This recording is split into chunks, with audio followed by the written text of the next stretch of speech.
The following is a presentation of the St. Louis Chess Club.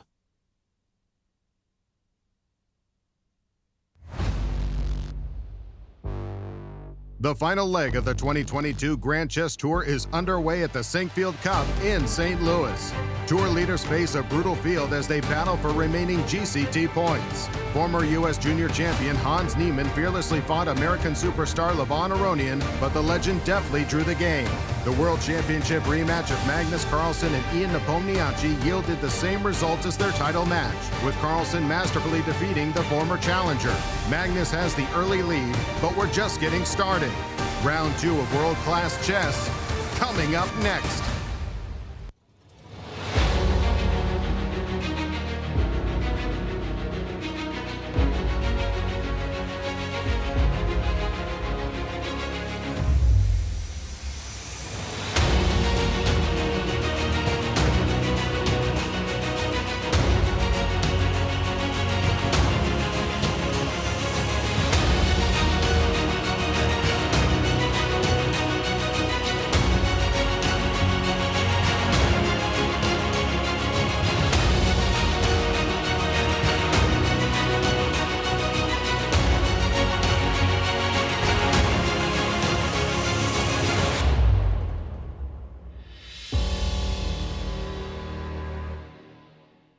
Welcome back, everybody, to day 2 of the Sinquefield Cup, the last stop of the Grand Chess Tour. We start the day in front of the Gateway Arch as we are waiting for the players to arrive. We've had an amazing first day. What are the players going to bring in today's round? Let's go to the studio and find out with Yasser, Peter, and Alejandro. From the home of chess in America, welcome to the Sinquefield Cup, the flagship event of the St. Louis Chess Club, and the final leg of the 2022 Grand Chess Tour. Hello and welcome. I'm Peter Svidler, and with me is the Richie Benno of chess commentary, Yasser Seirawan. Wow, I'm not worthy, Peter. It's always a pleasure to be with you, but I'll have to look that one up. Trust me, it's a compliment. Oh, wonderful. Hello, everyone, and welcome to our live coverage of Round 2 of the 2022 Sinquefield Cup. Yesterday, the games were full of content, great fights. I really enjoyed them, but one very regal effort by one Magnus Carlsen was good enough to propel him into the lead. Peter, our current standings after round 1. Yasser basically told you the standings, guys. I did. And here they are on your screen with the one decisive game in round 1. Magnus is on top of the world, and then there's 8 people on 50%, all of them drawing against one another. And Jan Nepomniachtchi is currently scoreless, and he will definitely want to correct that and bounce back. And our format, as fast as possible. The format is a 10-play round robin. We have a FIDE time control in place with 90 minutes for the first 40 moves and then 30 minutes for the rest of the game, with the 30-second increment starting from move 1. Draw offers are explicitly forbidden, and the normal scoring system is in place. Yeah, exactly. And our schedule, Peter. The schedule is we play until round 5 with no breaks. Then there is a rest day on Wednesday, September the 7th, and then 4 more rounds with the final round starting on September 11th. All games do begin at 1 p.m. Central. Right. And this year, the tour dedicated a separate day for the potential playoffs, which I think is a good idea. I generally, as a player, I always wanted to, not mix the time controls within one day. Playing rapid against classical is tricky. I'm very supportive of that as well. And rejoice, everyone, because we have Alejandro in audience. Alejandro, good to see you, my friend. Pleasure to be with both of you this afternoon, calling the action here at the Sinquefield Cup, one of the most important tournaments around the world and certainly the most important here in America. And let's take a look at some of our players who are not unfamiliar with winning this particular event. Of course, you guys mentioned that we are right now led by Magnus Carlsen, 1 full point yesterday against Jan Nepomniachtchi. He's won this tournament twice in 2013, our inaugural event, where he beat the players Hikaru Nakamura, Levon Aronian, and Garakamsky. It was a 4-player event, and he tied for first place in 2018 with Levon and with Fabi as well. Speaking of Fabi, he won it in 2014, absolutely solo. He had that great run where he started 7-zip, finished with an over 3,200 performance, won the tournament comfortably, a result that has not been matched. But of course, we have other winners. Levon Aronian won this event in 2015 as well as in 2018, when all three of these players tied for first. In 2015, Levon did it by beating up on the Americans. He drew all his games, but beat Hikaru, beat Wesley, and beat Fabiano.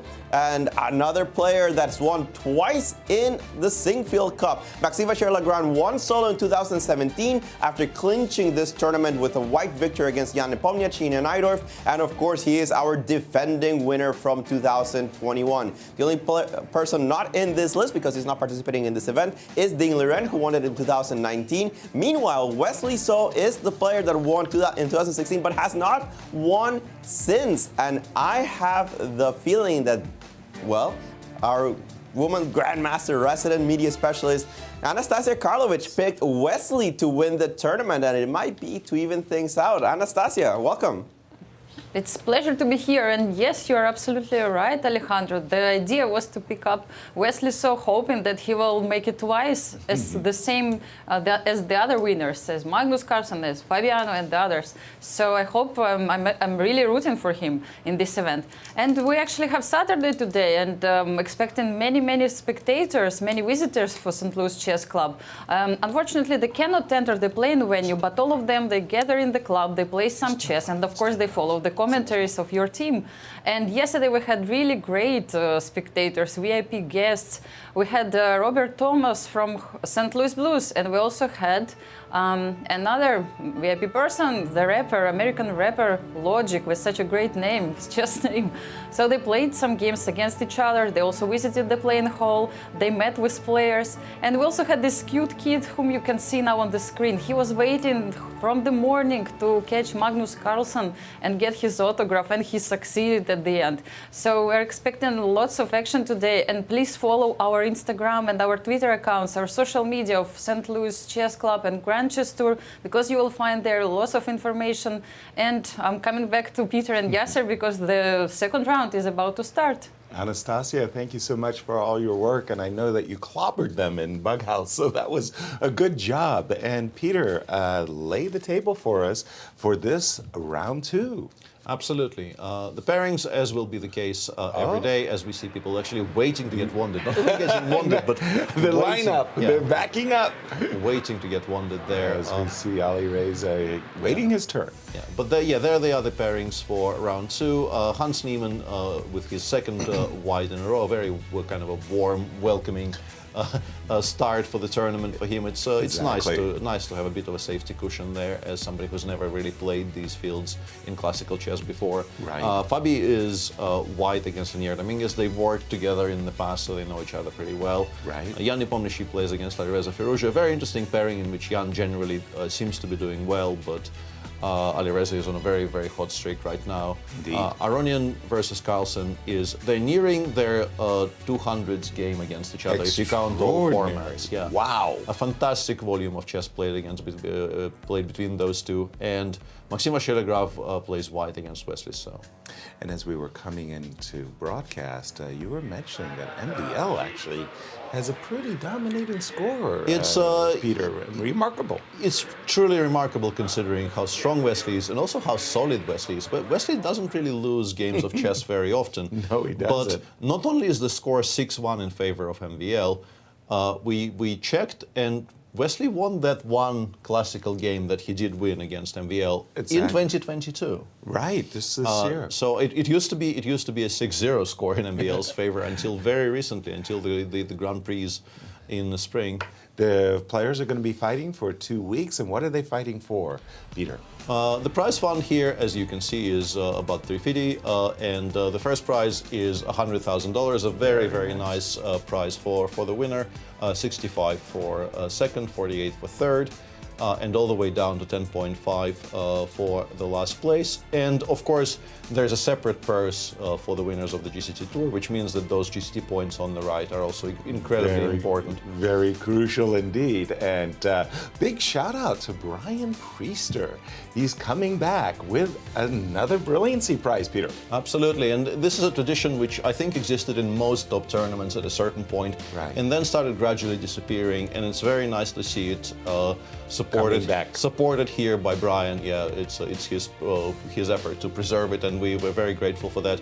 And we're also, as you could see there on the screen, we are judging that particular competition. Oh no, work directly yeah. ahead. I remember the Brilliancy Prize we judged last year. Pardon me, for Lanier. Yes. He had this absolutely crazy victory over MVL. Remember that one, Alejandro? Oh. That was so sweet. Absolutely. How can I forget that deep calculation that Lanier had to prove at some point? He played a perfect game against the Najdorf, against MVL, and it was beautiful to watch. He actually tried the same variation against Saric in this year's Grand Chess Tour. Right. Saric was well prepared, only was able to hold on for a while, but Dominguez beat him anyway. I know, that was nice.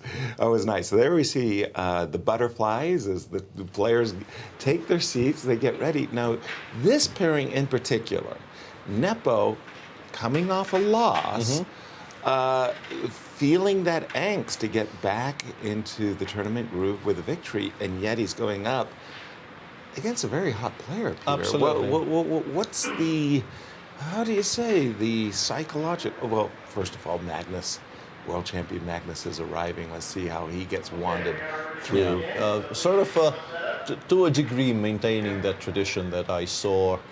I mean, it's maybe slightly unfair because it's not that late yet, but I remember, and I'm sure you also recognize probably what I'm going to say. Yeah, world champions taking their time. In the olden days, Gary used to arrive maybe even like 3 minutes late.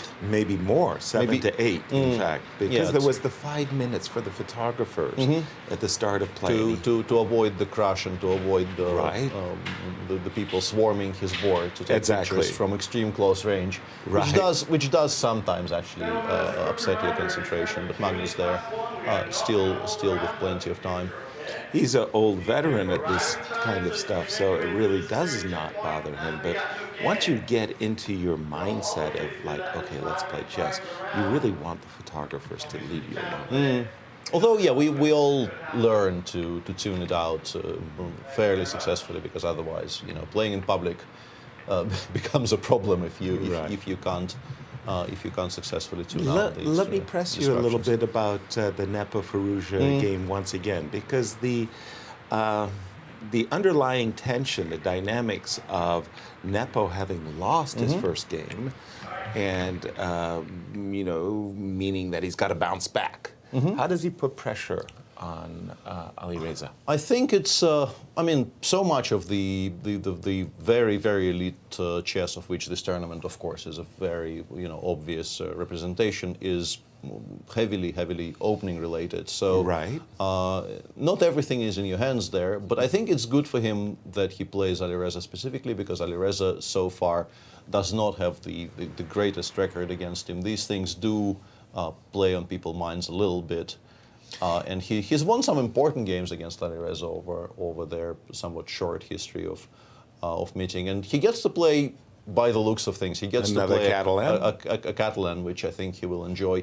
Their game in in the Rapid and Blitz, quite clearly, Jan did not want to go all out there, showing perhaps his absolute best stuff, and he.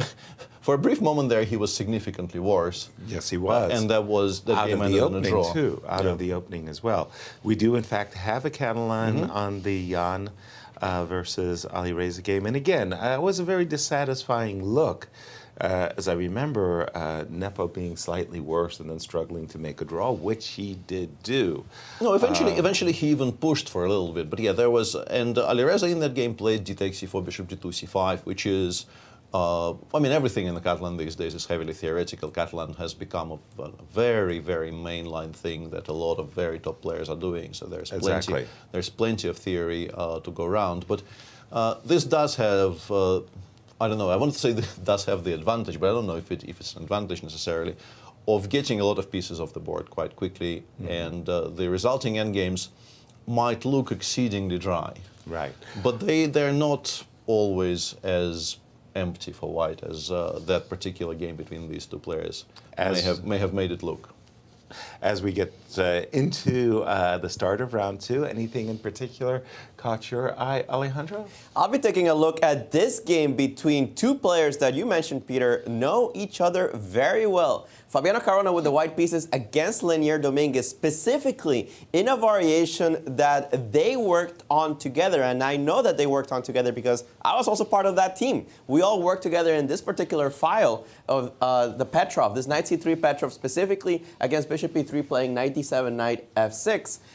So I'm curious on how this one is going to go. Back from the 2018 World Championship match that Fabi played against Magnus Carlsen, we analyzed this pretty much until we couldn't look at the board anymore, couldn't see a Petrov again. And of course, Dominguez back then was not a Petrov player, actually put it as part of his repertoire in later years. And Fabiano himself has played the white side of this particular position. He played it against Duda in one of our Grand Chess Tour Rapid and Blitz with excellent results. So I'm curious where the deviation here is going to come, and I think it might be kind of soon. This move h3, I actually remember looking at h3 back in the day, but let's see exactly where they go with the theoretical duel. On that note, Alejandro, do you have any, I don't know exactly how to put it, compunctions about playing stuff that you and Fabi looked at? Like, you don't want to reveal Fabi's analysis, but now the match is over.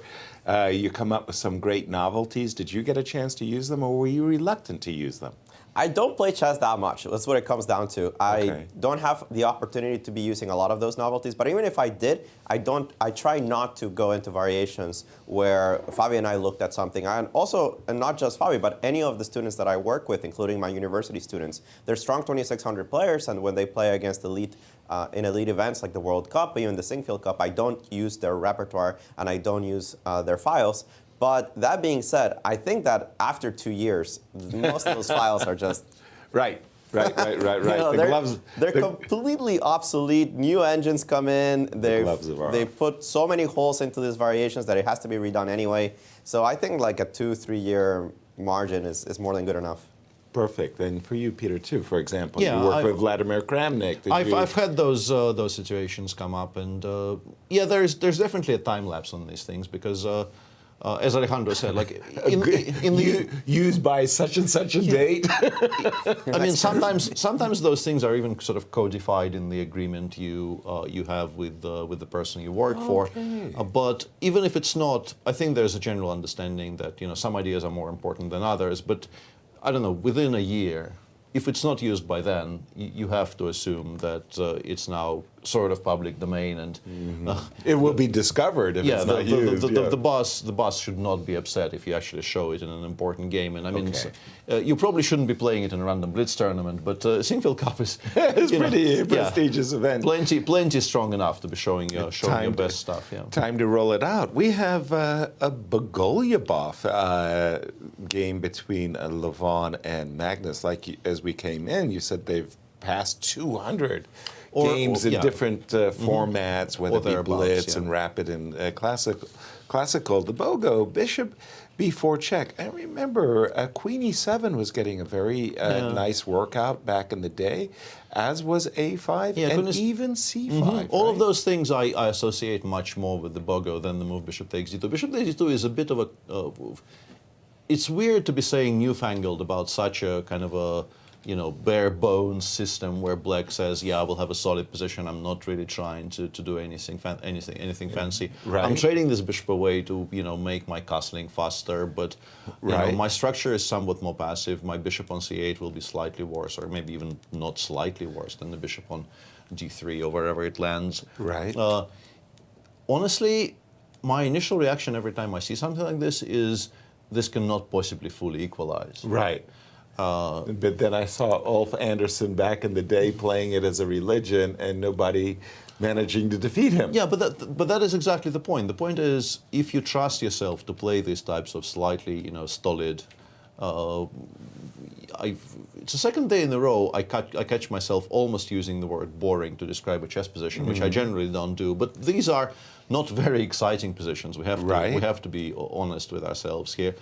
And Magnus just knows what he's doing there. He is very, very well versed in the structures that arise from here. Right. He is it's become a bit of a kind of an inside joke just how much he likes to play the Carlsbad from whichever color, right? Coming from whichever opening.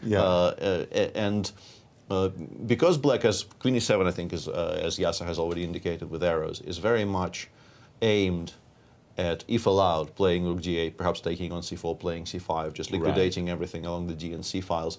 And if that happens, black has no issues whatsoever. The way to stop it would be to take on D5 and switch to a different structure. But Magnus is seemingly like actively trying to get a Carlsbad in every game. Yeah. So, well, if you win them, why not? So, how happy are you with that? And Rook C1 on the board. For now, Rook C1 played. Yeah, the question now is already, like, how do we feel about D takes C4 and then perhaps Rook D8 and C5, or maybe even the immediate C5? Or do we want to play, let's say, Rook D8 for now and continue giving white the option of switching to Carlsbads? You know, it's strange. Once you start learning chess and learning at a class level, it's all about development. You know, you bring out your pieces and you're helping your opponent. You go bishop b4 check, you trade the bishops. So white wants to use as extra development. When you get into a position like this, you don't really want to play d takes Absolutely c4. not. No. You want to see this bishop move and then move again. Yes. So I like your Rook d8 play, and just say, okay, I'm giving the ball to you. I'm passing it to you in your court. Is the move c4 c5? I was about to ask you. I'm glad I got it in first. Yeah, because it's. I'm curious if you could. Like, there's definitely some positions in which it will be. A space-grabbing good idea. Non-ridiculous, yeah. Right. But I don't know if it's here necessarily. It's been played a couple of times by reasonably strong players. We have one game by Chanda Sandipan, who is a very well-established Indian grandmaster.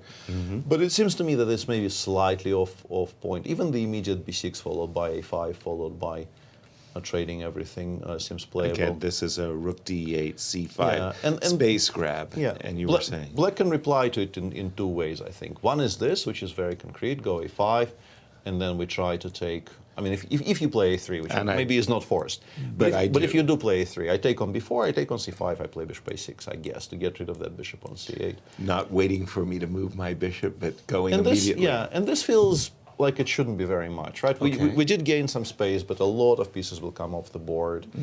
And generally, I think these types of positions end up being manageable for black. You don't love it, but you don't hate it either. Alejandro, as we discussed the subtle nuances of a Queen's Gambit decline, more action, excitement over on your end?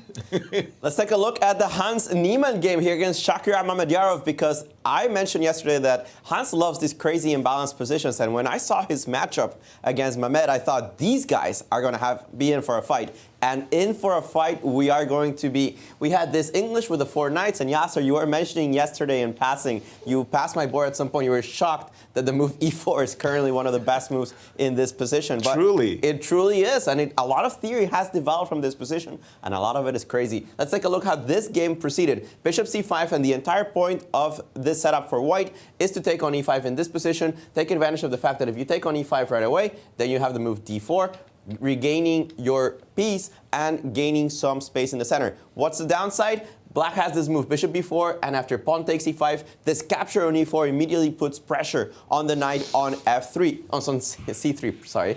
The main line here is queen d4, but lately people have been experimenting more and more with the move queen f3. So queen f3 is played in this position. There are several answers that black has tried here. d5 is one of them. Queen h4 is the computer suggestion, but definitely in the main line, knight takes c3. Pawn takes c3, and now bishop a5. There's also been bishop e7 that has been tried. Carlsen Caruana from a couple years ago was in this position. So bishop a5, we're going to follow that game. Bishop f4 played, castle, and now long castle. So you can immediately see that this game is going to be crazy. Why? Because both sides are castle in different directions. This pawn structure on the queen side is terrible. It's ruined. But what does white have in return? This powerful pawn on e5. It's binding black. You can't play d6 and easily develop your queen side. So it's difficult to bring all of your pieces out. And what does white also have? This bishop coming to d3. And imagine a quick attack on the king side. If I force you to play g6 via be a bishop d3, queen e4. I might be able to play h4, h5, and rip you apart on the king side very quickly. So what does Mamed do? He plays first the move queen e7, threatening this invasion with the move queen a3 check. Of course, you cannot accept that. King has to come to b2, and we have the move rook b8. This has all been played before in that affirmation game between Carlsen and Caruana. Rook b8, preparing the move b5. It might be a sacrifice, and very quickly Hans Niemann replies with the main move, queen e3. This was not played in Carlsen Caruana, but it was played in a certain game between Nepomniachtchi and Aronian of 2019. So we're still following theory. That game went with the immediate b5. The move bishop b6 hitting the queen is also possible. This one is going to be a wild one. I've got so many questions, Alejandro. This is an amazing Donnybrook. I mean, I've lectured, protect your king at all times, don't leave your chin wide open exposed. I look at that king on b2,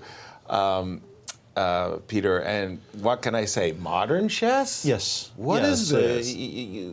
Obviously heavily influenced by engines and working with engines. Right. But if you look at it from the other side, if you give white a couple of tempi here, if I get to play, let's say, bishop d3, followed by perhaps bishop g5, f6, I will be giving mate on the other side of the board as well, reasonably quickly. Okay. And the bishop on c8 is not really participating. That's clear. Particularly proud, which is why generally black plays b7, b5 here as quickly as possible, just to start something on the queen side. Bishop b6, yes, of course, is also playable. But I'm guessing the queen goes to h3 or g3, yeah, and reinforces ideas of generating some activity on the king's side. In the meantime, the bishop on b6 stops your b5. And b5, okay. Jan played c5 in that game against Levon here. He was no, b5, c5. b5, c5. b5, c5, b4, c4. A kind of a really funny. I don't know why. I was trying to figure out why queen takes a7 doesn't work. Bishop c3. And I failed, but I'm sure there is a reason. 8 games played in this position. Queen, help us out. Come on, guys. Too early in the afternoon. It's the obvious bishop a6. Minus 2. How did you miss that? Bishop a6? Yeah, the point is that if you take on a6... Rook a8 just now wins the queen. Yeah. Rook a8, it doesn't quite win the queen. I mean, you do play queen b7 and it escapes. If you really want to punish this, you start with the move queen c5. Oh. It threatens queen takes f2 check. And it also increases the strength of the move rook a8 in many situations. Now, again, engine chess, right? Right. The move b4 also comes extremely strongly. And if Mamed is thinking in this position, right, it's a tall ask. b5, queen takes a7. He must know, though. Bishop a6. Bishop a6. Now, to be fair, this is also probably fine for black. To play bishop b6, give up the rook, and trap the queen this way. You do get 2 rooks, but again, your king is pretty weak, so not necessarily an advantage here for white. Actually, the Engines prefer taking the bishop rather than the rook, just so that you remove some of the activity from black's pieces.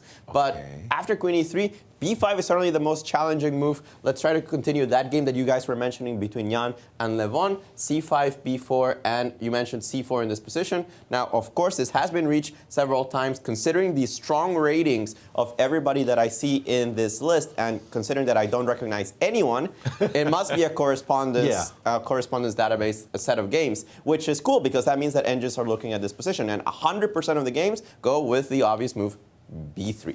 Gotta somehow shed this pawn, start getting some activity. Now this one you can kind of understand because after pawn takes b3, you do have bishop b4, capturing that pawn on c5, opening dark square avenues towards the king. Is it over? It's far from over. The games continue here. There's going to be a lot of theory. Most people that have reached this position actually prefer the move a3 so that the bishop doesn't go to b4, and you use this black pawn like a shield. We know this from a lot of games in the past where instead of capturing the pawn, you just leave it there so that the own pawn blocks the rook attack on the king. This was going to be fun. Queen e3. The only thing I'm a little worried about Shak is that he's burning through some time in a position where I'm sure Hans has analyzed way more deep than this position. Absolutely. But I feel kind of proud of myself, Peter. I think I got like 50% of that understanding, including the move a3 at the end. And I'm a pawn grabber too. So Wow, a crazy game. Yeah, Hans to be very happy about getting about his prep on the board. No, specifically about the fact that the reply has not come already. Yeah, right. Because this is definitely a position B5. where you would like to be the side that knows versus Yeah. the side that doesn't. Exactly, and just that whole Bishop A6 is a start with- stunningly beautiful move. Yeah. Exactly. Okay, cool. And what else have you been keeping an eye on too, Peter? Well, Magnus actually, and yeah, I'm very happy about the Catalan. Let's take a look Okay, at the let's go Catalan with for the a Catalan second, first. because So it was the open Catalan with d5 takes c4, a6. A6 and not C5 as Alireza played in the Rapid earlier. Blitz, which promises us a much sharper position. And very A6, different castles, knight C6, and here Queen C2 is I assume some kind of a newfangled way to play this position, because I think people used to play. There are basically two approaches here. One is E3 followed by perhaps even knight F to G2 to win the C4 pawn back, Right. which is I think quite topical, and there are some very sharp positions potentially arising from there. Or you could play knight C3 and then E2, E4, and sort of just completely ignore the pawn on C4 exists and go for central compensation. There's like tons, and I think knight C3 rook B8 is the main move. Right, but just generally putting some- speaking, something like this, yeah. And ignoring the pawn on For the c- time being, at least, Right. just pretending that we're not down a pawn and we central control gives us enough. But Jan goes with box number 3 here, saying being down one pawn is not enough. Let's be down 2. Okay. Takes, and here in knight d2, the pawn on c4 will fall, of course, and Alireza does, I think, a logical thing of including c3, b takes c3 here to at least close down the c file a little bit, Exactly. and also provide himself with a reasonably safe square on c5.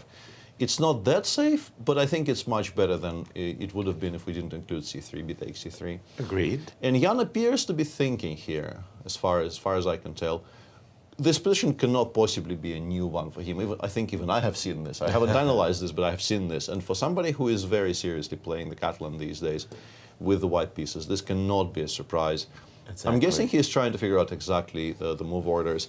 There were some recent games in this line. I think Hikaru Nakamura played this. I can see it on your screen. I remember that Right. game. He played it against Yanis Papaioannou in... The Greek. There was a team tournament or maybe a club tournament of some sort. Okay, Euro Cup, I think, right? Yeah, that was Euro teams. Yeah, no Euro clubs, not Euro teams. And White does have a number of reasonably logical ways to make a pretty safe draw here, which is something that Jan will be interested not one jot in. Yeah, you can start with rook b1. Sometimes they play knight e4 here, either immediately or a bit later, just to, if you imagine rook b1, let's say bishop b7, I don't think black cares about the b7 pawn very much. And now we go knight e4, with the point being, if you take, we take with the bishop, and we say castling You're will not be... castling? Yeah, castling is not as comfortable for black here as you would like. We're going to pick Yeah. up some tempi against your Yeah, queen. but black obviously is reasonably safe. If you do end up taking on b7, a lot of your initiative disappears because pieces get traded off. The bishop on c8, very importantly, gets traded off, which is a very poor piece, and you get it traded for a very nice bishop on e4. Let's say, yeah, castles or queen c6 first, and then castles. I like my queen on c6 here. So the margins are, I think, reasonably wide here for black. I don't think this is as risky as some of the other gambit type positions in the Catalan, but you still, of course, need to know what you're doing. Now, rook b1, you mentioned earlier e2, e4. That doesn't look like it's ever going to be... No, e2, e4, not yeah, in these kinds of positions. We're not playing e4 here, yeah. Anything about knight b3 trying to kick the Yeah, queen I was thinking back? about that as well. Yeah, I was wondering specifically, where does the queen go? Right. I suppose it H5 is heads one off way, of- yeah. We can also provoke e2, e4 here, perhaps. I don't know if it's any good, but there is some reason to play queen f5 and ask you to play e4 so that your bishop on g2 becomes a bit blunted. Good point. But it's generally speaking, provoking white to occupy the center a bit better is not going to be always such a great idea. Exactly. Back over to you, Alejandro. This is a very interesting Catalan, but again, a little bit slow development. Any action? Oh yeah, we have action. Let's go to that one. We're going to go back to this game between Fabi and Linier. We left it off in this particular position, and Fabi played the move g4. Now, this is an idea that we had analyzed in the World Championship match. We thought it wasn't so directly against the king. If you wanted to get to the king, there were better ways to do so. But it was annoying for the knight on f6. It was very difficult for the knight to find a good square because most of the time you were trying to play the move d5 to take control of the center. And the moment that happened, g5 came with great effect. Unless you had knight e4 available, your position could crumble pretty quickly. Now, what happened in the game? Queen a5, a completely different approach. Instead of playing d5, the queen immediately targets stuff on the queen side. For the moment, the pawn on a2 is hanging. There's two very different ways to do the defense on a2, king b1 and a3, and they're completely different in how the game develops afterwards. If I chose the move a3, d5, you can see there's no longer any games in the database, but I remember, because I was part of the team, that we analyzed a lot of these structures in very similar situations, and that it required a lot of deep theory because positions could be forcing. In this position after d5, if you play g5, knight e4 is very strong, but Fabi instead chooses the move c4. It's a very, very well-timed break. This capture on d2 and after bishop takes d2 is far from equal for black. This pressure on d5 is annoying. g5 is going to be annoying at some point, kicking out the knight. If you go to e4 immediately, then you just put the bishop back on e3, and again, the pawn on d5 is not so easy to defend. You could play bishop e6, but I will leave this tension up because the knight on e4 doesn't have another defender. So I'll just develop my rook either to e1. The computer says g1, but I remember it's e1. And black's position is not very safe. Instead, Letnier plays the move queen a4. Certainly, he is still within his preparation. And Fabi plays this fabulous move. c3 gives up the pawn on c4 with a tempo just so that he can keep this bishop on the diagonal. Had he instead played the move c takes d5, then it would have been Letnier that puts his pawn on c4. And notice how this starts to become dangerous. This bishop suddenly opens to the a3 square, and you might be thinking of a sacrifice or just winning the game with bishop takes a3. So black is actually in control in this position. c3 is the recommendation of the computer. Certainly, Letnier had to have seen this position, and we know because of the time usage by both sides that they're both still somehow in their book. After d takes c4, bishop c2, queen a6 actually came rather quickly. Now, when Fabi plays his book, he plays it instantly. When Letnier plays his book, he still takes a couple of minutes to research exactly in the position and try to remember what he needed to do. Probably Fabi had this on his computer screen this morning. Queen a6, g5 played, knight h5, and knight e5. Still, Fabi has not burned a single minute on the clock, actually has 4 minutes extra from where he started. And Letnier is finally thinking a little bit. He spent a couple of minutes in this move, and you know that he's going to be out of book the moment that those 2 minutes turn into 20. But until then, we must assume that he has seen this position before. The computer says it's equal, of course. G6 is one move just to stifle this bishop's diagonal, but a more logical approach would be a move like bishop e6. What does white have in return for the pawn? He has a lot of control over the center. He has better development. This pawn on c4 is rather weak, and this knight on h5 is offside. That being said, there are no clear targets in the position. Yes, there's a lot of pressure on the king side, but what exactly are you going to be threatening? The pawn on h7 is already defended. The pawn on f7 is already defended, and can you defend it again with the move bishop e6? You're not really going to play g6 and sacrifice everybody there. f4, f5 is also difficult to achieve, but it might be a possibility, especially after bishop e6. So a dynamic game, Letnier, with an extra pawn, Fabiano with the initiative, and certainly with a lot of knowledge of what to do exactly in this position.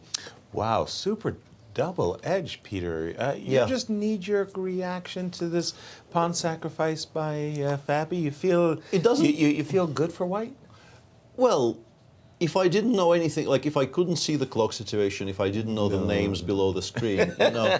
And you didn't have that chess engine in the background hovering. My initial reaction here is that honestly, it doesn't look that horrible for black. It looks like, as Alejandro was saying, we developed the bishop to e6 to stop, you know, any kind of what has happened, by the way. You stop any kind of potential shenanigans here connected with the f7 pawn. If white goes f2, f4, which I think is definitely part of the plan here at least, we can stop it with g7, g6. We can also stop it with knight g3, f5, because f4 has this major drawback of allowing the h5 knight back into the game. Right. Rook a d8 is coming rather quickly, which will allow black perhaps to trade some stuff off the board. Mm-hmm. This doesn't look horrible. I understand there is definitely compensation, and you know, once we play g7, g6, the knight from e5 can go to g4 and start being a bit menacing there on the king side. Exactly. Should I toss in a move like queen e2 there? It's possible, yeah. I don't know if it's quick enough, but it's definitely a consideration, something like this. Okay. But Well, it seems solid to me. It seems like we haven't gotten as much as we normally would have liked to get on the king side. But obviously, Fabi is still on 93 minutes from 90 starting. Right. So my opinions here are largely irrelevant. But don't forget that black actually is a pawn up. Don't even consider giving him the 2 moves of Absolutely, b5, b4. Our king could get sacked, Peter. This is. I mean, in my opinion, Fabi will have to produce the goods very, very quickly. Yeah, you have to play extremely energetically here with white. Otherwise, black stabilizes. And as you mentioned, if you give black time to play b5 before, your attack on the king side will fade into insignificance completely, and you'll have to start defending. Very double-edged. By the way, just want to go back to the Hans Niemann versus B6 Shakhriyar game, because after some time, by the way, it didn't come. How much time? I'm not quite sure. Only 15 minutes. Not, Okay. not as much as you But would have no suspected. b5, none of the... No b5 and no bishop b6. A Exactly. very, very quiet move compared to some of the others. Giving white time perhaps to play bishop d3 if you want to, which I think would it would seem to be the most logical move. I don't think we... Something to be said for Bishop d5, queen c5 maybe. I don't know if we... One of the benefits of having Maybe played that's b6. the point. Yeah, maybe that's the point. So, all right, let's go for the... Yeah, bishop d3 seems logical. Just bringing more stuff into play. And if we try to play it slowly, isn't white going to produce threats? Yeah, you play g6. I still am not entirely sure how we're getting mated here, but black hasn't started anything on the queen side yet. So it's even though the king looks somehow vulnerable, it's not. Yeah, you give white two more moves here, you just get mated. So you kind of want to play b6, b5. I wonder if somehow Shakhriyar was not entirely aware of the state of modern theory here completely, because b6 does look like a move of a man who perhaps has not looked at this very deeply and actually perhaps just got confused why b5 queen takes a7 wasn't winning on this spot. Exactly. Looks like a pretty lame novelty, this move b7, b6, Alejandro. That doesn't feel like Shaq's got his finger on the pulse of the position. Well, the engines don't like it, but it's not such a horrible move. This is a position where I expected that any small mistake might be heavily punished because of the sharpness of the position. The computers do say white is already better. How? h4. Just go forward. Rook h3, rook g3 is one possibility. h5 is a possibility. This bishop d3 move that you guys are saying is also a good move, but it doesn't create all of the threats that you would think. Bishop e7 is logical because of the move that you just played. In my opinion, it's not so logical to play rook b8 and b6, but well, that's what Shaq is probably going to do. The engines think that here the move bishop c2 is very clever. First of all, queen d3 is a double attack. And second, you're actually removing yourself from perpetuals, and you're like, what perpetuals? Well, I was playing around with the engine a little bit here, and after bishop e7, I was wondering, why doesn't this just win? Right. And apparently after f6, pawn takes f6, well, you can take on e3, which is apparently not as bad as I thought for black. But also this move apparently is just a draw. That's why you open the e-file, because the moment you cross over to the e-file here in this position with queen b4, you get pinned with rook e8.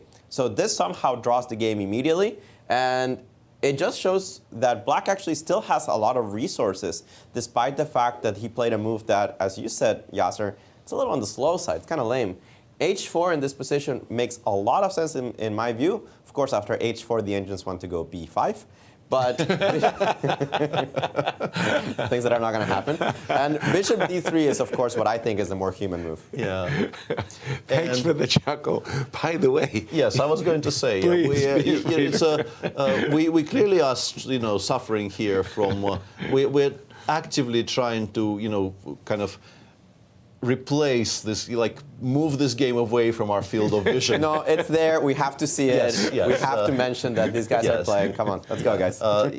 There's also one more game which we haven't mentioned at all after the announcement of the pairings.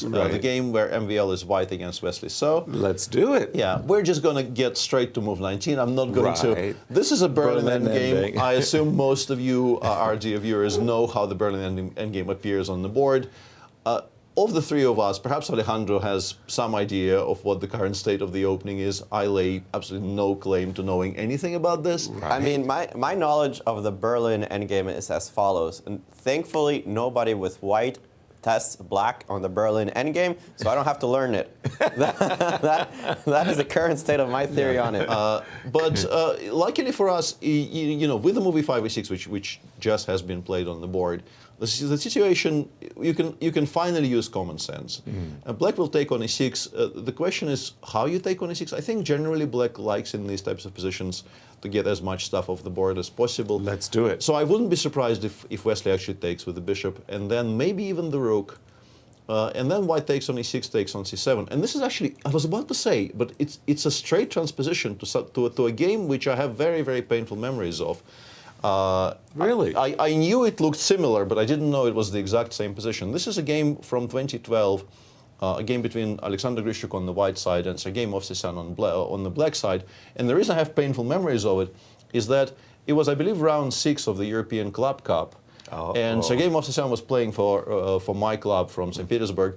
We were on 5 out of 5 until that match. Okay. And we drew 5 games, and Sergei did not hold this endgame against Sasha, meaning that we lost that match. And then we won in the last round, but the very, very strong Azerbaijani team won with a massive score in the last round, and they overtook us on tie breaks. Gotcha. So in some way, you know, and I don't really, it's ridiculous to blame Sergei for the entirety of the thing, but we will, because... But we still will, of course, yeah, yes. exactly.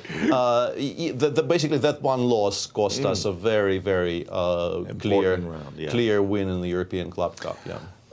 At first sight, it feels minimal, but since you said such a strong player, Sergei, losing this ending goes to show there is some dangers here. You like if you move the pawn back from g5 to g6, then maybe I think you're a happy camper. I think instantly you say, yes, it's still unpleasant, but I'm probably not going to lose it. Wow, that one diff. Because I think it just becomes almost impossible to generate a passer on the king's side. So just to put that in perspective for our viewers for a second, we get into the same and Sergei didn't even play rook d8 in this position because he was very worried he will lose this bishop ending. Exactly, because now what you're saying is at a certain moment we'll be able to play f4, we'll get a pass pawn on the king side.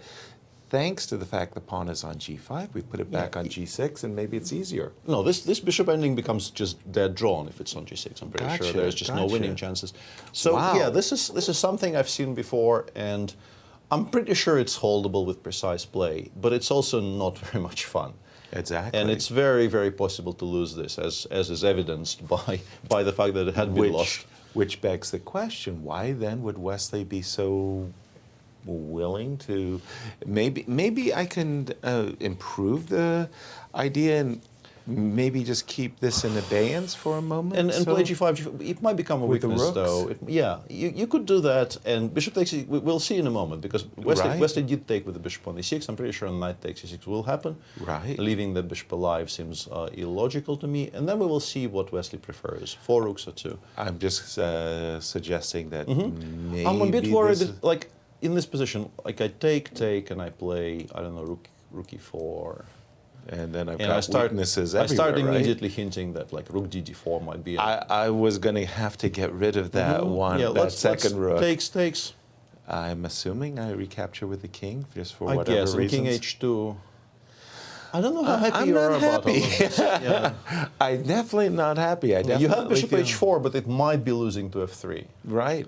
I feel I'm on the back foot, and I'm a long, long way from equalizing. Well, we'll keep that one in our back pockets. And again, a game that's kind of slipped away from us a bit. Levon versus Magnus. Let's just pick Magnus up. actually did something that we thought he might not be doing. So he is like very concentrated on just equalizing today. Abandons the hope of playing the Carlsbad today. And winning a tempo back with rook d8 or something like that.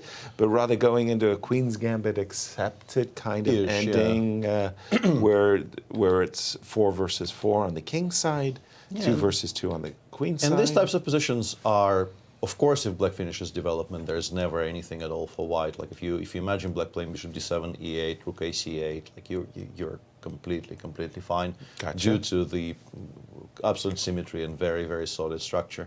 One plan to perhaps interrupt that would be to try to push for very, very quick e4, e5. Okay. And that's it. Well, the other thing, again, I'm looking at the position. I've got my bishop on c4. I've got my rook on c1. Bishop b5? Or? I'm trying to exploit the open c file. I don't know But exactly bishop how I'm d7 supposed just to do stops it that. so solidly, yeah. Okay. And then maybe knight a4, c5 or something, or knight e4, c5, yeah. Yeah, let me try another. So, like, if you do oblige me, for whatever reasons, doing something like this. Even here, let's say I go queen e7. Exactly. Knight exactly. c5, knight c5, bishop b8. I'm not that unhappy. I think b7 is not a weakness. It's just like a minor inconvenience that I have to cover it, but I will cover it. Right. I'm trying. Yeah, but bishop e8, queen e7, like they I come feel out, like right? with each reduction of every piece, my advantage keeps ebbing away. Wow. Okay, we'll keep an eye on this. Back over to you, Alejandro. What do you have for us? I'll let you know that what has happened in this game, the engines rather approve for black. They don't see a good way to maintaining a lot of pressure. Yes, it's a little bit of an advantage to have this bishop on c8. It's locked in for white. But what are you going to do with it? These plans with e4, they're not really working out. This position, despite the fact that it hasn't been reached many times, looks perfectly playable for the black side. I'm wondering how Levon is going to put any real pressure today. And again, it's this way that Magnus has of playing, where he's not playing this mainline openings, he's not playing what he considers to be the most harmful ideas. He came in yesterday, he said that this variation that he played against Nepo was harmless. Clearly it wasn't harmless because he beat Jan Nepomniachtchi in it. So he has these ideas that go beyond the exact popularity or mentions by the engine. And at this moment, it's very difficult to find a plan that really preserves much for white. The engine's already only giving like 0.2 for the white position, which is, it's not very much. Let's go around the horn a little bit. I wanted to just point out that in this position, there is no choice for black. Knight takes e6, you have to take with the rook. If you take with the pawn, it's huge advantage for the white side according to the engines. You also had to take with the bishop. I just want to point out that if you took with the pawn, yes, bishop takes c7 immediately is strong, but the move knight f3 is even stronger. Very difficult to deal with knight e5. This bishop on d7 is just entombed by these pawns on c6 and e6. Meanwhile, Hans Niemann, he played bishop d3. Mamed did not play bishop b7. He continues playing unpredictable moves. Currently played the move queen e6. It does make sense because you are protecting some squares on the king side. The move bishop g5 won't hit the queen anymore. And I imagine that he wants to put the bishop on a6 and target the weakness on c4. I say I imagine because I'm not really sure about that plan. You always have queen e4 attacking the pawn on h7 back. So we'll see what happens in this position. Already the engines are giving a large advantage to Hans, again with its favorite move, h4. So we'll see if Hans finally clamps down on that idea. In the game between Alireza and Firouzja, sorry, between Jan and Alireza, rook b1 was played after a significant, by Jan, and Alireza is just stuck. He has not played since the game that you guys had mentioned between Nakamura with the black pieces and Papayonao with white did follow with the move queen h5 immediately. So we're going to let Alireza think on this one because, well, he is in a position where he doesn't usually play, which is in the defensive, but up a pawn. All right, thank you for that, Alejandro. Turning for our attention second to the game of Fabi versus Lanier, a very consequent decision Fabi took, Peter. We talked about the pluses and minuses of the move f2, f4. Well, the move obviously has a huge threat, f4, f5, and we get a great initiative. The problem is that it does give up the g3 control of the g3 square, and the knight could easily land back on a pretty good defensive square f5. Take us through the thought processes of this position. I would like this is one of the those types of positions where like my ideal course of action here would be as a commentator. If I could just shut up for 5 minutes and try to understand why this is supposed to be good for white. Because my initial reaction is once this knight gets to f5, it gets supported by g7, g6 if need be. But you actually have to provoke me to play g6. Right. It's quite safe on f5 as is. let's say rook we h1, get- knight f5. Yeah. I'm not voluntarily playing g6 in What's any the threat? case, right? And if there is no threat, like I'm starting to ask myself, why am I not just playing b7, b5, b5, b4, and saying, my victory. yeah, I mean, if we successfully make white think about the queen side, Yes. it's half the battle already.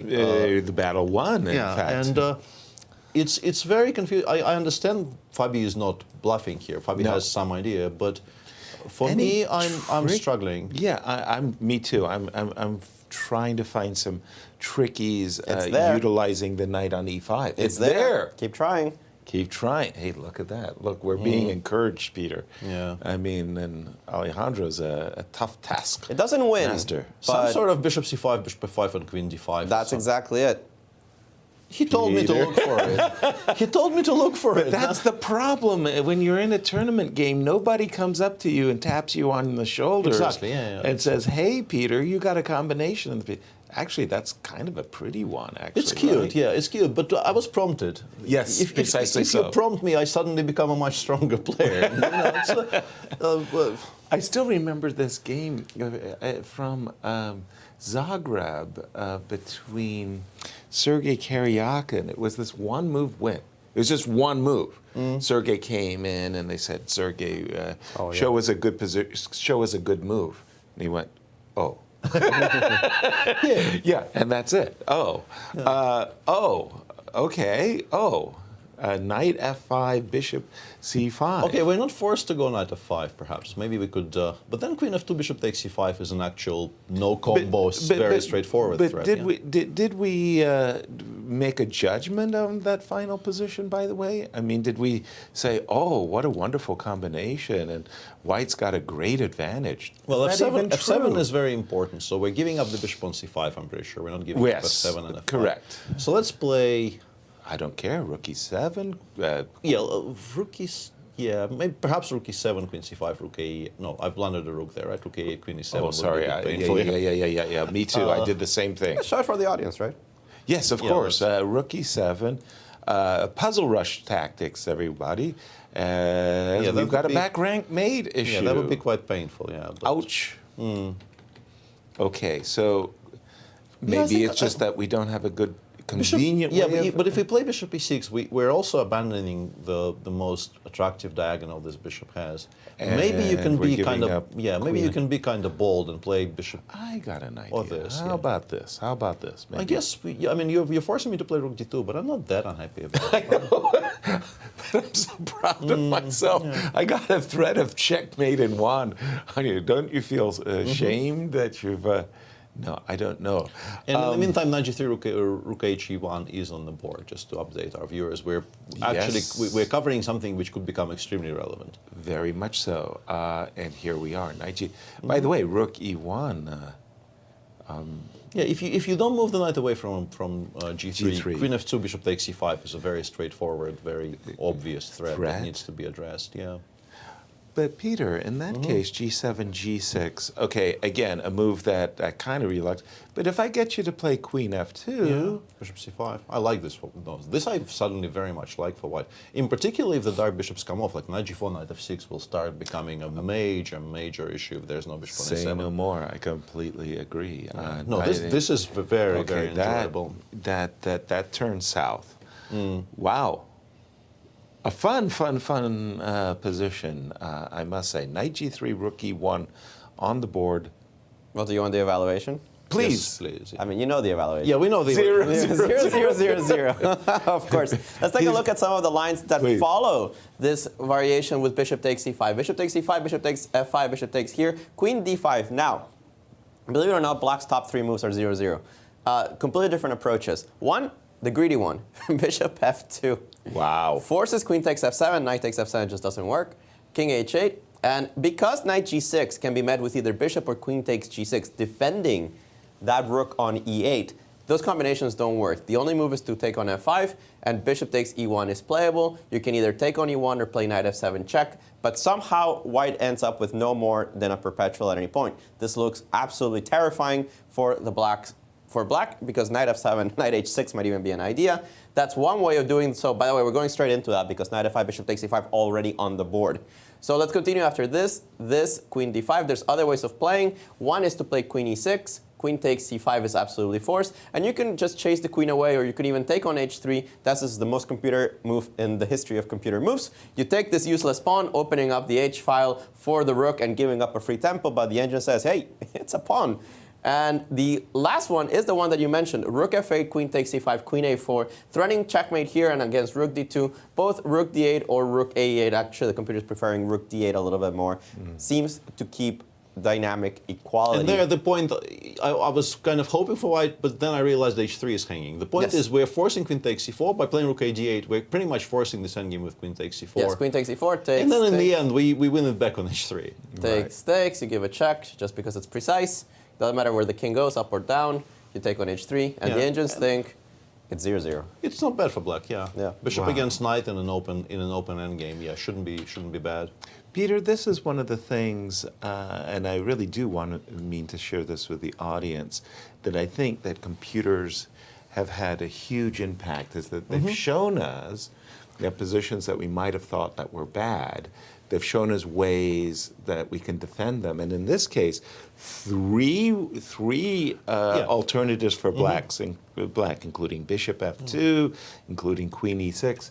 That's a remarkable part of computer chess. I think also one other thing I wanted to mention is that you become very accustomed to sort of investigating further because you know there will be answers available to you in a form. Like, it's very tempting, or it would have been very tempting when I was a kid, to just like get here, knight g3, rook h1, realize this tactic exists, put this infinity sign unclear in your notebook, and move on to the next variation. But these days you get very accustomed to, and you keep digging deeper and deeper and deeper, and falling into and also, as you say, rabbit hole. You see so often a somewhat promising position. You get there and you think, I must be at least a little bit better here, and then you investigate and you realize there's not one but a bunch of solutions for your opponent here, which all hold. And that also changes your perception of sort of the edges available or lack thereof, perhaps. And one of the things I grew up, of course, with Bobby Fischer, and we praised his accuracy to the sky. Bobby made these remarkably good moves, and we kind of wrongfully came to this idea that each position possessed one great move, and you're always looking for the best move. The computers kind of dissuaded us of that. I think that notion. I mean, there will of course still be positions where there is one solution, but of course. But yeah, these days very, very often you see like you find a promising idea and then you start looking at it more closely and you realize it's still a promising idea in human terms, because if you're the first one to show it over the board, your opponent will perhaps struggle. But a bunch of solutions probably presents itself if you investigate properly. Exactly. And of course, at any moment throughout our show, we are, of course, social media. We love your comments and questions to ourselves, and send your tweets to. You can definitely ask us questions. We know all. We tell very little, by the way. You can tweet at us at STL Chess Club, or all the chats are being monitored. Not by us, because they're. But Anastasiya. Yeah, but there are people out there who are very, very valiantly keeping track of things being said. Truly that. Turning our attention to Ian and Ali Reza for just a moment, seems like we got in exactly the moves that you have mentioned, Peter. In fact, in both cases, both Rook B1 as well as Knight E4. It went by a different move order, but yeah, this is still the Nakamura Papayan now game, as Alejandro mentioned. Hikaru played Queen H5 here. There are other moves available as well. I'm a bit curious that Ali Reza is thinking for so long, because this is still a known position. I think Ali Reza is below an hour now, and he's been thinking for almost 15 minutes, and Jan hasn't really spent any time yet. Very good. We'll see what transpires afterwards, but for now I think we will take a break. But tell us about QBT first. Yeah, let's take a look. Let's take a look at today's featured Now, again, are we giving friends and family discount on this one, like 5%? Potentially. Potentially. This is a Sinquefield Cup jacket. Nice. It's 100% polyester zip-up jacket with a Sinquefield Cup logo, as you can see there on the front, and the St. Louis Chess Club logo on the back. They're available for in both men's and women's fashion, and as it is everything else on the show, it's available at qboutique.stl.com. So do take a look. And as we go to break, we have some interviews that Anastasiya has made. We hope you enjoy it. We'll see you on the other side of our break. Stay tuned.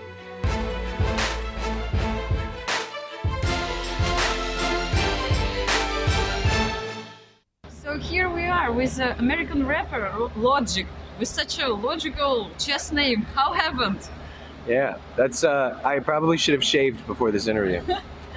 Yeah, but I mean, when I heard, that you're here, I mean, it's a very big honor for our events to have you here. So welcome to Sinquefield Cup. How was it going? Did you like it? Yeah, I absolutely loved it here. It was amazing. I'm sorry for the sound in the background. I've always wanted to come here, and my good friend Joe Bruin, he invited me today, him and Danny Wrench. And yeah, I got to see some of the greatest players ever to do it in their element. So yeah. Yeah. And who's your actually favorite player? Whom are you rooting for? I mean, we all love Magnus, right? But also, I don't know, man. Ali's great, and you gotta love Fabi. So it's like those three. Like, I want to see what happens. I don't know. I know that's like a weird answer, but I love Magnus, but I also love those other guys too. So that's for sure. How was the playing hall? I mean, did you enjoy watching the games so close? Yeah, that was really amazing. And then even beforehand, being able to like play a couple games myself here at the chess club, it was really special.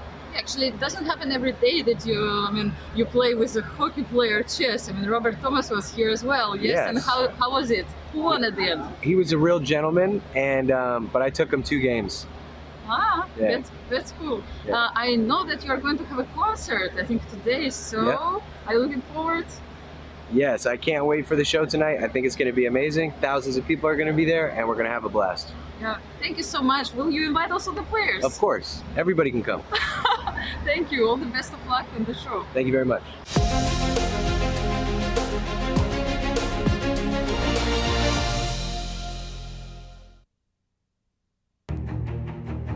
Founded in 1839, the University of Missouri is steeped in tradition.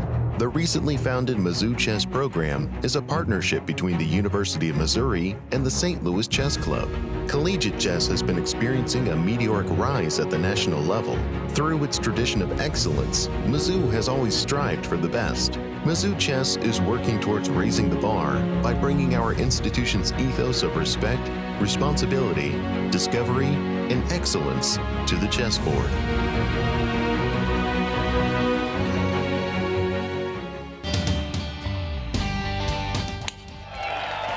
Hey St. Louis, the Ascension Charity Classic, presented by Emerson, is back this September. Don't miss the excitement. When the PGA Tour champions best compete again, all for charity, September 9th through the 11th at Norwood Hills Country Club. Pro-Am spots, hospitality packages, VIP tickets, and more. Available now at ascensioncharityclassic.com.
Welcome back to round 2 of the Sinquefield Cup. All 5 games are still very much in progress, plenty of action today, as it will be the case every day, I assume, here.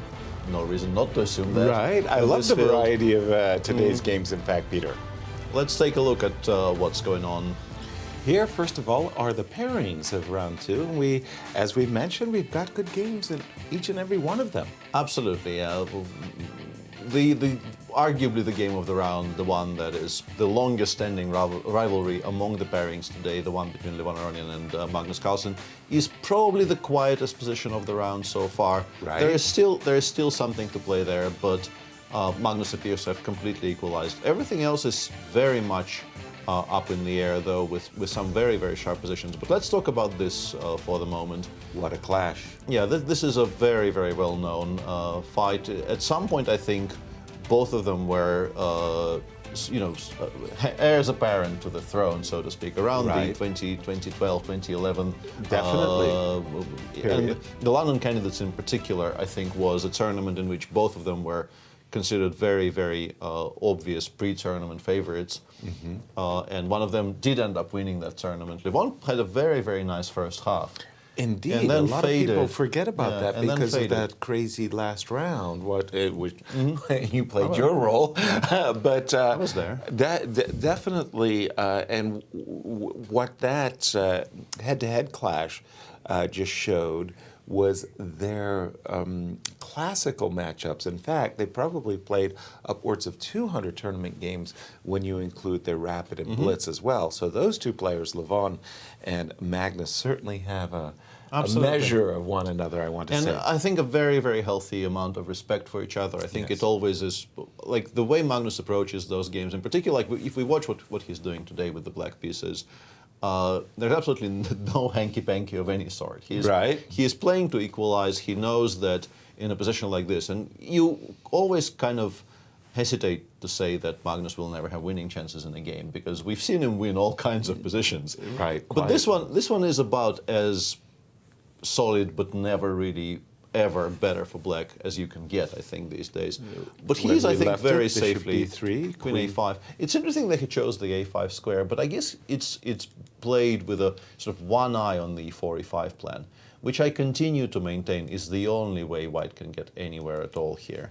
You're saying that between the choices of moving your queen to get out of the discovery, you have A5 and potentially H5. No, A5 and H5 are similar. There's also E7.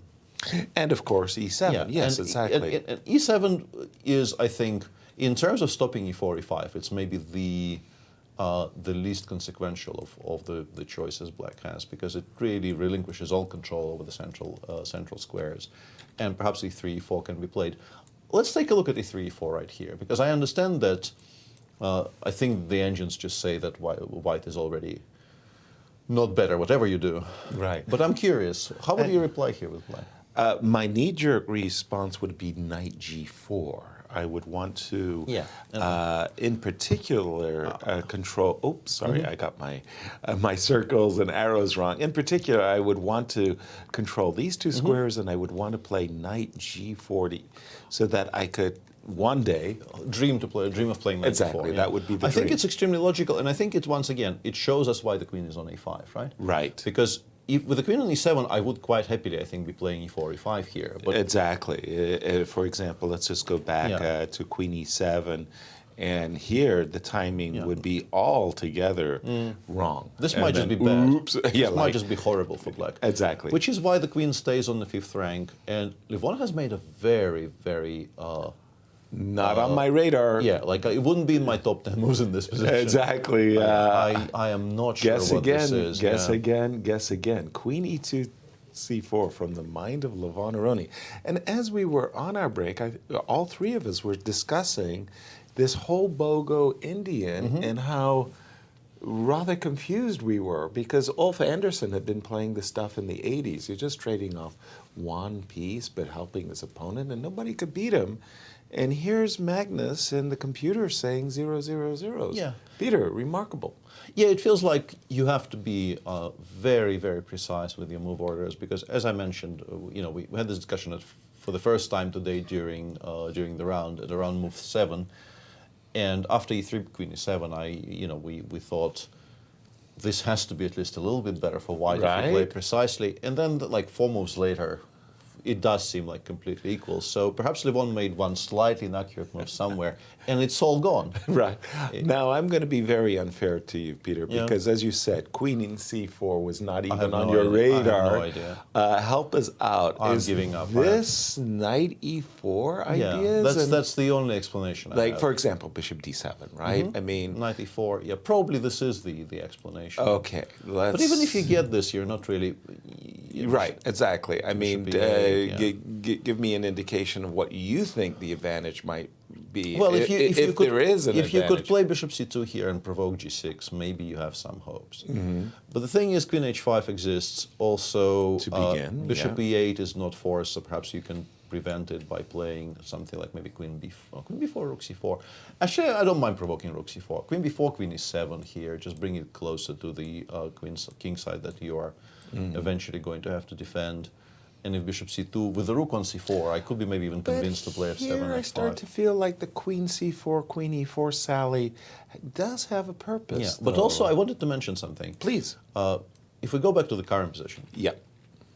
perhaps knowing that knight c3, e4 is probably on the menu here for white, let's go knight e5.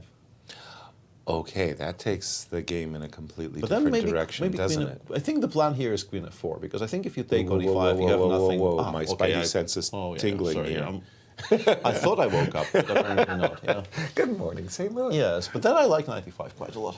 By the way, I'm being told that Ali Reza has gone into a think tank of over 30 minutes and hasn't more emerged. Than, yeah, it's more than half an hour in a position which is still Whoa. It's not very well known, but the one game that was played in this position is quite high profile, and it was his choice to play a6 knight c6. So And what's the one game, if I were to continue from this position, queen what is... h5, yeah. Queen h5, Queen h5 is what the move that Hikaru played here. And, Okay, looks logical. and he finally does play And f5. just the commentator's curse. I was just about to play Queen H5 when F5 appeared on the board. And is that still theory, Peter? No, it's I think it was one of the top two moves, like queen h5 being one and f5 being the other, were the top two machine suggestions here.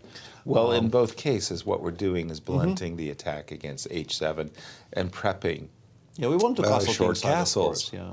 So F7, F5 kind of looks a little more forcing, actually, now that I think about it. Obviously, the pawn on b7 can be taken at any point, but white generally, I think, in these types of positions would very much like, even if it costs them the immediate opportunity to win back the sacrificed pawn, to preserve the disparity of the very active bishop on, let's say, g2 here, if we just play bishop g2, and still a rather passive bishop on c8. I don't really like the idea of trading those two guys. If you'll excuse me for just a second, I love developing with the tempo. Bishop So the e3 move also bishop very much. E3. Yeah. I wonder where the queen goes. Yeah. I mean, if I'm forcing the queen, I don't care. Queen A3, Queen A5, your choice, or even I think Queen it might E5. be. I think it might be queen c4. You might. I think it might be queen c4 because I think we don't mind bishop d3 at all. I think if we are provoking is bishop true. d3, we'll put the I'm queen losing. on c6. Yeah. I'm losing my touch, if you will, with the pawn on b7. Bishop e3, queen c4. And then once again we have a choice between bishop takes b7, which I think is pretty much nothing, and dropping it back to g2 and continuing playing. And you in like a the kind of a immediate quiet response. position. Yeah. Okay. We'll keep an eye on this and turn it over to Alejandro. And Alejandro, where's the action? Couple of updates in this fascinating English that Hans Niemann is playing against Mamedyarov.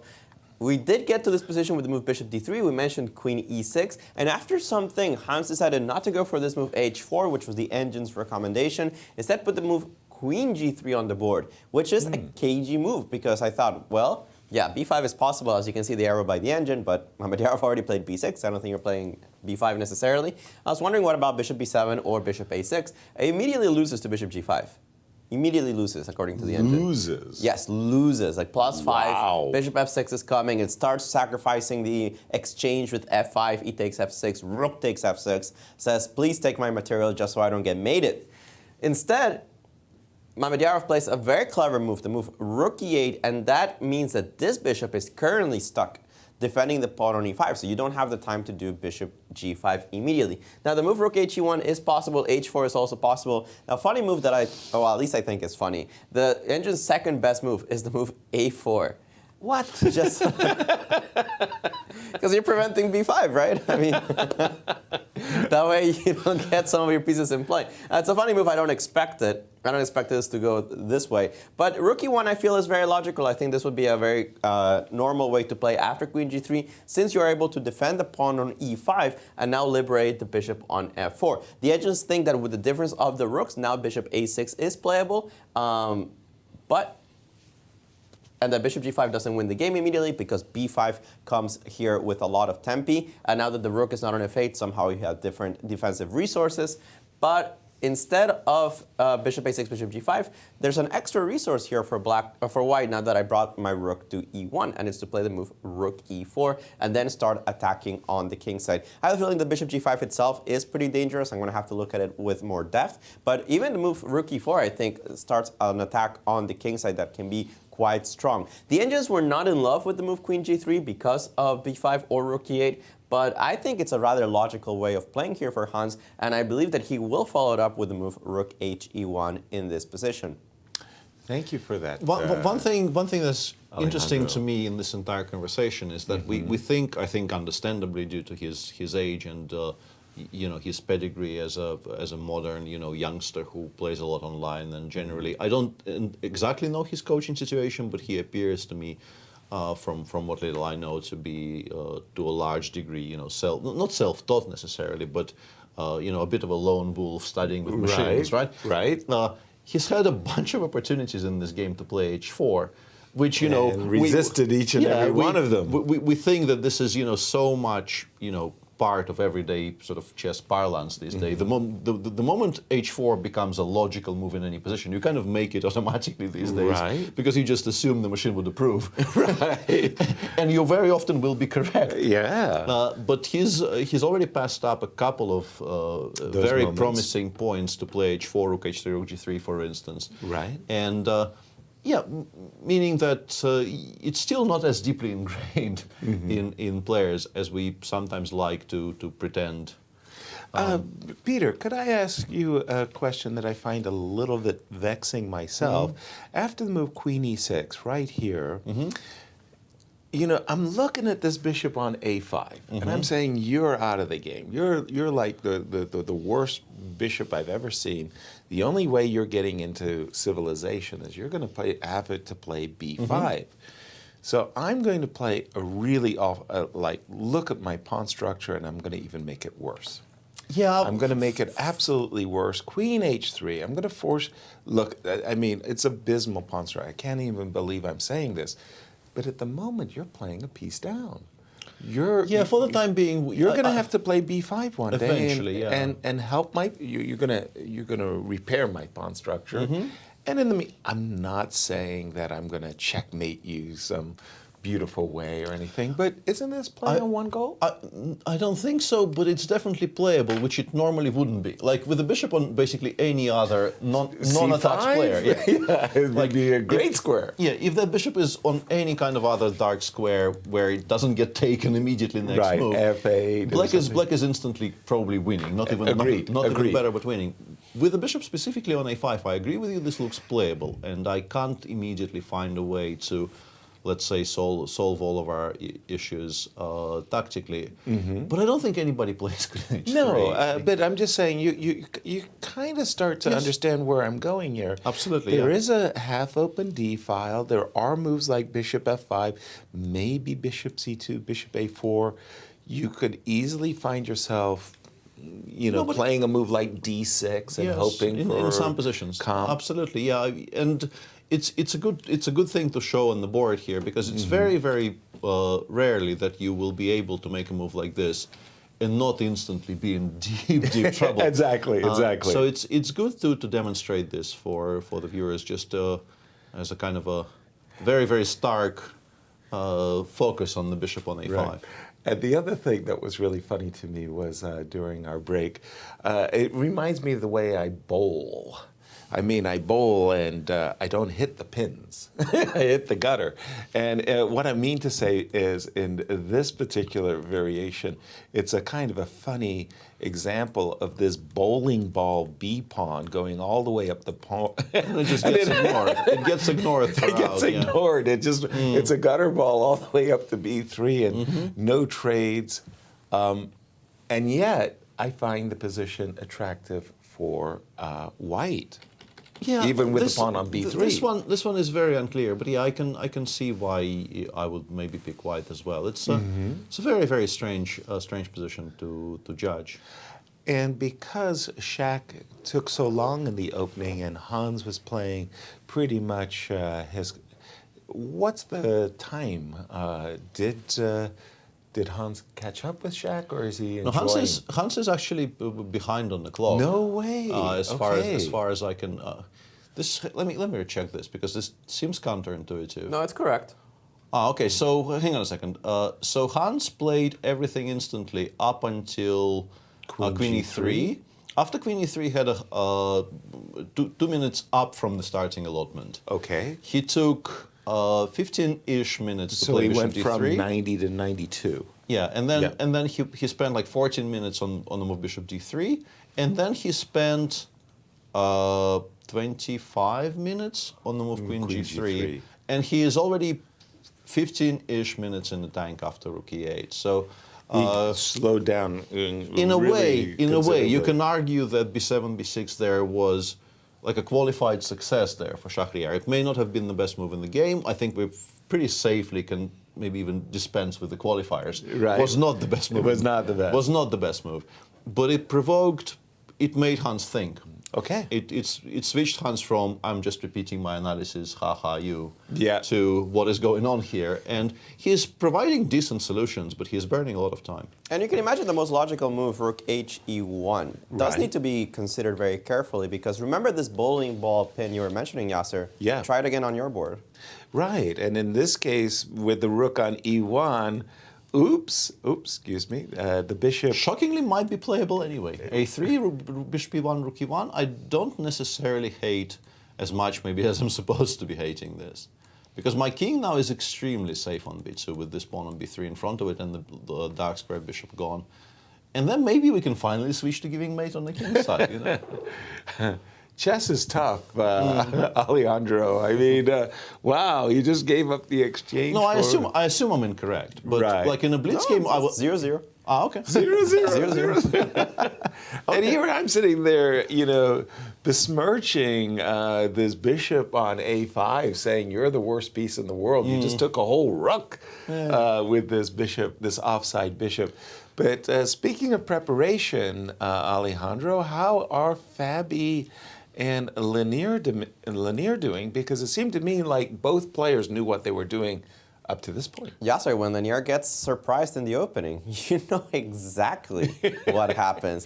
Lanier down to 40 minutes already on the clock. Fabi still with an hour and 22. The only move that we've seen since reaching that position, bishop takes c5, was bishop takes c5 and bishop takes f5, and Lanier is back in the tank. According to the engine, there is absolutely no choice. You have to take this bishop on f5. If you don't, you're just giving up this bishop on e6, allowing this knight on e5 to live, and you don't have a useful move at the moment because rook d8 is, of course, impossible. I just take on d8, and there's no move here that improves your position. Bishop takes c6 is going to come against everything, pretty much. You'd rather have this bishop on the light squares alive than this dark squared bishop, so bishop takes f5 is the only move here. Lanier probably understands that, and he has played bishop takes f5, as I can see, but it takes him a while to be reassured of what's happening in the position. Fabi has no choice, plays the move queen d5 immediately, attacking this bishop on c5. Okay, over-under on the thinking time here. No, this one is going to be a solid 10 or 15 minute thing, right? Even though he knows queen d5 Even is though coming, queen d5 is yeah. forced, but the thing is, he has now he has real options.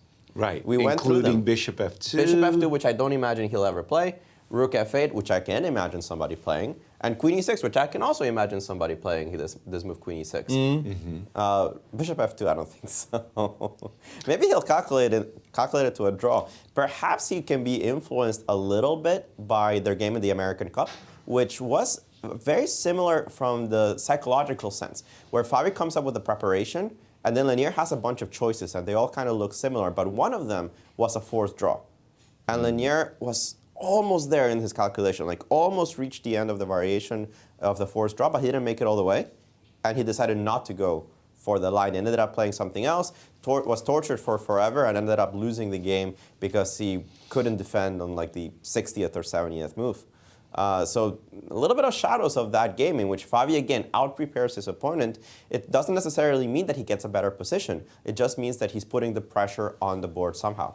Right. For me, Peter, I don't know about you, but I've got this light square bishop on f5. I want to use the light square. So of the three choices, queen e6, bishop f2, I find myself drawn to rook f8, queen takes c5, queen a4, rook d2, queen b3 the most. Obviously, I want to use the light squares. Queen takes c4. Yeah. I was going to trade and play bishop takes. I think if we're playing this endgame anyway, including rook d8 makes also sense. perfect sense after rook d2. Yeah. Instead of queen b3, I think if we're taking on c4 next move, we should be bringing more pieces in, right? Fair. And Alejandro showed this line. It is one of the ways to equalize here. I think of the options black has, the three. Yeah, I think rook f8 is maybe the most human. If you spot the idea of just allowing this endgame, trading the c4 pawn eventually for the h3 pawn. And no, senores, bishop f2 on the board, calculated by Lanier. Let's take a look at how those lines are going to go, because this is going to be fun. Bishop f2 forces the move queen takes f7 check. There's no other option. If you want to get cute and try to smother maybe, I forgot it for a second, smother maybe with knight h6, queen g8. No, it's not going to happen. Bishop e6 forks the queen and the knight, and that's the end of the game. Right. Can't take on f7 with the knight.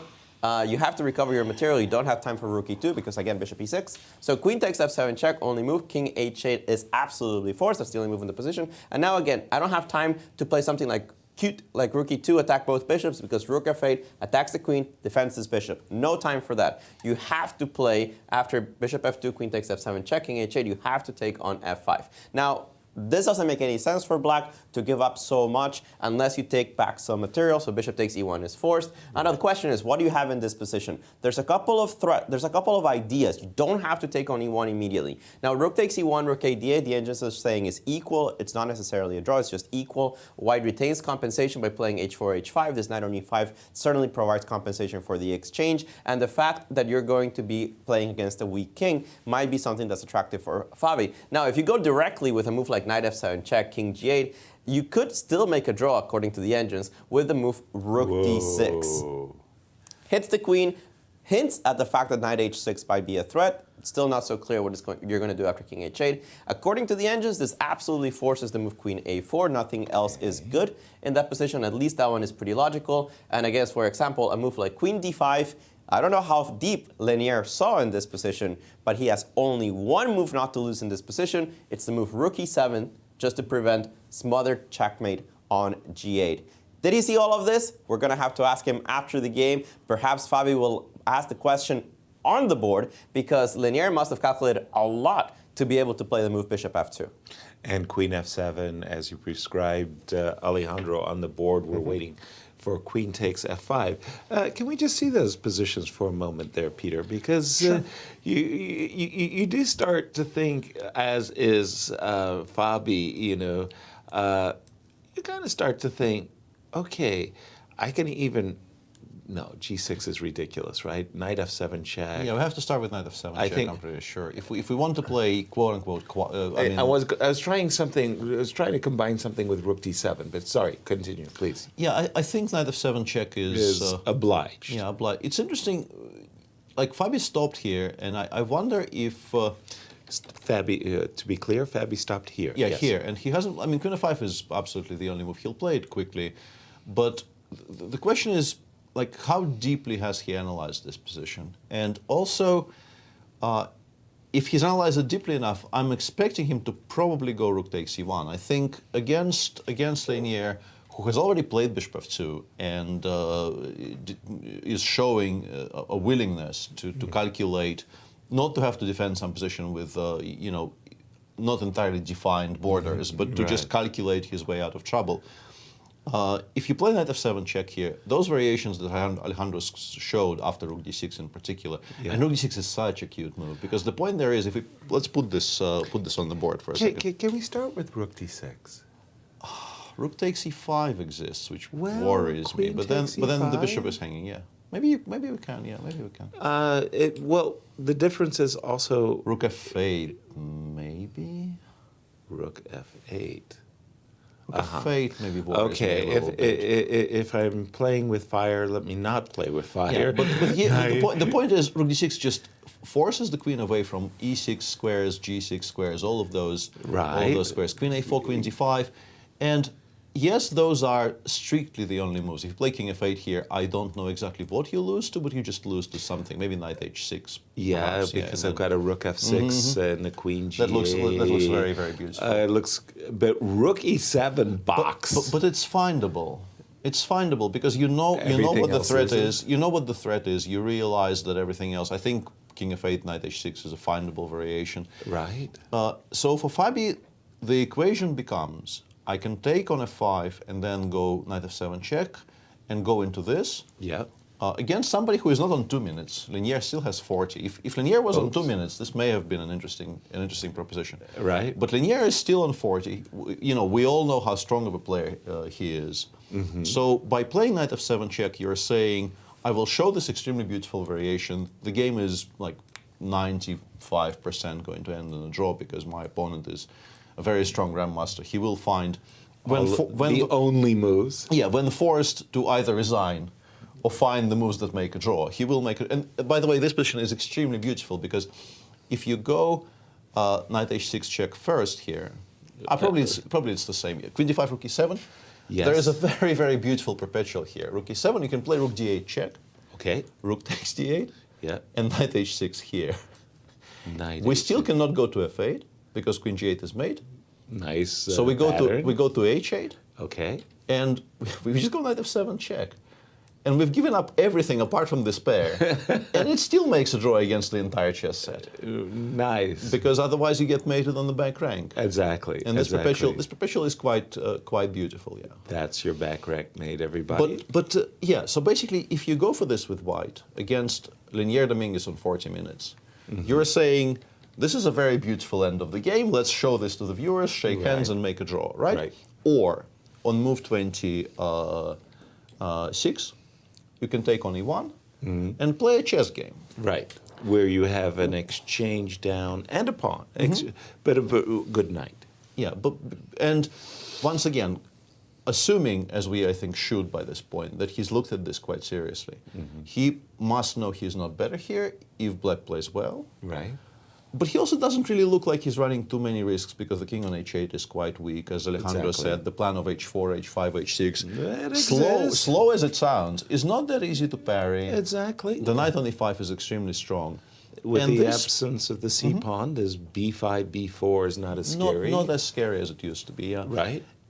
And this provides you, like, it gives you winning chances. It also, perhaps, if you misplay it somewhere along the line and, I don't know, the queens get traded somehow, you can lose this with white, but it's a game. Right. So it's a very interesting kind of a little crossroads for Fabiano because both are 0-0-0, according to what Alejandro told us. Exactly. But they're very different 0-0-0s. One is an actual draw, and the other one is, you know, a chess game where black is fine, but there's still something to play I have for. this image. I'm on a motorcycle and I'm coming to a fork in the road, and one sign says beautiful draw, dead ahead. The other one says draw, but turbulent road, things can go wrong. Yeah, it's pretty much exactly like this now after queen f5 with bishop e1, and yeah, we'll see. Shockingly, he hasn't taken on f5 even yet. What's he thinking about? Indeed. Why has he paused? He must be remembering exactly something, right? He must have had this in his notes if he's playing bishop takes e5 immediately. Yeah. So once again, queen takes f5, bishop takes e1, and then I wanted to poll you both, if you will. Beautiful draw, dead ahead, or turbulent road, likely draw. Are you choosing rook e1? You choosing knight f7? Peter, you first. I think hugely dependent on how I feel on the day. I your think, mood is. Yeah, your mood. Like, by this point, he's been remembering some lines, but also I'm pretty sure calculating some other stuff which is not mainline. Like I feel in particular with him now thinking after Queen F7, King H8, perhaps he hasn't repeated it specifically today. He remembers some outlines, and what you do while Linear is thinking is you are refreshing what you think is the main line, but you're also looking at all kinds of sidelines. And that process of looking at sidelines gives an experienced player a certain feel of just how well your brain is working on the day, right? Right. Like if you keep on like stumbling over, tomb of blunders in your mind, which nobody will see because that's happening entirely behind the curtain. Exactly. Nobody sees that, but you get the feel of whether this is a good day for your head or not. Not. And if it is, let's just take the bishop and play. And if it isn't, maybe we've checked. It's a very interesting attempt. Linear did have to find some non-obvious things. He chose one of the better ones. Bishop F2. Fair play to him. Move on. And your take, Alejandro, you call it the day, or as you say, as Peter says, pardon me, you feel what kind of mood you're in, your head's working, and then you decide. I think it's very mood dependent, but specifically for Favi, he never runs away from a fight.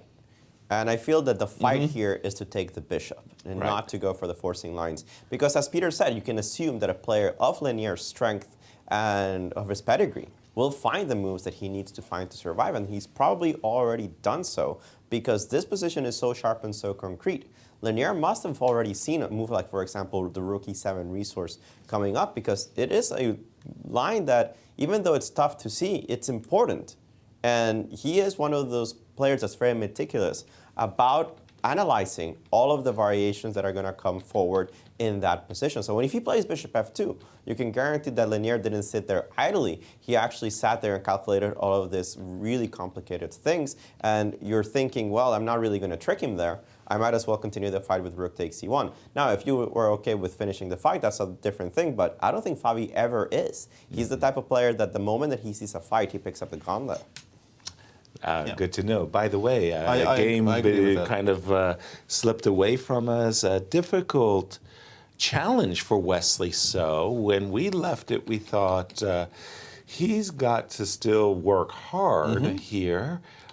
King F1, A5. And it kind of blew up because Wesley is here, he's basically trying to make some kind of a forced draw by generating immediate counterplay on the queen side. With this move, Rook B2. Yeah, the interesting point is he didn't go Rook A7, he goes Rook B2 here. Rook A7 does win the pawn on A4 back.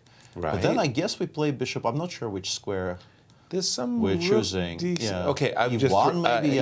I'll just throw it out there, right? He won, and then we go Rook E6. And at the end of the day, we will. And it comes back to E2. Yeah. We will be able to play the game. Let's say Rook C4. Yep. Rook C4, Rook E6, check, King F7, Rook E2. Black goes, let's say G5, G4.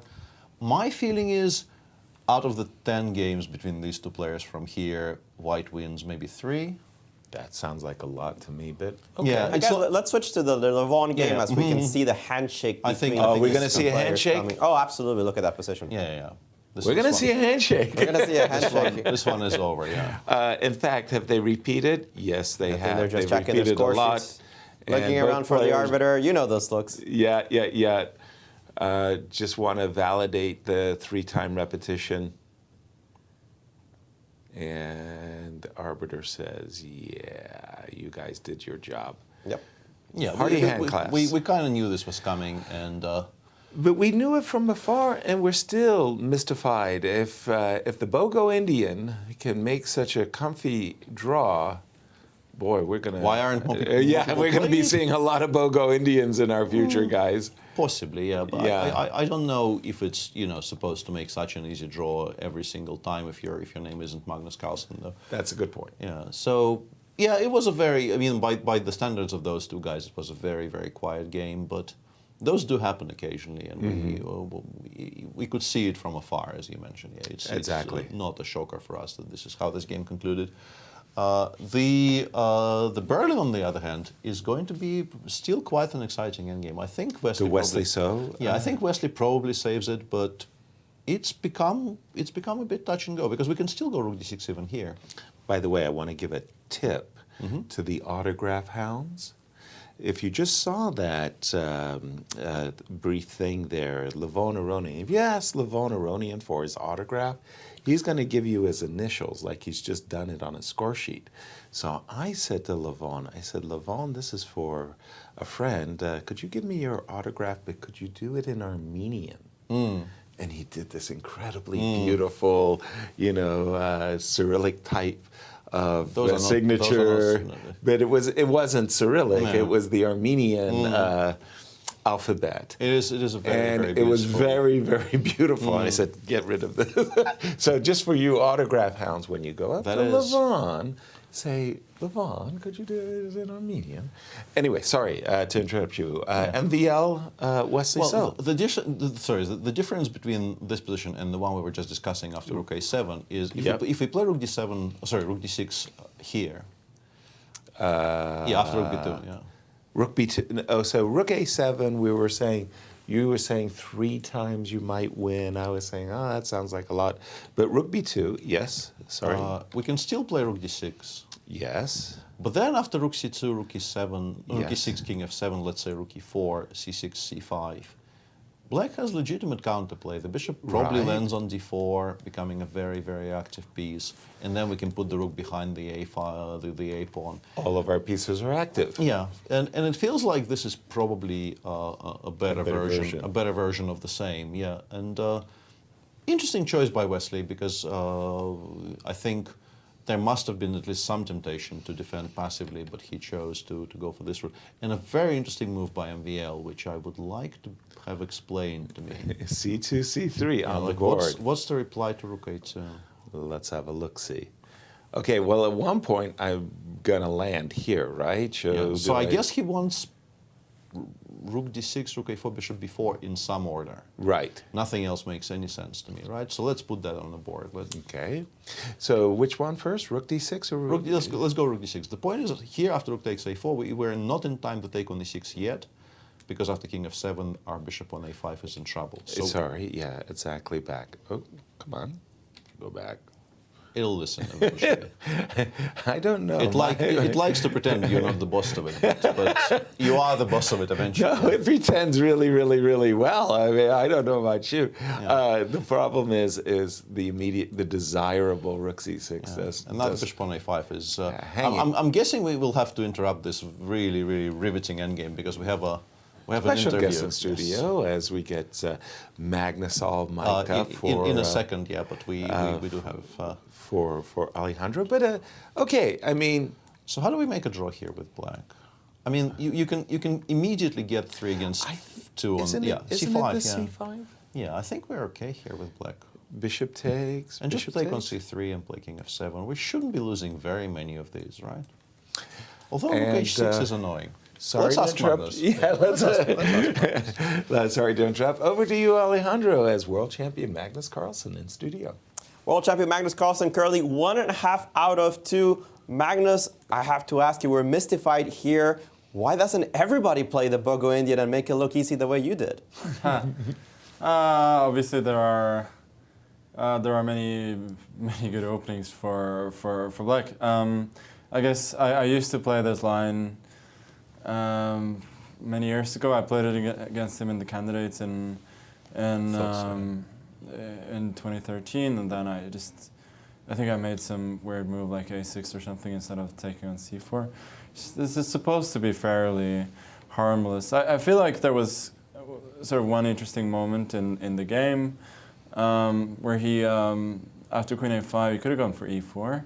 Yes, we were looking at that. We were actually very surprised about Queen C4. Yeah, so exactly. I mean, I thought like objectively the best was Knight A4 and then go take my Bishop on D7 and then, you know, you can like this, Knight A4, yeah, Bishop exactly. D7, Bishop and D7, here Rook B8, and then I thought, well, okay, Rook C3, but I thought he would just chop it off and like at least there's Bishop against Knight. I mean, I guess it's nothing, but I mean. But the critical line was E4, or at least the most forcing line. And here I thought maybe Knight G4, but exactly B6 was the key. B6 in this position, right? Yeah, B6 was the key, and then I thought I was getting out. So I was not And it didn't feel like I'd done anything particularly wrong, so it would have felt pretty unfair if I was considerably worse there. But I just thought for a bit just to realize that b6 was kind of okay there. You don't feel that Levon is the one that feels he didn't do anything wrong and his white didn't get absolutely anything from the opener? No, but I mean, there are other ways to play. For instance, you can block the check with the knight. That's true. All the way back in move 4, all right. But let me annotate that bishop d2 inaccurate. No, but I mean, there are deviations, of course. But I think he wasn't particularly aiming to play very aggressively against the line that I played. I think he was like seeing if he could get 1 or 2 opportunities, and when he didn't, he just steered the game towards a draw. And in that sense, queen c4 is a very good move, since it kind of forces my hand. Yeah, if I play like bishop d7, then he has knight e4, which is at least some sort of moral victory for him. So I have to go knight e5, and then things are just getting chopped off. Well, we're going to ask you a question since you finished so early. How do you evaluate this position in particular? We're thinking about this one between Fabiano Caruana and Leinier Dominguez. Seems like Fabi got his prep in, but he thought for a while before deciding whether he wanted to take on e1 and continue the game, or play a move like knight f7 and rook d6.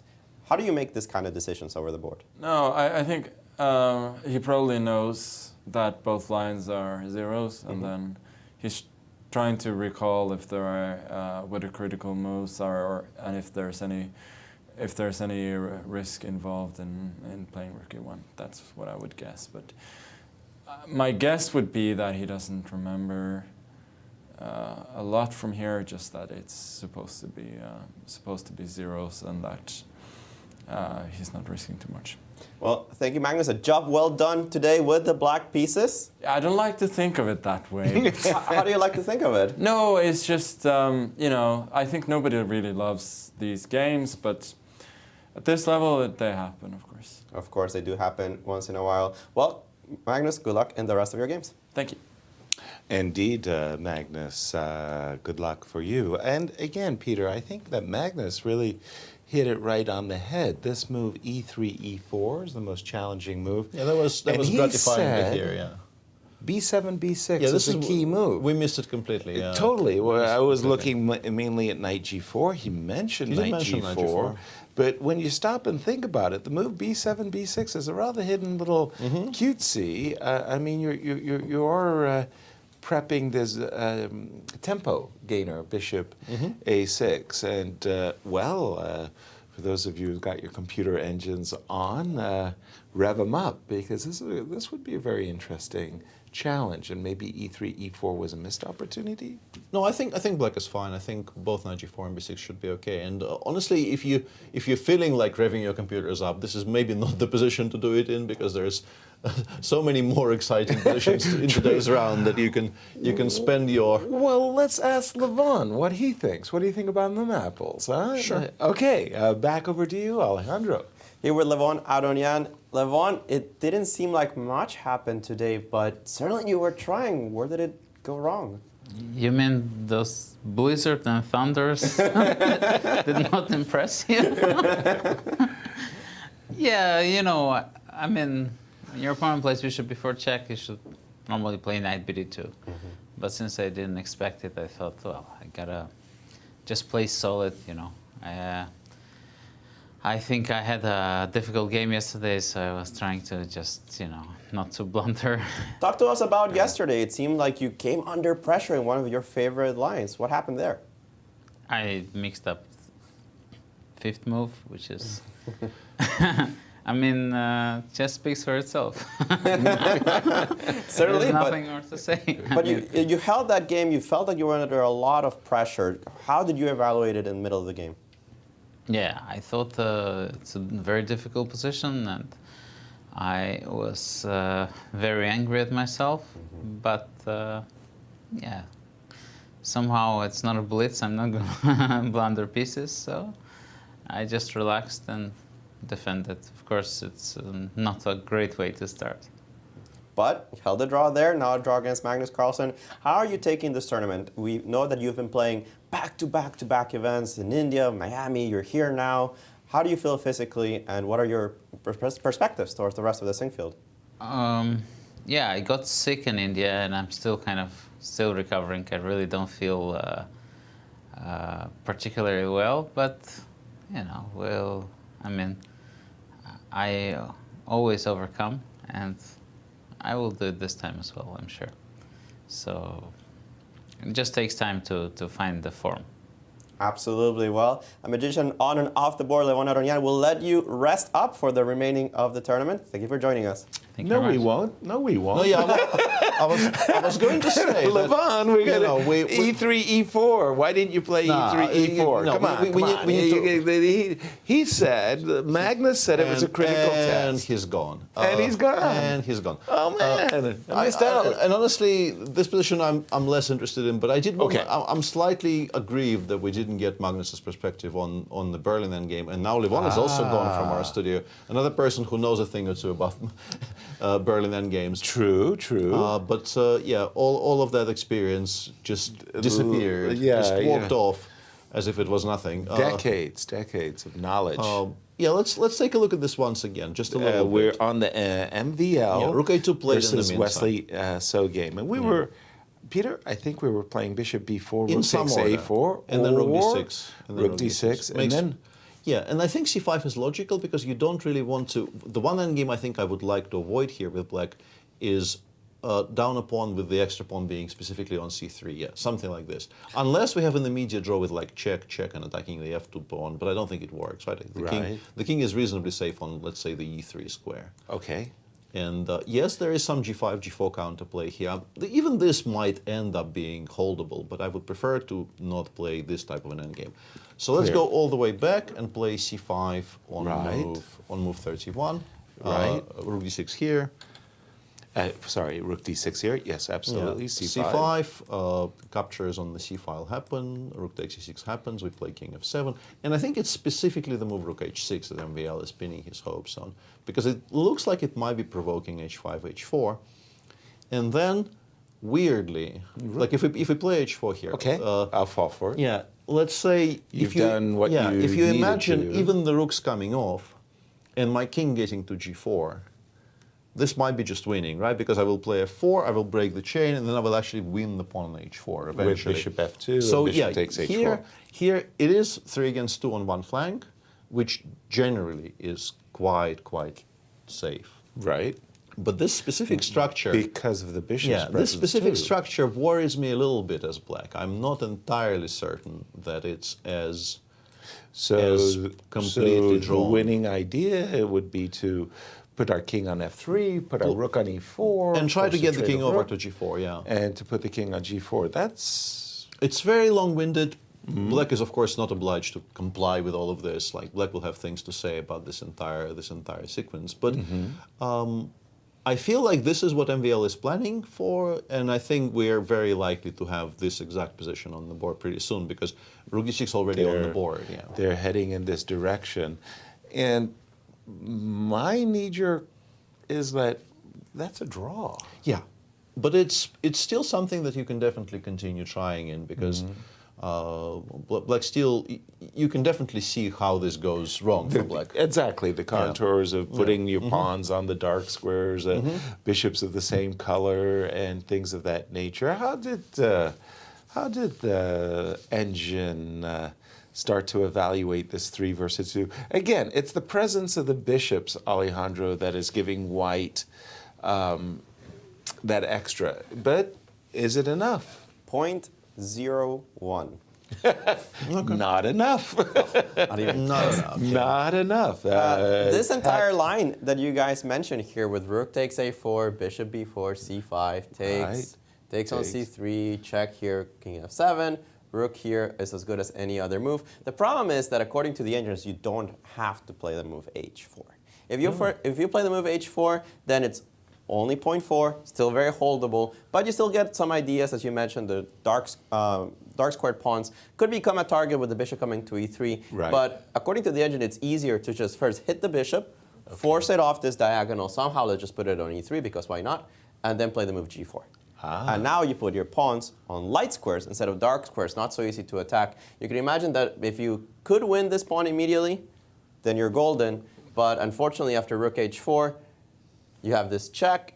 And the point of this check is that after king f2, rook a4, you don't have the move f3, and you're on time to bring your king later to defend this pawn on g4. So the engines just think it's a draw all throughout, typical Berlin. Maybe white has a little push, but it's never enough. So let's focus on more interesting things. Yes. Let's go to Hans Niemann against Shach Mamedyarov, because we did see this bowling ball roll down, but not completely the gutters, did hit a pin. b5, c5, b4, c4, b3. We had mentioned this already. Right. And instead of a3, here Hans took on b3, which is actually, in this particular position, the engine's choice. It does like the pawn on b3 in this particular one. Of course, bishop takes e1 was the choice. It wasn't absolutely forced. Bishop b4 also possible. Rook takes e1, and the engines were pretty adamant about breaking through the center, using the fact that this is a pin to play either the move d5 or d6 in this position, just taking advantage of the fact that e takes d6 is not possible, putting some pressure on this pawn, and somehow liberating this bishop, especially towards the king side in case that I needed. Instead, Shach went in a completely different direction, played the move a5, no surprise about what this move's about, wants to play a4, wants to target this pawn on b3, but is it a good move? The computers absolutely hate it. They want this move, queen h4, attacking the pawn on h7, you have to defend it somehow, and only when h6 is played, then retreat with the bishop to d2. What is the point? That now queen e4 will be coming in certain positions, and of course queen h7 difficult to meet because the h6 pawn is currently hanging. Instead, bishop d2 was played immediately, and this is the current position on the board. The engines think that the best move, and by far, by the way, in this position is to play the move queen e7. What's the point? First of all, you take away h4 from the queen, so you don't have queen h4, e4. Yes, you can play queen h3 and attack the pawn, but you don't have queen d3 to follow up, right? Bishop is still stuck there. So queen e7 also attacks the pawn on c5. That's not so difficult to explain. And the only thing don't play a4. Don't play a4 in this position, because this is the point of retreating the bishop to d2, is that now I can sidestep this pawn with the pawn to b4. And of course, this is going to create a beautiful umbrella for the king to just land on a3, completely safe and out of harm, and then I can focus my attack on the king side. The agents think that this position is slightly better for white, but I don't think anybody's looking at it from that perspective. But more importantly, in my opinion, Hans Niemann, move 21, 20 minutes to go. Shakir Mamedyarov, an hour and 7. So a big time difference there between these two players. Wow. Thank you for that, Alejandro. And I just wanted to ask you quickly, I know we're preparing to go on a break here, but I don't think I've seen that in my games. That d5, two en passants. Two en passants. So, yeah, you picked up on that as well, right? That's pretty cute. Yeah. I mean, I have had, obviously, many, many times single en passants, but I never had a double. How about you? Did you have a double? Not really, but there's been a very, very important sort of breaking development in the Caruana Dominguez game. So let's go there and show. Let's jump into it. Give the floor to Alejandro. Well, we were wondering. That was the move you didn't like, rook f8, right? Rook f8 was not a move. I had mentioned in this position after rook takes e1 the move rook a d8. Right. And the engines, when I got here, said it's the only move. Everything else loses. Whoa. So rook a d8, tactically the point is that if you play knight f7, check king g8, you could take on d8. Nothing's preventing you from doing so, but it doesn't win the game because I can take your rook on e1. And after king d2, rook e7 only move is sufficient for a draw according to this engine. Gotcha. So that was forced, but rook f8 came on the board, and Fabi hasn't played yet. But the engines are thinking queen d7. And why not? And it's +6. What? +6, end of the game. Let's go to the next one. The point seems to be the knight f7 followed by rook e7 can be very strong. Or you can play knight f7, and again, this ideas of knight h6 can become an issue. I'm a little surprised that there's no defense here, but apparently everything is just too stuck. There's no good way to bring the queen to the center, to fight for the file, and I think that's why the engine wanted to play rook a8, particularly in that position, because now that the queen reaches d7 and controls all the important squares, there's no way for black to get his pieces into the game. Sample variation, rook takes f4, why not? Just bring this rook to f8, next move, check. Now if you take on f7 and I take on f7, unfortunately you start to see the difference in power between the pieces. Open files, rook e8 check is checkmate, queen takes c4 if the queen moves somewhere dumb. And if you play queen g6, takes, rook e4, rook e7, a4, whatever, this endgame is hopeless. Yes, it's that bad. The king doesn't get in. The structure's not good for the activity of the king because it can't enter through the queen side. And even a move like a4, just to isolate the pawn on c4, the engines are saying this is a completely winning endgame for Fabiano Caruana, which I'm sure he will convert without any difficulties. And if you don't take on f4, where are the useful moves here? The most shocking thing, once again, I'm sort of reading your screen, and all you said you can sort of understand, but if we can bring it back to Alejandro's screen there for a second. Queen d7, rook takes f4. Yeah. Right. This If I understand correctly, you can play queen g2 here, and white is still better. What? That is what the engine says, correct. Yeah, and I mean, and this I specifically wanted to show because this is one of those which, like, you send screenshots of this to your friends. Right. Like, we're in exchange down. The rook on f4 can be supported by rook a f8. Right. We have no threats. We've just moved our one act. Like, nobody plays queen d2. It's a horrible move. Knight f7 is winning. But I just wanted to show it to our audience because it's one of those things you occasionally see on your computer screen, and you just immediately press like whatever you use for screen grabs, like Yasser, whatever. Yeah, right. And you send it to like 5 people, and say, guess the second move here and the evaluation. That's crazy. Why is this better for white? Knight d7. And knight d7 against most things, but even a move like yeah, why is rook f5 losing? Like, I have no idea. rook f5 loses to queen d7. Okay, fair enough. But queen d5 also very strong. Now, again, preparing knight f7 check and using the fact that it's a back rank, right? You don't have time to play rook f8 because you play check anyway. Take and take. Yeah, so you guys are into alien worlds. Yeah, It's really, really crazy. We're going to take a break. Absolutely, yeah. We're going to recharge ourselves there. Queen d2. +2. Get out. Get out of here. We're going to see you all on the other side of this break. Stay tuned.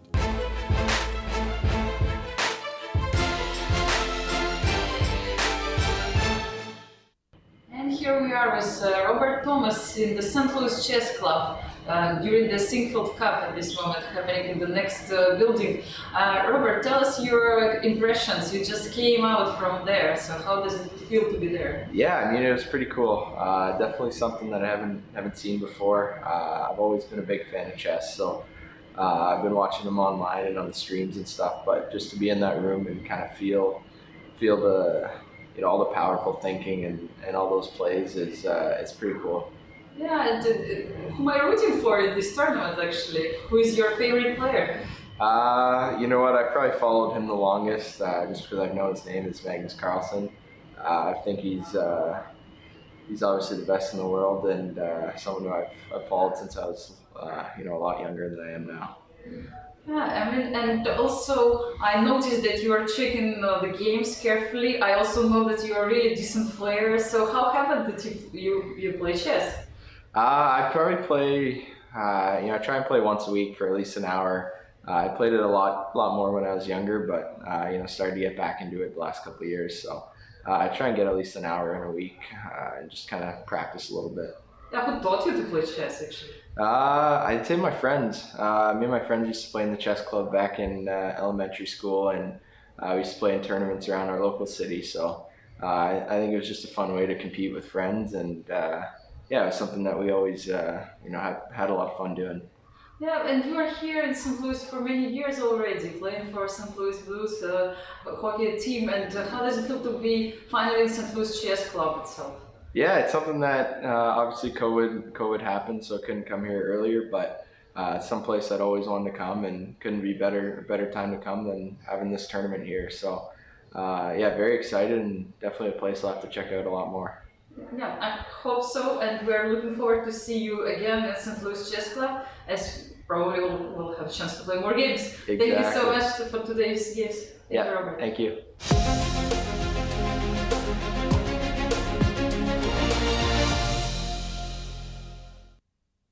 You may have heard about St. Louis's world-class museums. Art, history, science, even magic. But you may not know we have an entire museum dedicated to play, with a 10-story slide and a Ferris wheel on top. Don't let all this family fun slide by you. Whose kids are these? St. Lou is always exploring. Anybody?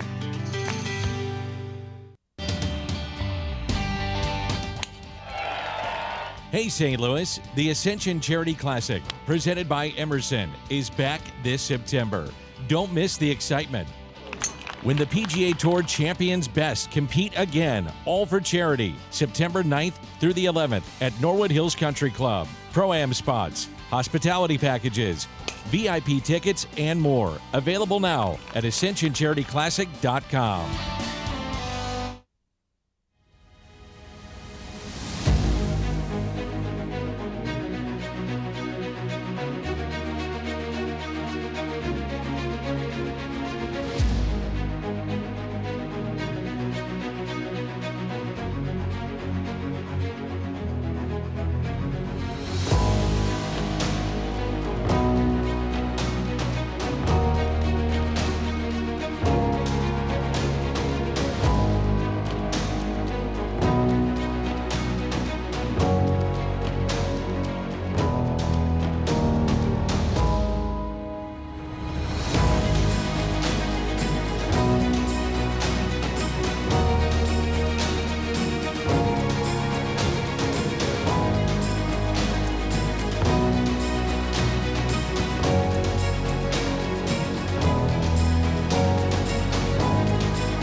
back to round 2 of the Sinquefield Cup with plenty of action still going on. One game ended in a draw, and that was the game between the two people in this round who played against each other the most, and in general I think are very close to the top of the list all time, I would suspect. I would suspect so too. We're of course talking about Magnus versus Levon, and this round 2, they were the first game finished, Peter.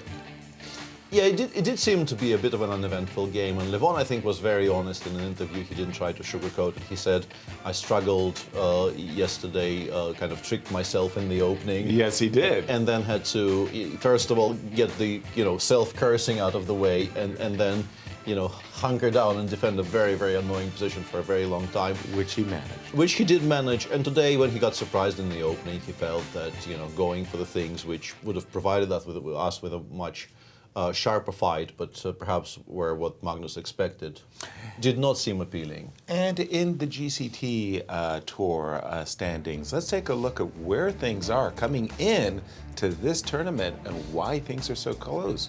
Peter. As you can see on your screen here, with everybody having played 3 events apart from Richard Rapport, MVL is currently in the lead there with 26.5 for GCT points and the most money earned as well. Alireza is in second after his very, very convincing victory in the just very recently concluded Rapid and Blitz in St. Louis. And Levon and Wesley are tied for third on 22.5. The hunt is very keen between those top players, isn't it? And this is how we see the graphic. I always like those graphics. I like Firouzja hitting the trampoline. Take a look at that from Poland to Croatia. But St. Louis really got him nice on the graphics. All the way up there, yeah. And Fabi is somewhat behind, but if he has a good event here, he is definitely still in with a shot for perhaps third or maybe even second. I hate to be cruel to Fabi. He's been in a bit of a slump. I mean, that candidates wasn't great either there, and we saw that kind of line where. Yeah, and on the topic. Unfortunately, yeah, on topic. On topic of Fabi, we went on a break after showing our viewers, and if you were here, you perhaps have caught us explaining that Queen D7 on move 27 was incredibly strong. And probably just winning. But yeah, we're watching this game being finished. You there. Yeah, we do expect this game to finish. And by the way, I mean, kudos to Wesley So.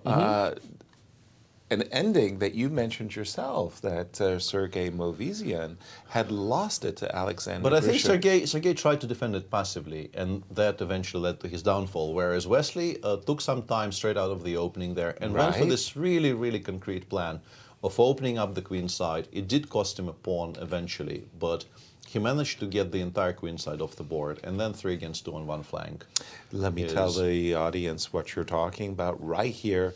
Way of playing it passively would be, for example, to attack the bishop rook and then to C8 trade and then, rook D8. What like Wesley did was immediately blow up the queen side, even as you said, Peter, at the cost of a pawn, got his pieces active, ended up losing a pawn, but then securing the draw. So 2 draws in this round 2 game. But now to continue your point, how could Fabi not play the move Queen D7? He's just not himself. I think Fabi, when he's in good form, I think he would have. I don't think we're slightly overselling how obvious it is, because I think giving up the pawn on f4 and White is still better after Queen e4, just not as much. I think maybe this is what let him down, is that the realization that there is a good move in the position and why are we searching for better. But Queen d7 was significantly better. Queen d7 was basically, as we were saying, basically winning. Whereas after Queen e4, the game is still very, very much in progress. Well, we have a couple of moves since the move Queen e4, right? We'll have this move Rook d8, and the Angels absolutely hate this move as well. So they were adamant that after Queen e4, you have to play the move Queen e6, and you can understand this move. It takes control over the f5 square. And now there are no more real jumps with the knight. G6 is not possible, F7 is not possible. You can always take on C4, you can always take on B7, but it's not material that White is playing for. You're playing for the initiative in this scenario. And the problem is that after Rook D8, both moves, G6 immediately or F5 immediately, don't allow this queen to return over to the king's side. You're going to be able to play g6 at some point. Knight f7 will always be an idea. Even the idea of f6 and just opening up the king that way. Following it up with king b1 and king a2, just hiding the king from any potential counterplay will give white, according to the engines, a very, very, very strong advantage. So Dominguez was given this chance to play queen e6. It didn't quite equalize, but it came close to that, and he didn't take it. Right, and I personally, Peter, I don't know about you, but I find the move f5 really compelling because I want to go g6, I want to go knight f7, and just claim game essentially. Yeah, and also taking away the e6 square from the black queen appears to be a very, very important thing here because if it doesn't get there, your progress on the king side is very, very difficult to stop. Exactly. And I also very much like Alejandro mentioning that it is very much worth it here to invest to tempi in king b1, king a2. Right. Because then you can more or less completely forget about any kind of counterplay against your king. The only reason I would be a little bit remiss if I didn't mention that king b1 just does... Yeah, in some if queen a4 exists, maybe you have so to be I can make a perpetual, those old standby. Whereas for me, the move, I'm really, really, really attracted to g6. But I would much rather have my pawn on f5 if I'm going to play g6, just so that I can swing happily along the h-file. This looks really good for Fabi. Rook d8 turned out to be bad. Sorry. Yeah, and just a very, very cute kind of a transformation in the game between Hans Niemann and Shah Mamedyarov, because we started off. We spoke quite a lot about how poor the black bishop was on a5. It was a terrible bishop on a5. And now there's once again a bishop on a5 there, just of a different color. And change colors on it. What? Yeah, and it's also not great, I suspect, but probably better than And Shah says, it's clearly better than mine was because he just gave up a rook to trade for it. And we just catching up as we do have a special guest in studio. I don't know. I can't. That bishop was good after all. It was defending a good pawn. But let's interrupt ourselves and jump over to Alejandro. Here with the defending winner of the Sinquefield Cup 2021, Maxime. Welcome to the show. Tell us a little bit about your preparation today. Of course, you must expect the Berlin from Wesley So. What was your choice? Yeah, I thought, this was the most promising I could find. And I assumed I'm slightly better, but I'm honestly a bit annoyed at myself, to say the least. I think in some critical moment I didn't think for long enough. So. Well, let's take a look at it. First of all, were you familiar with this position that you reached about this game, Grishuk Movsesyan? Yeah, I was familiar. And tell us, until more or less you did not know what was going on. Yeah, so... a5, you played a4. Yeah, it's natural. I was not sure about a5. I thought maybe rook c8, bishop a5, c5 was an idea. Instead of a4 in this position? Instead of a5. Instead of a5, you thought rook c8 here right away. Yeah, bishop a5 and c5. Because you want rook c6. I thought this was maybe the... rook c6 holding on to the 6th rank. Because often I want bishop c3. So after bishop f6, I considered for a long time bishop a5. Bishop a5 immediately? Yes, but b6, bishop c3, take. Okay, there's king e7 that I missed with the idea of rook f8. But my point was after rook d8, I couldn't find a win. And you probably have to go into the pawn endgame. Yeah, and the pawn endgame I thought could be promising, but it's not. So it's a good thing because I missed completely this idea of king e7, rook f8. So anyway, and after rook b2. Yes, this particular position. Sorry, rook b2.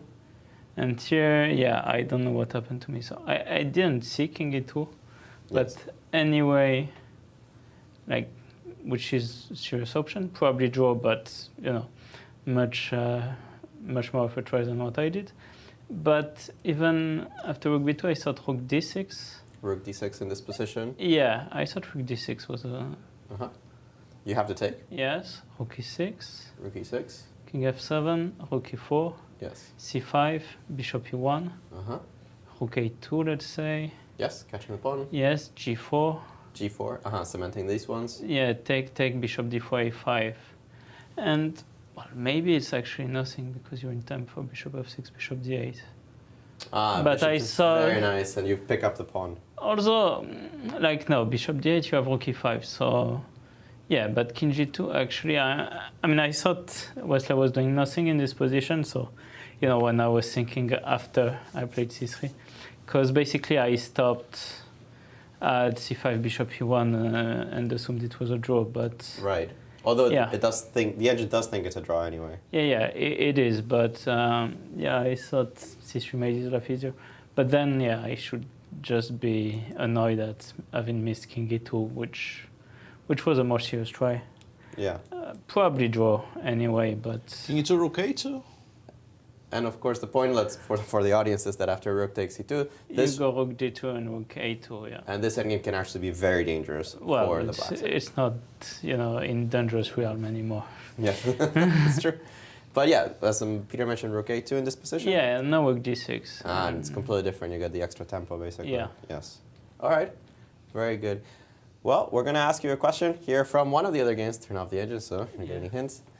This particular position that we had, what were your thoughts looking at it from a spectator point of view? I thought it should be fine for linear, but at the same time, I feel like Fabiano looked at this thoroughly and, yeah, must have a comfortable way of playing on. So I think if linear plays the best move, it should still be within drawing margin, but it's quite unpleasant.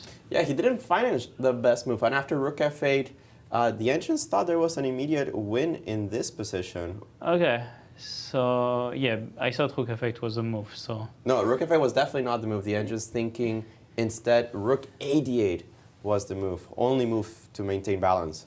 Tough. Tough, yeah. Tough, but so rook f8, I mean, I didn't see a win. Yeah, the engines thinking queen d7. Logical or difficult to find?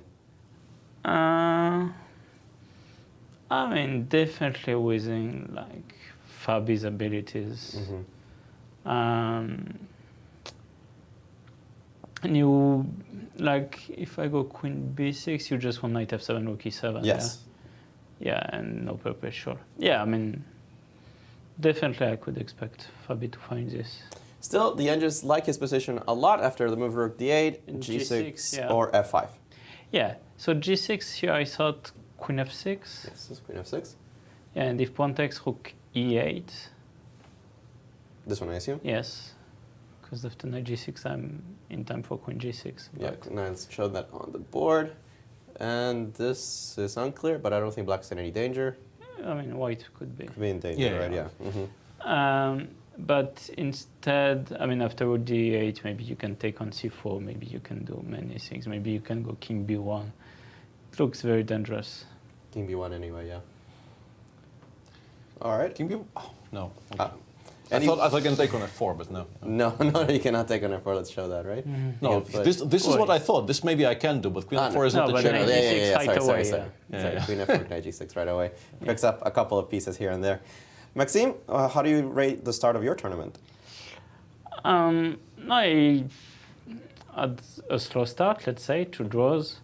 Today I'm definitely not satisfied with, half a chance missed is still half a chance. Right. So, in these sort of tournaments, whenever you get half a chance, you want to take it. Yesterday, I feel like I played well. Took a lot of energy, of course, to remember the details and, actually to not remember some of the details, but then I feel like I played a pretty good game. But yeah, I definitely need to rest, to recover some energy, because for some reason I'm not sleeping as much as I should here, and then we'll see. All right, well, we'll let you get that rest unless the commentators have any other questions for you. No, you asked exactly what I wanted to ask. Yeah, we wanted expert opinion on just how easy queen d7 is. I don't think it's that straightforward. But yes, it should be findable. No. I think it's still surprised that Fabi didn't play it, in particular since he didn't blitz out queen e4. He definitely considered his options there, and if you stop to consider, I think. No, also to me the question is how familiar Fabi was this with the fact that rook f8 is not a move, and therefore should be punished much more harshly than with queen e4. Well, we'll get to ask him after the game, certainly. We'll let you get your rest as it's a long tournament. Thank you for joining us, Maxime. Thank you. Thank you, Maxine, indeed. And I'm looking at this position between Shaq and Hans Niemann, and I was just about to say that Hans was using a lot of time, and he finally made his move, bishop d3 to e4. His king makes perfect still sense. Somewhat exposed, I Yeah, would say. very centralized king there, but bishop e4 makes a ton of sense because black perhaps was, soft threatening queen c6, queen a4. So taking away the c6 square there makes a great deal of sense. I was kind of idly checking if black can play bishop takes c4 here while we were listening to Maxime explain what's going on with him, but I don't think it's a perpetual. I think we just go king d2 here, and the checks generally do run out. I don't think it's playable for black. It's still a bit tricky. I can play maybe queen f4 check in this particular position and continue being a nuisance, but it's not really much more than being a nuisance. Right. Yeah, king e2 rook b2 check is sort of the justification for what I'm doing, and suddenly black I think is winning, but king e2 is unnecessary. You can make pretty much any other move. King c2 seems decent. Queen f2, rook e2, and we've finally stabilized. And if bishop takes c4 is unplayable, then bishop e4 is definitely a useful move. Kind of asking Shah, do you want to play c7, c6 to stop me from bishop d5? Right. Which does stop white from getting bishop d5 in, but on every other count is an unbelievably ugly move. Exactly. That you never ever want to make. The problem with such a move as c7, c6 is this bishop could actually just get shut out for the rest of it. I was more or less though, right? Queen a6. Queen a6 exists. I was more on. I liked your idea of queen c6 to a4, trying to sneak in through the back door, so to speak. But okay, this is very concrete because rook b1 might be winning. Right, exactly. That was my question for you too. Rook b1, queen a6, and then I try to take everything on. Like I take maybe with the bishop first. Okay. And now I take with the rook. Okay. And now I take on d7. Yeah, and queen g2, queen c7. And you very often just very quickly lose these types of queen endings if you don't have the immediate perpetual. And here I don't think you have the king b4. This is just one check. Right. And then it hides on like b7 here. I go I go queen d6 here to give myself some more squares. Right, and then you go crossing up the board. I start pushing. And I think there's no race. Yeah, I think the c-pawn just wins here more often than not. I won't argue that point. Yeah, so it's not obvious how Shah should react to bishop b4. Challenges galore. A game kind of slipped by us, and it's going quite quickly, is the one between Nepo and Ali Reza. When we left it, we were more or less around these parts. We were kind of thumping the table a little bit for bishop e3. He didn't play your move queen c4. I don't know why. He played queen a5, which is also sensible. I still like the c4 square. If we can park it on c4 and it doesn't get too challenging. But maybe rook d1, d4 is what is very annoying here. I do remember that after f5, bishop g2, obviously I only saw it very briefly on our screen, but if we go back to that move 14, f5, bishop g2. Yes. The engines were, at least, or so it seemed to me, the engines were connecting the idea of playing f5 with the idea of following up with the immediate e5. Right. Trying to block off our bishops with e5, e4. Exactly. And once you don't do that, perhaps you do get hit by bishop e3 very quickly, as it happened in the game, and you no longer really have the options that maybe you would have had here. Because here I think I can play queen c4, and if you play rook fg1, I am in time to actually block it off with e5, e4, and then castle next move. Right. And this seems to be reasonably comfortable, at least to my eyes, it seems to be kind of okay for black. But the way he did it, he castled, and then after bishop e3, if you do it the same way, like it happened in the game, castles bishop e3. You put the queen on c4 here. I will play rook fg1, and you're not in time to play e6, e5 anymore because bishop d5 check happens just in time for white. Oops. And that means that the queen on c4 is very vulnerable to rook d4 ideas. Absolutely. So yeah, understandable that he chose a5. Jan played c4. Understandable that he played f4 because c5 the white setup might end up. The white setup needs to be challenged. Right. You might find your queen offsides after bishop d2 somewhere somehow. And f4. Somewhere here, I think, in particular after bishop d4, bishop b5, Jan had a bunch of options he could choose from, but he chose kind of a dry one. He's still going to be pressing, but it's still not the most. It's a very, very technical What did you approach think here. was... Rook FD1 is interesting. There's a few things here. I don't know. You have to analyze. But for me, I sort of never trust my technique. So I would be. What's wrong with your technique? It's just not good. Nothing wrong with it. It's just not great. Okay. So for me, the endgame he went for, I would be very reluctant to go for it because I would think, even if it's better for white, and I suspect that it is, You might not win it? Yeah, I'm unlikely to play it perfectly. But yeah, he's gone for this very, very technical position where, obviously, if we stop at Rook FD1, which I think we get by force, right? We get here, if we play Queen B2 on move whatever it is, 17, 18. You just have that image of Yeah. the 4-rook ending You pretty in much mind. get this position by force because you played Bishop B5, so you're definitely taking on E4 here after Queen B2. There is no choice. After Queen takes D4, E6, E5 is far and away the most obvious move in the position. You want to develop some pieces. You want to protect the pawn on F4. And then we get there. Yeah, we give this check, and pretty much every single move in this sequence is forced. I want to talk about this for a second. Let me just interrupt you and say, I get here move by move, very consequently, and I see this position in my head very clearly, but I do it by a move. Michael Tal gets to this position by chunking. Are you familiar with that concept? If he just sees all of these moves together, like as a package, and he says, oh, that's one challenge, or I don't play Queen B2, which is, I think, what you were alluding to, that Nepo sees something else beside Queen B2. Yeah, I mean, I think he spent some time on Queen B2. He definitely considered all the other options as well. But do you chunk, or do you see it move by move? You're giving me an opportunity to tell one of my dad's favorite jokes again, which I will never pass up. But do it. It's a reasonably famous, homily about somebody asking a caterpillar which leg she moves after the 27th on the left, and it just stops and never moves again because, like, once you involve the higher processes in this like then you can't do it anymore. I don't know. You're asking me a question which is a very legitimate question. I don't have an answer for you. I have no idea. And the caterpillar doesn't know why it needs this 28th leg in the sequence it does. Yeah, I have no. I honestly have no idea. But that concept does sound like something that probably is happening at least occasionally in my head, of just kind of teleporting from point A to point B.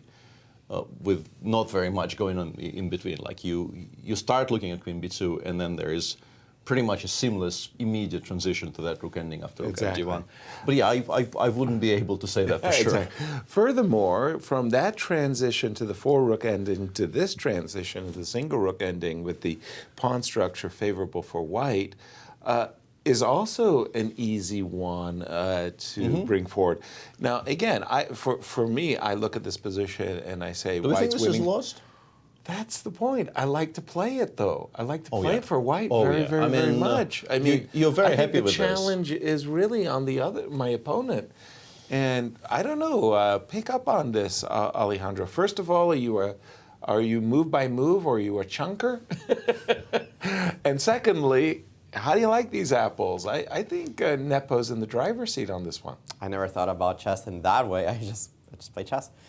But in this move case, by move. I guess it's move by move, if that's what you call it. Right. Yes. But in this one, I have to agree with you completely, Yasser, and the computer agrees wholeheartedly. It's giving a very strong advantage to white, a full plus 1.2, and it's just the easiness of making moves. I'm going to put my king on f3, I'm going to play g4, I'll probably play g5 if you let me, because if you play the move h6, at that point, if I capture, I get two connected passed pawns. And if you capture me, after rook takes, I can start attacking your pawn on g7. So king f3, g4, e3, e4, all of these are possibilities for Nepo. They play themselves out, and I don't see black's plan. If this rook moves from the c file, if you don't start doing nothing, at some point you're going to play rook c5, and you're going to have to play c6. That's a very awkward move to play. I could always go back and re-attack your pawn on a6. So you're kind of stuck on the c file, which means you have to play other moves, something with the king. But where's the king going? You can put it on f6. I'll put mine on f3. I could start with the move e3. It's what the engines want, so that king f3 is not met with a check.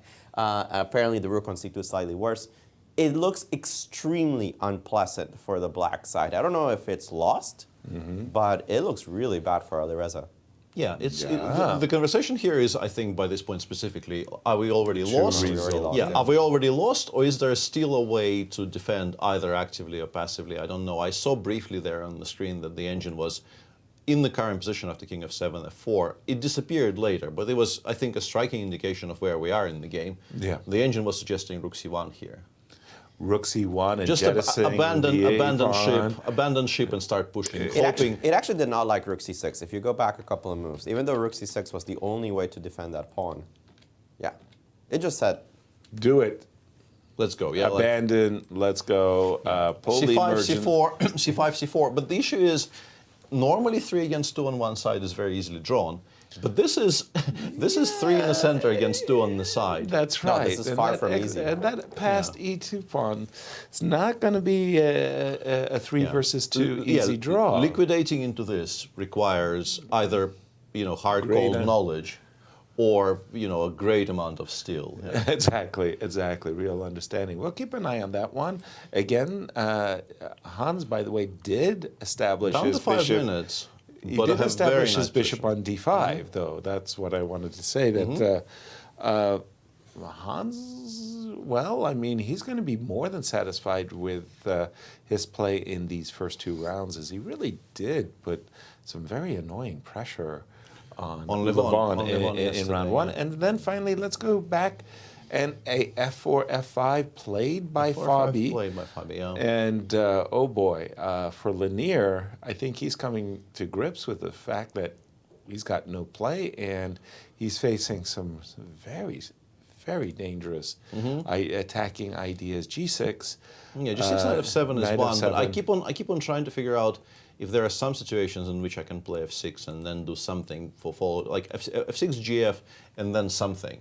I think with the queen on a6... b5. No, I think f6. With the queen on a6, I don't think it works. But let's say if you play queen a4, which is a really ridiculous move, which probably loses to a lot of random stuff. Okay. But with the queen away from the 6th, yeah, here maybe we can find some kind of a justification for it. But even in this position, honestly, I'm not sure why I'm doing this. Like g takes f, rook takes f6, knight g4. That's why you're doing this, because you're thinking that you get on this diagonal. Maybe we are actually winning here.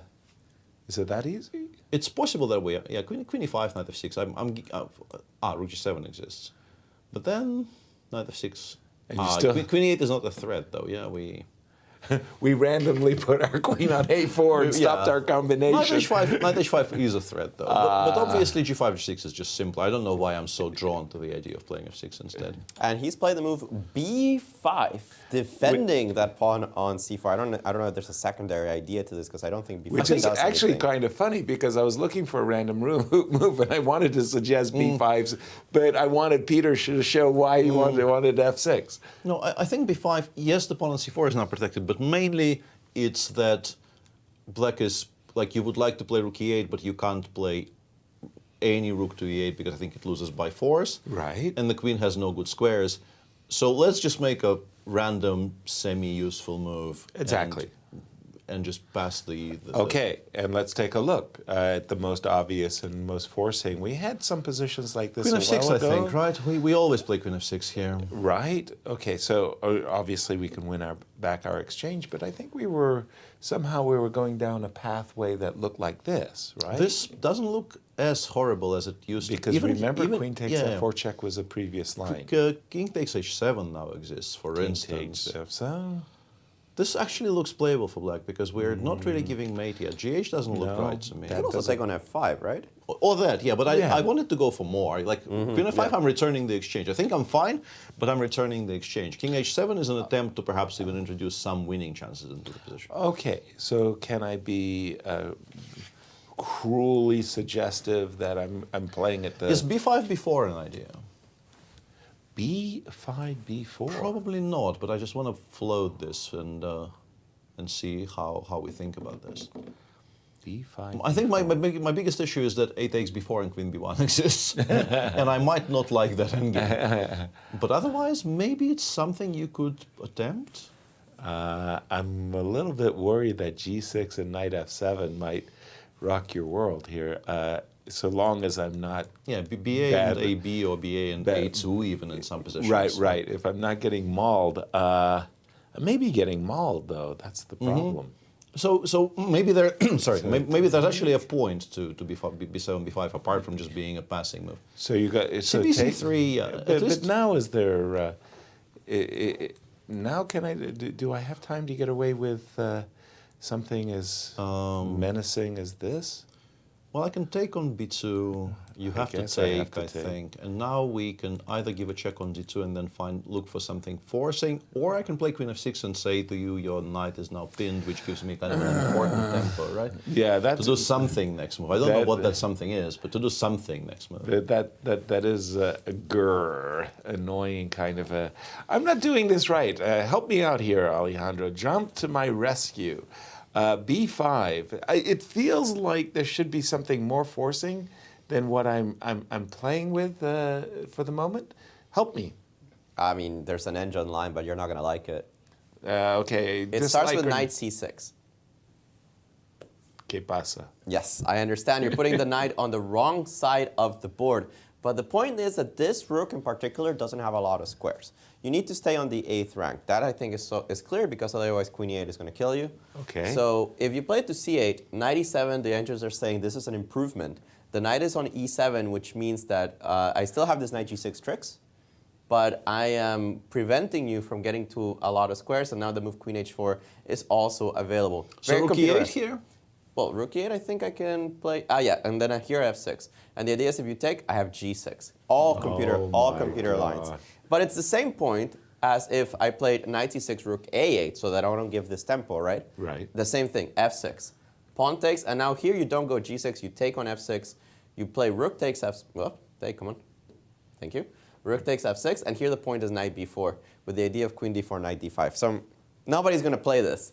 Nobody is ever playing that, especially somebody that doesn't play queen d7. Is definitely not playing knight c6, f6, takes, knight b4.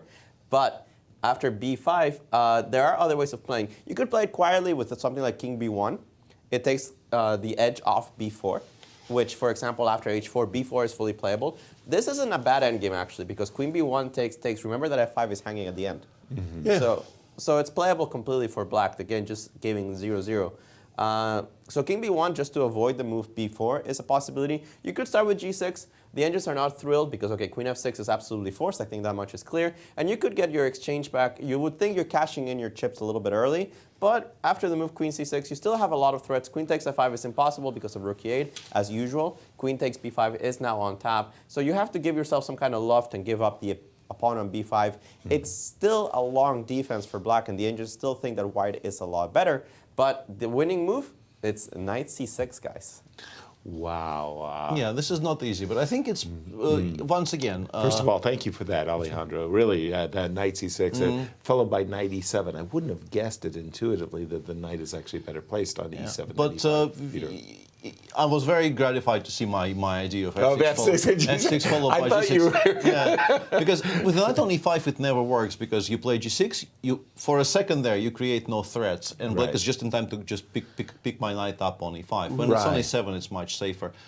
Once again, it's findable, and Fabi in good shape, I would actually take to play knight c6. Yeah, here we don't play g6 for some reason. Right, but it was funny with the knight on e7, like right here. Sorry, excuse me. I did it in the wrong move order. I apologize. So rook c8. Now we go knight e7. Knight e7. And rook a8. And now we can play f6, gf g6, and we are getting finally breaking to the king and giving mate. I think it's possible to realize that generally you don't want to move the knight away from e5 because you're like, if the rook can come to e8, that's a problem. But because we are so much in control over the e file, I think it's possible to realize knight c6 is a strong move, but it's not that easy. But hold on, there was a line there where there was a queen. Okay, hold on. Rook d7 I'm wondering about. Rook d7, queen e8, queen c8. Originally I didn't see queen c8 existed, so I thought it was just a blunder, but queen c8 does exist in this position. Okay, if I see this, I stop with my knight c6. I just kind of shut down knight c6. So let's try to figure out. Rook d7? Yes. Your move? Rook d7? Not f6, not g6, not queen e. Okay. Knight b8. Oh. It is good, isn't it? Oh. That's where I miss it on a puzzle rush.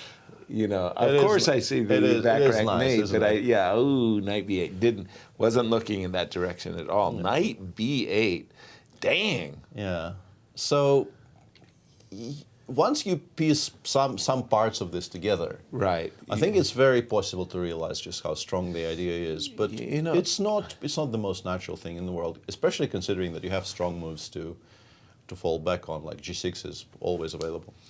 Wow, knight b8. Okay, that's a visual. Alejandro, what do you have for us? Hans Niemann's game. Good news and bad news for fans of Hans Niemann. The good news, his position, according to the engine, is winning. Let's see how he got there. After the moves, queen e8, retreating the queen, so that on bishop d5 you can go bishop b7. The engines were pretty adamant that about after rook b1, you have to take on d5. Now, it's ugly, because you take on b8, and you're even allowing me to take with the c pawn. White has an extra pawn in this queen endgame, but the king is still a little bit vulnerable. The angel is saying that after queen b5, far from easy, the task is here for white. Instead, he played bishop a8, keeping these pawns doubled, but actually the double pawns, as we'll see later, are useful to keep the king safe. After takes, queen takes d7, queen a1 check. This is the current position on the board. The engines are saying +7 for Hans Niemann. Loving this queen endgame for him. The only issue, 40 seconds left for let's maybe watch this. Wow. Yes, we should. King b and 30. King b4, correct 4 move. seconds, and king to b4. The correct move. Yes. Queen takes e5 Schach quickly. realizes there is no perpetual, so he goes queen takes e5 straight away. And now, we just go king b5, king c6. You just go king b5, king c6, collect that pawn. I don't think it takes a lot of calculation to figure this out for Hans. So I expect him to win this game. Wait. I mean, now I see a race. Before I didn't see a race. Queen takes h2, king. Should I throw in h5? I think you're not going to give me your g pawn. But here, isn't there at least something to talk about, or is it nothing to talk about? You're down a lot of tempi. Yeah, I think we're way too. I mean, yes, there is, because all of these endgames they're always slightly trickier than you would expect. But you're not even threatening h4. Yeah, but yes, why not? Queen d8, queen h4. Yeah. What? Queen d8, queen h4. Queen d8, queen h4. Oh, you're right. Oops. Yeah. Aha. No, Hans, I mean, you kind of know Hans is winning, but you also know that in particular, but this is move 35, so he's playing an increment already, but he is, I think, should be reasonably well accustomed to playing an increment. And his moves are all going to be playing themselves. Right, king c6, it's going to be queen quite c7. straightforward. Yeah, c5, c6, I get it. Still, one more look. Queen takes h2, king c6. Now I think we should take on f2 after king c7. I don't think and just rip all the pawns. Not just because we want the pawn, because I want to have the check from a7. I think it's very important for me to be able to give you a check from a7. Fair. Queen a7 here, but I get the feeling it's just not going to be enough. Like king g8, I guess. Queen b8. Is it though? Maybe this is just a draw. No, now. I mean, I obviously misplayed it with white, but maybe this is now very close to a draw. Queen c8, queen d6. Right. King e8. Now we start pushing. Yeah, now we go h5 and we start pushing. Pause. And the king on the e8 is a kind of a really funny looking piece where the worst square maybe b7 would might still be winning for white though, like queen c7 first maybe, and then queen d7, and then we run. Yeah. Not queen d7, I hope. Okay, queen d7, queen f8 mate would be okay. So Bent Larsen did that once. He was completely winning in a queen ending, and he got some position like this, and he did make the fatal landmine square, if you will. Maybe there's still some tricks, but but Schach absolutely needs to take on h2, and he needs to take on h2 now. I think giving Hans, which raises the question. I mean, since you can always play king b5, and you why can not g3, yeah? Right, or h3, or make it a little bit, make white work, if you will, to make black work. I don't disagree, but Hans is playing on 30 seconds. He but there was no g3. Why? There was no g3. Go back a couple of moves. Well, there's a queen on e5. This is where we start. Yeah, but if you play g3, queen b2, king a5, queen b7. And I don't collect the c7 pawn. I don't see how you do it. You So might H3 still. or Okay, fair G3, enough. we're not sure. And Alejandro I is miss queen making a b7. point Yeah, I miss queen b7. that it's not that I easy assume for white us. is still better, but yeah, it gets tricky. Like I play queen d5 here. Like my assumption would be I will still win eventually, but maybe not. I'm with you on that one, Peter. I kind of thought the same thing. I didn't. Well, we wasn't so don't need to consequent. discuss it. He played Right. king b5. It's the right thing to do. You don't really need to worry about those races. You assume you win this, but it's trickier. As I mentioned, it's always slightly trickier than you would assume. All of these queen endings. Once again, 1 minute for Hans. How many moves, Peter? That's move 35 currently, so he has 5 to make.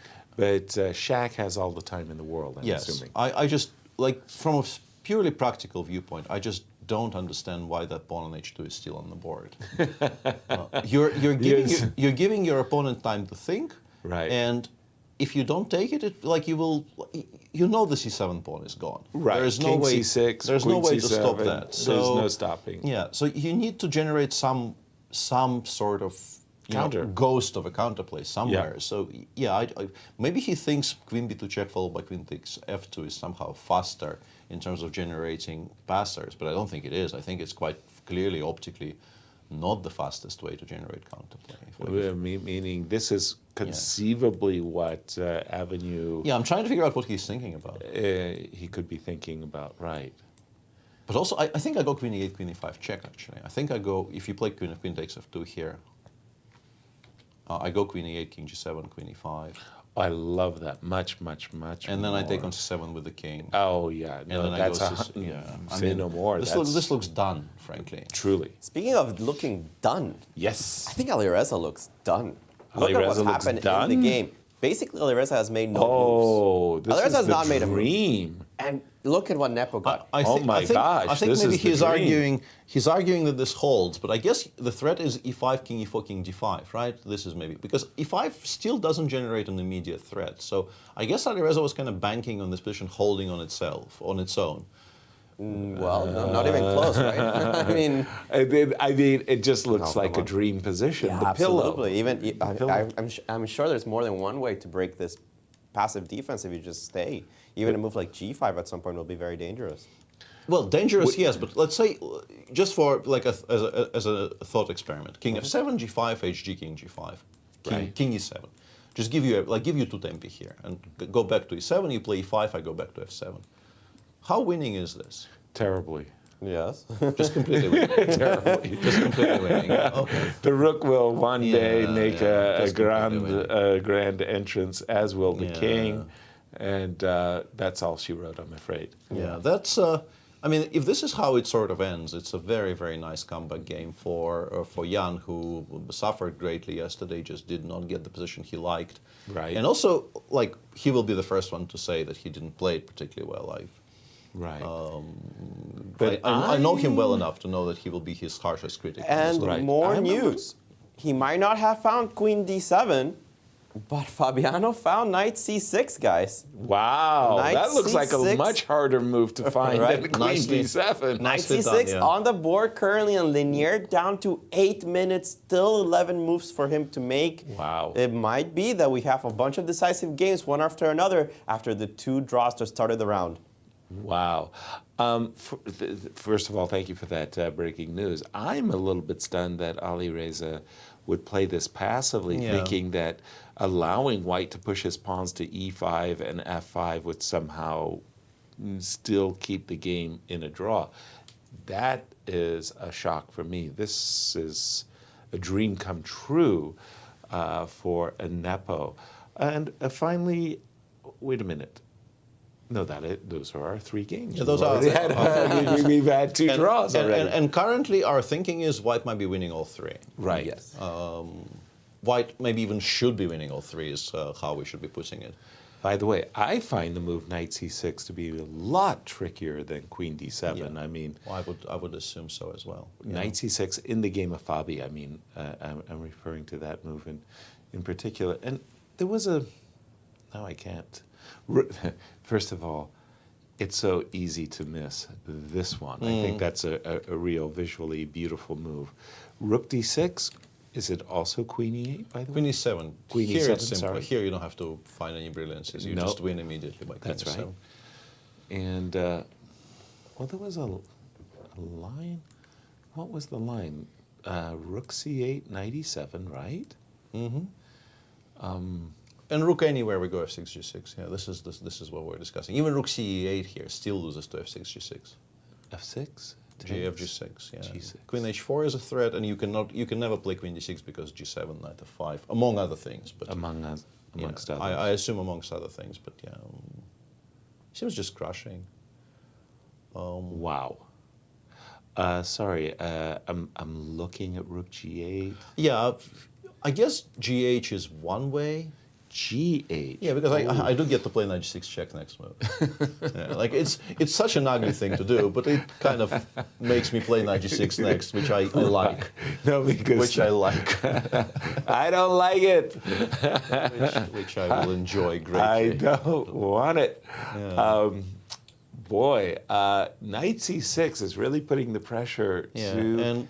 And we rook c8 played by Linear. He's left himself, I think, how much time? 5 minutes. For how many? 6 minutes. Yeah, he got a 30-second increment there.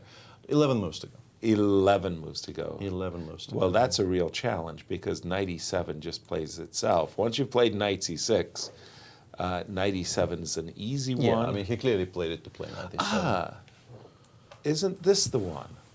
Rook d8. With And the now, idea queen d6. But it's just, I don't think it's fast enough. I think Do you do f6 again? I think I can do it anyway, yeah. F6. Oh, man. F6? Gf, g6, yeah. And I wanted to go queen No, but d6. g7, as we've discussed, Jeez. right? I always have g7. Like, the queen can never go to g6 once I have my pawn on g7. Beautiful. That is definitely a landmine square, isn't it? That's the royal fork. Wow. Which begs a question, after this move knight e7, which is on the board, by the way, how should Linear put up best resistance, Alejandro? It does seem to be that move you were mentioning, guys, rook cd8, but it's pretty lost. I mean, the engines, the more they think, the more lost they think that Linear is. Now, f6 is apparently strong in this position. Queen d6 immediately is possible. You cannot take on f6 because, as you mentioned, g6, and at this point, at least you force white to find the move queen h4, which the engines do say is winning. You could start with the move queen h4. Maybe it's a little bit easier to calculate. The idea, well, knight g6, knight takes f8, just picks up an exchange and keeps the winning position. And it's very difficult to avoid. So the engines aren't suggesting anything fun or creative for Dominguez. They just think this position's busted. Sometimes chess is a simple game, Peter. And let's just check in. It took him a while.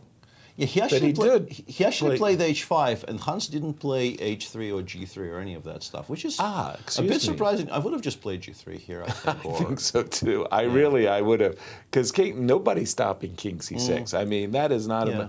But queen takes h2. I very much like queen d8 check here. I think queen d8 check here is a very cute idea. The point being, I think, is that if you play king g7, which looks very logical, I think the point is queen d4 check and then g3.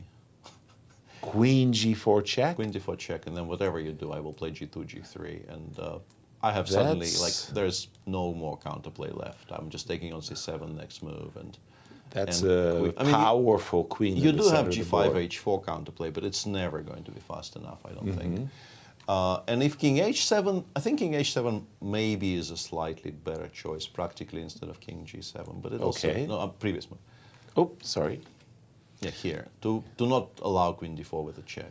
But the difference here, though, was... Yeah, queen takes g4, queen takes g2 is a check, right? So... Oh, excuse me. Thank you so much. I was like, oh. And then I take on f2 next move, and maybe we still lose, but it becomes a bit weird, right? Because we've protected f7, we've pinned the c5 pawn, and... No, I don't want to walk into the pin. This is now a bit of a race, actually. c6, h4... Yeah. So this one I can imagine not winning. Wait a minute, hold on. You were sitting there lauding the move queen d8 check, and then you refuted. No, I didn't, because I think queen takes e7 is a mistake. I think the idea here after king h7 is to play maybe queen f6. I wonder if that's what he means. That's a queen check. g2, king c7. And Queen f6. Yeah, queen g2, king c7, and the useful checks have run out. I mean, you can check from h2, but it's not very good. I'm threatening f7, and I'm still controlling the h4 square very, very importantly, meaning that for black to start running, you will need to at least spend a tempo on something like queen e4 here or something. I don't know. Right, but okay, just a second. So f4 maybe even. I don't know. I don't know if I want to allow queen h2. Aha, queen. I mean, it exists. I was just trying to get my pawn going. Let's see how this works. c6, h3. That's fast. It's a race. It is pretty fast, yeah. It's pretty fast. You put your king on the d file. I've got you on yes, check. Yes. All of this is not that clear.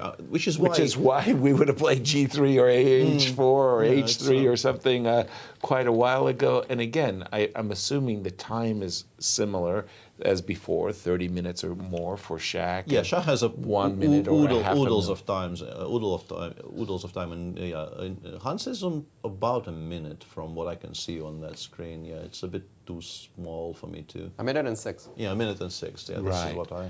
Queen d8 check. Thought. Is it a major difference, Alejandro, between king g7 and king h7? I mean, it's tough to ask these questions to engines because the engines just think that either way white's going to promote a pawn. So they don't see the practical aspects of the moves, right? There's a difference when it comes to practicality. The engine thinks that king h7 is slightly preferable, and that against king h7, the best moves are either queen g5 holding on to the pawn, preparing g3 or preparing f4, a little bit slow, or queen f6 hitting a pawn on f7, and again with the idea of f4. Now, this is engine moves because they don't care how fast your pawn is. As long as my pawn is one tempo faster, for them it's just a win. But it's difficult to calculate when you don't have that much time. Now, Hans only has a few more moves to make till move 40, so that's going to be a key difference. Which one is Shaq going to choose in this particular position? I think maybe you play king h7 anyway, just so that they don't play queen d4 and repeat a set of moves. Exactly. And I see in your background that it's like a +5, +6, +7 but kind of in the meantime, situation. Fabi doesn't play f6, and much of the advantage, I mean, he's still better, but much of the advantage is now gone. He's gone queen h4. The only way not to lose on the spot here for black is to play queen d6, but I think Lanier will probably recognize how bad his position is, and I think he is likely to actually go for that. If queen d6 here. Yeah, queen d6, and now the very long line. We kind of have to go in with knight g6 check now. Okay. King f8. Okay. We take on f8. That's our exchange. Rook e1. We've got our pawn. Ooh, maybe we queen don't d6 have play? a pawn. Yeah, queen e1 and queen f4 check. Very, very importantly, we have queen f4 check here. Okay. And it gets awkward because you can play king c2 or king b1, but then I will take on f5 with the check. We're very happily. If you play queen d2 here, I have queen f1 check. Queen d1, queen f4 check back, and once again we're losing the f5 pawn with check, or we're accepting this perpetual. And if you play something like king d1 after queen f4 check, I will take on f8. f5 is hanging, g5 is hanging, the king is in the center. The white queen does not have particularly great squares. You can definitely imagine this not being winning for white. This is not the queen ending we're seeing. No, the engines are saying that if you want to keep an advantage, go through the entire line, but hide the king on a2. Yeah, so you actually give up on f5 with check. Yes. You play king b1 here. Now, it's important to play queen d2 according to the engines. Don't ask me why, but the queen on e1 is badly placed. So check, check, and then we go king b5, king b1, queen takes f5. Yeah. King a2, king takes f8. And then at the end you go h4, and the engines say +1. Yeah, but what is this compared obviously, to obviously you don't you can very easily not win this with very easily, very I mean, if you gave me that on a position over the board, I'd say I'm fine as black, right? Right. Like, okay, I'm a little bit worse, but I'm not even down a pawn. Now, why is it that I absolutely have to play knight g6? I was reaching for my rook a moment ago. Rook e6, yeah. Rook e6, because I was thinking that at first I hadn't fully realized that my rook was protected. No, queen takes e6 maybe. Knight g6, king g8, no? Queen takes e6? I wanted to play. No, if e6 just wins on the spot, sorry. Yeah, right. I'm being dumb. Yeah, I'm being dumb. I got that h7. So I was reaching for my rook, so not realizing that my rook was defended already on e1. So I guess we go queen d3. Queen d3, knight f5 check? King g8, knight f8, and maybe even simply just rook d, like some move, queen f1 check. Maybe queen f1 check is just an immediate draw here, because you can't really play anything to e1, right? And king D2. At least rook D8 maybe black is check. better. Maybe it's suddenly. Maybe black is better. Queen D3. Then I'm back to my F6 kind of tricks. A mistake, a massive mistake. I mean, he finds these beautiful moves and then he mixes them up. Fabi is playing a kind of a really accurate seg of a game here, right? Like he finds some really brilliant things and then he follows it up by missing very straightforward stuff. In the meantime, I think Jan is just completely winning now, as far as I can tell. Oh yeah. Because you can go rook, just to briefly, like rook c6, yeah, I think it is, right? Just rook c6, g6 is completely winning now. Rook b1, we go rook c6. Yep. If that rook lands on g6, the game just kind of ends. And if you give checks from behind, like rook f1, I can play. I'm assuming there's more than one way, but I just want to go to f7. Yeah. There's more than one way to win this one. King e4. Even starting with e6, just to go rook d4, rook d7. That as well, yeah. But I very much like winning the pawn on g7 for nothing. So exactly. Like I'm very partial to being 3 pawns up on the king side there.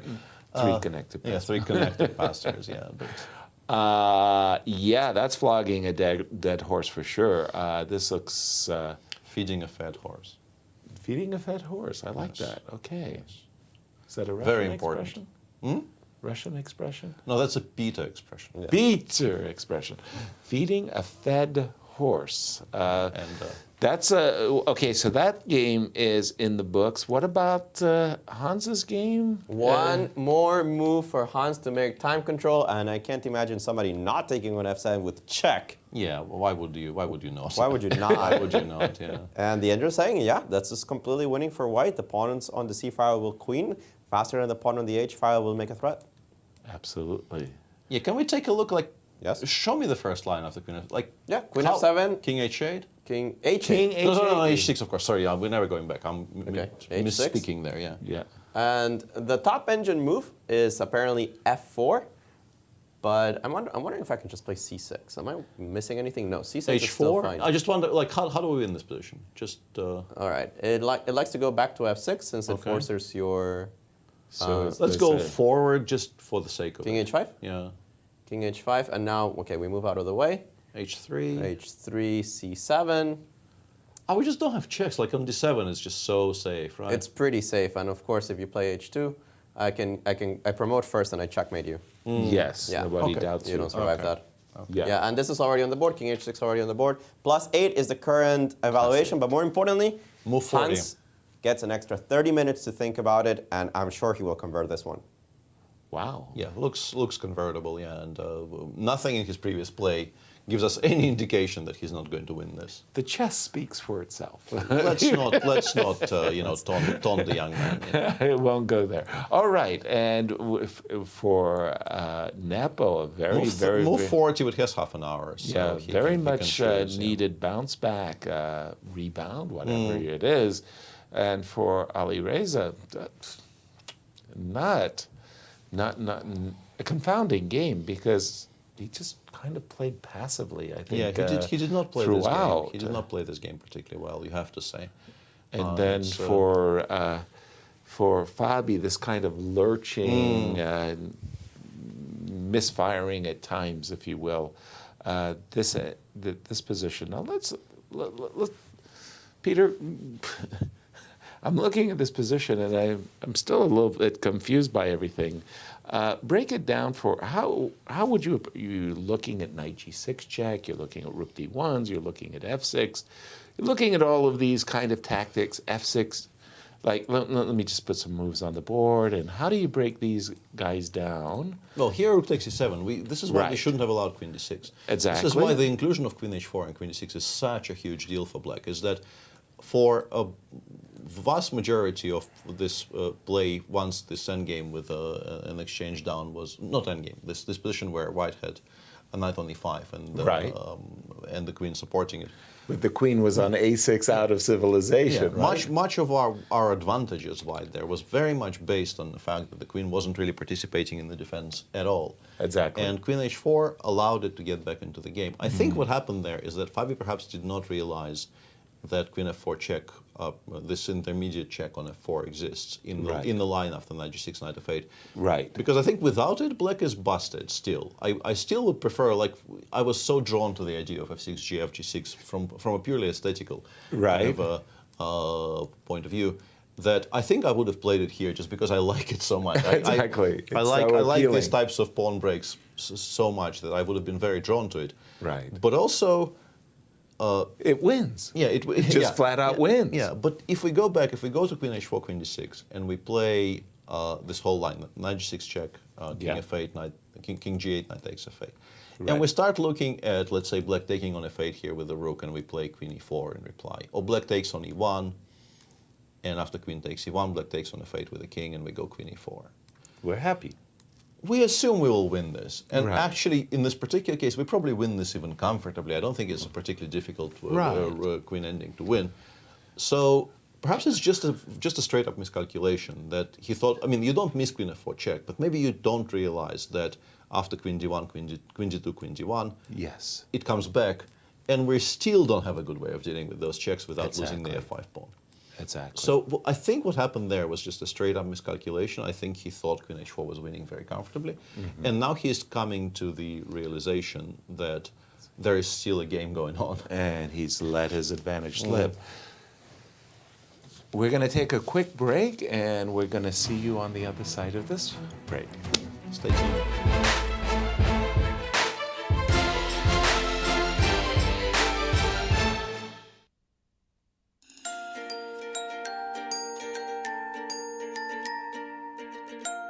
Welcome to the chess capital of the United States. The St. Louis Chess Campus in the heart of the vibrant Central West End has established itself as a premier global destination for chess and is comprised of two unique nonprofit institutions. The Chess Club and Scholastic Center of St. Louis is recognized as the top chess facility in the world and plays host to all major tournaments, including the U.S. Chess Championships and the Sinquefield Cup, one of the strongest chess tournaments globally. Tournaments are broadcast online to more than 150 countries, led by an expert commentary team of grandmasters. The Chess Club is an educational organization committed to promoting the game of chess, with a specific focus on bringing the benefits of chess to children throughout the St. Louis area. Research shows children who play chess exhibit improved analytical skills and increased confidence. The Chess Club is highly engaged with the local community, bringing scholastic chess programs to more than 100 schools, providing hundreds of classes each week. Directly across the street from the Chess Club is the World Chess Hall of Fame. This one-of-a-kind cultural institution invites visitors to experience chess in imaginative ways and is home to the U.S. and World Chess Halls of Fame. Cutting-edge exhibitions feature rare, historic chess artifacts paired with world-class art. Innovative programming explores the intersection of chess, art, and culture. Visitors can enjoy interactive programs designed around the exhibitions and monthly music in the galleries. The World Chess Hall of Fame is nothing you expect and everything you love. 3 different galleries and a premier gift shop highlight the culture, history, and creativity behind the game. Come visit, play chess, leave enriched. To learn more about the St. Louis Chess Campus, visit stlchesscampus.org.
Welcome back to the continued coverage of round 2 of the Sinquefield Cup, and plenty of action still going on despite the two games finishing reasonably peacefully with MVL, who was in our studio somewhat early. He did feel like maybe he missed some opportunities.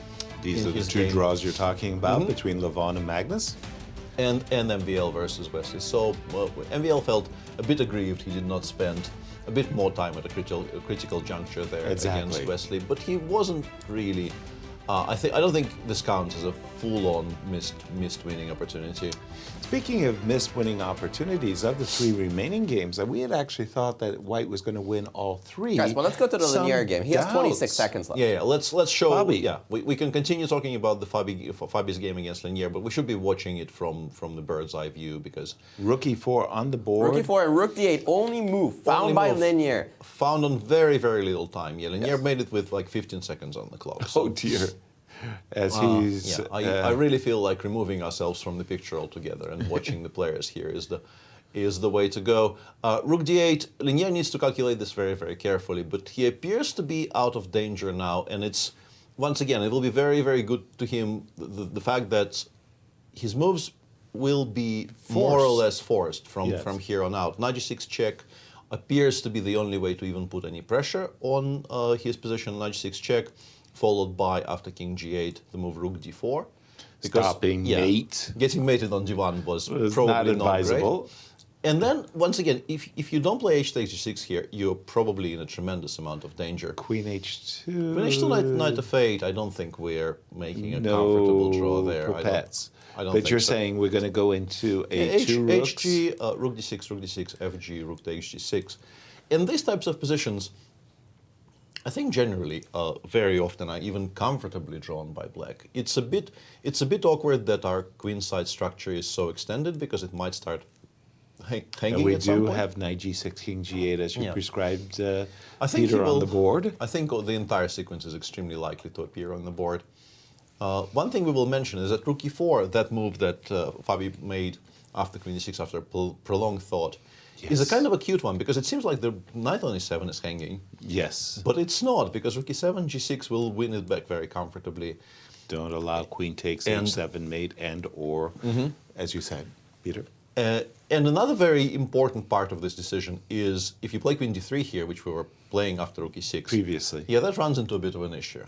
And it's very pretty, actually. Yeah. It's one of those puzzle rush tactics. Rook E4 set up a Queen H7 trick. But we do have Rook D8, and we are seeing these moves unfold because of the time trouble, Peter. And Rook D4. Rook D4 and on the now board. Linier will have to judge whether he can play Queen H2. Queen H2 is really the only proper alternative to HG6. But I think, your experience tells you... And he's done it. Yeah. He's taken the knight. The experience tells you that these types of positions are a very good shot at the draw because I think you can defend them in two ways. You can defend them sort of passively, like I can play, let's say, A6.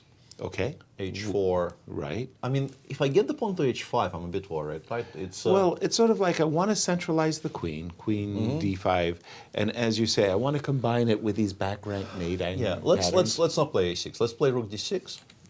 From the start, Rook D6 here, unless G6 wins, but I don't think it does. It's a bit worrisome, but I don't think this is all that much. And first of all, checks along the first, second rank will always precipitate with White hiding his king into the A2 corner. But the point I was trying to make, if you don't play G6, if you play H4, let's say, exactly. I just Very want to play nicely. G7, G6. Yes. And then A7, A6. And then claim, you're happy. Yeah, and claim that I'm okay, because you will not be able to breach this type of a fortress very easily. And Exactly. the black king is so weak that black never really switches to giving mate to the king on C1, because white pretty much always has a perpetual. But black is also rock solid in these types of positions. Right. The one thing I can argue maybe is I'll put my pawn on A4. You'll put your pawn on A6. But then I'm going to try to put my king on A2, maybe intimate on a good day, king A3, king B4. Yeah. I won't trade A pawns. I'll keep my position there. Yeah, no, Black will still have to play carefully for sure, but Fabi actually starts with this. He goes a4 straight away after rook takes g6. He doesn't even spend a tempo on queen g4. Right. I assume Linier goes a6, although I think maybe there is some argument for rook f5. Okay. Nah, it's risky. Rook f5, a takes b5, rook takes g5. Because I would then queen c4, king h7. Yeah, king. If I win the b5 pawn, this might actually be a draw. I think it's a way to immediately change the character of the position. In that, once the pawn on g5 is gone, my king is completely safe. Right? I no longer have to worry about the king side. But it does punt our entire queen side. Like, and how happy are you punting the entire side of the board is unclear. Right, and I think I saw a6. Yeah, I think you play a6 here.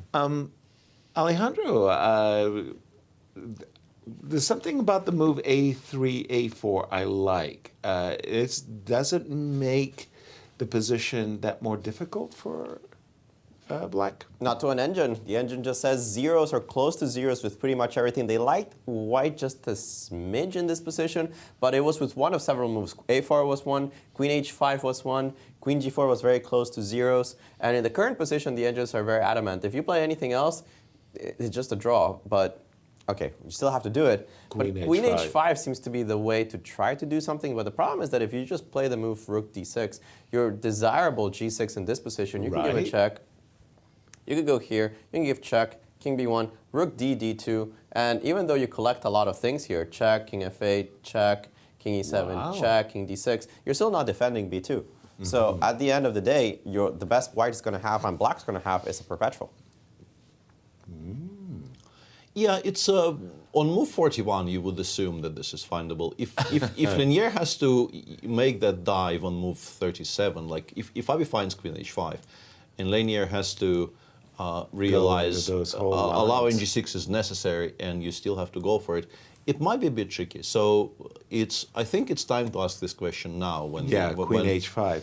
It was strange because I actually thought queen h5 was provoking king f7, but then I realized, okay, I can billiard queen. Carom over to g5. Yeah, and get over to d5. Yeah, that kind of a perpetual sort of eternal self-pin is not really. So that is that's a kind of a very nice escape. But the crazy part is it's a forced escape. I mean, you have to allow g6, and you will get something like this, and then you do get something like this, and maybe something like this, and then you give a perpetual after realizing that these two rooks are really dangerous. Yeah, and also it's very important that actually.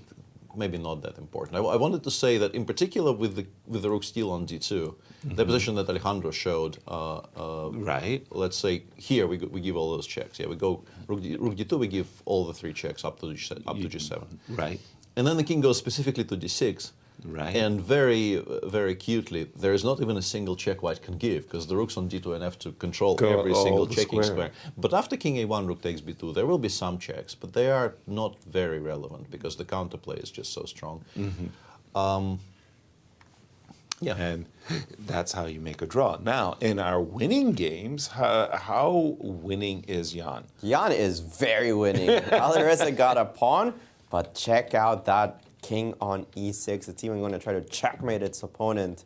Yep. Yeah, the threat here is, apart from king f7, also rook takes a6, rook a8 mate is a kind of not a bad threat at all. It's a visual. Yeah, so you play rook a4, I guess, if you want to continue fighting here. You play rook a4, and then probably the cutest way to win, I didn't check, but I think the cutest way is king f7, rook f4, f6, g, fe6.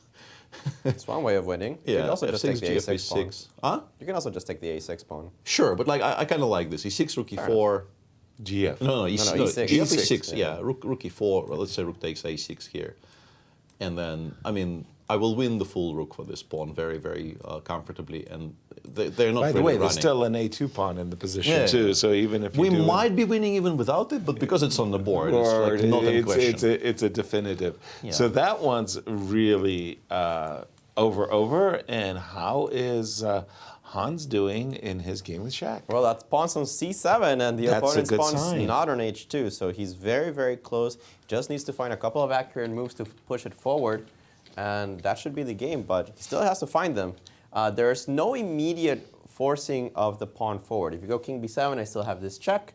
Right. You cover this way, I go queen b7. So you still have to finagle a little bit. The engine's move is absolutely not intuitive. It's to play the move queen c5, but I'm sure there's more than one way to win this position. The pawn is just too advanced. Yeah, queen c5. Queen c5 is extremely cute because we're threatening king a7. Exactly, And, you're covering and a3. no checks, yeah, and no checks. That's a nice one. Whereas, yeah, I understand what you mean there, Alejandro, about a little finagle. You still have to find the right wiggle room for your king, so to speak. But I must say, queen c5 is not the intuitive move. No, right? no. Why? You think? Yeah, king b7 played. These things have been known to go wrong. Absolutely. Yeah, queen endings are notorious. Some of the silliest things in existence, and people do misplay them because of how sometimes counterintuitive they are. But yeah, Hans should be winning here if he plays well. One of my worst commentary moments ever, I was commentating on a game between Anish Giri and Wesley So. It was a queen ending where Anish was an extra pawn up, and I just didn't understand the position, and the players didn't either. So we started with 0-0s, and then Wesley would make a move, and it would be minus 47. And then Anish would make a move, and it would be 0-0s, and then it would be minus 47. Yeah, and those are good players. Exactly. Those are good players making sensible decisions. Right. Just very, very wrong. Right. But still sensible. and I wasn't guessing why it was 0-0s or why it was minus 47. It was pretty brutal. Queen f3 check on the board. We do, as Alejandro is saying, because this pawn is just one move from coronation. This is 3. It should be a win. Sorry, be winning. Peter. No, I wanted to say that the one thing that Shach definitely is doing well in this game in terms of causing practical problems is that he is playing as fast as possible. This is the final time control. Hans still is on a very comfortable 17 minutes. This shouldn't be a big issue, but yeah, Shach needs to sort of work at the board, pressure the clock, and prepare moves against most of the things his opponent can do, and just try to play as quickly as possible to hope perhaps to get Hans, down to, I don't know, 2 minutes with the pawn on c7 still not being a queen, and then maybe some nerves will start creeping in. But yeah, in general, of course, with the pawn on c4 providing additional cover against the checks. That's very This should be winning. This should be winning.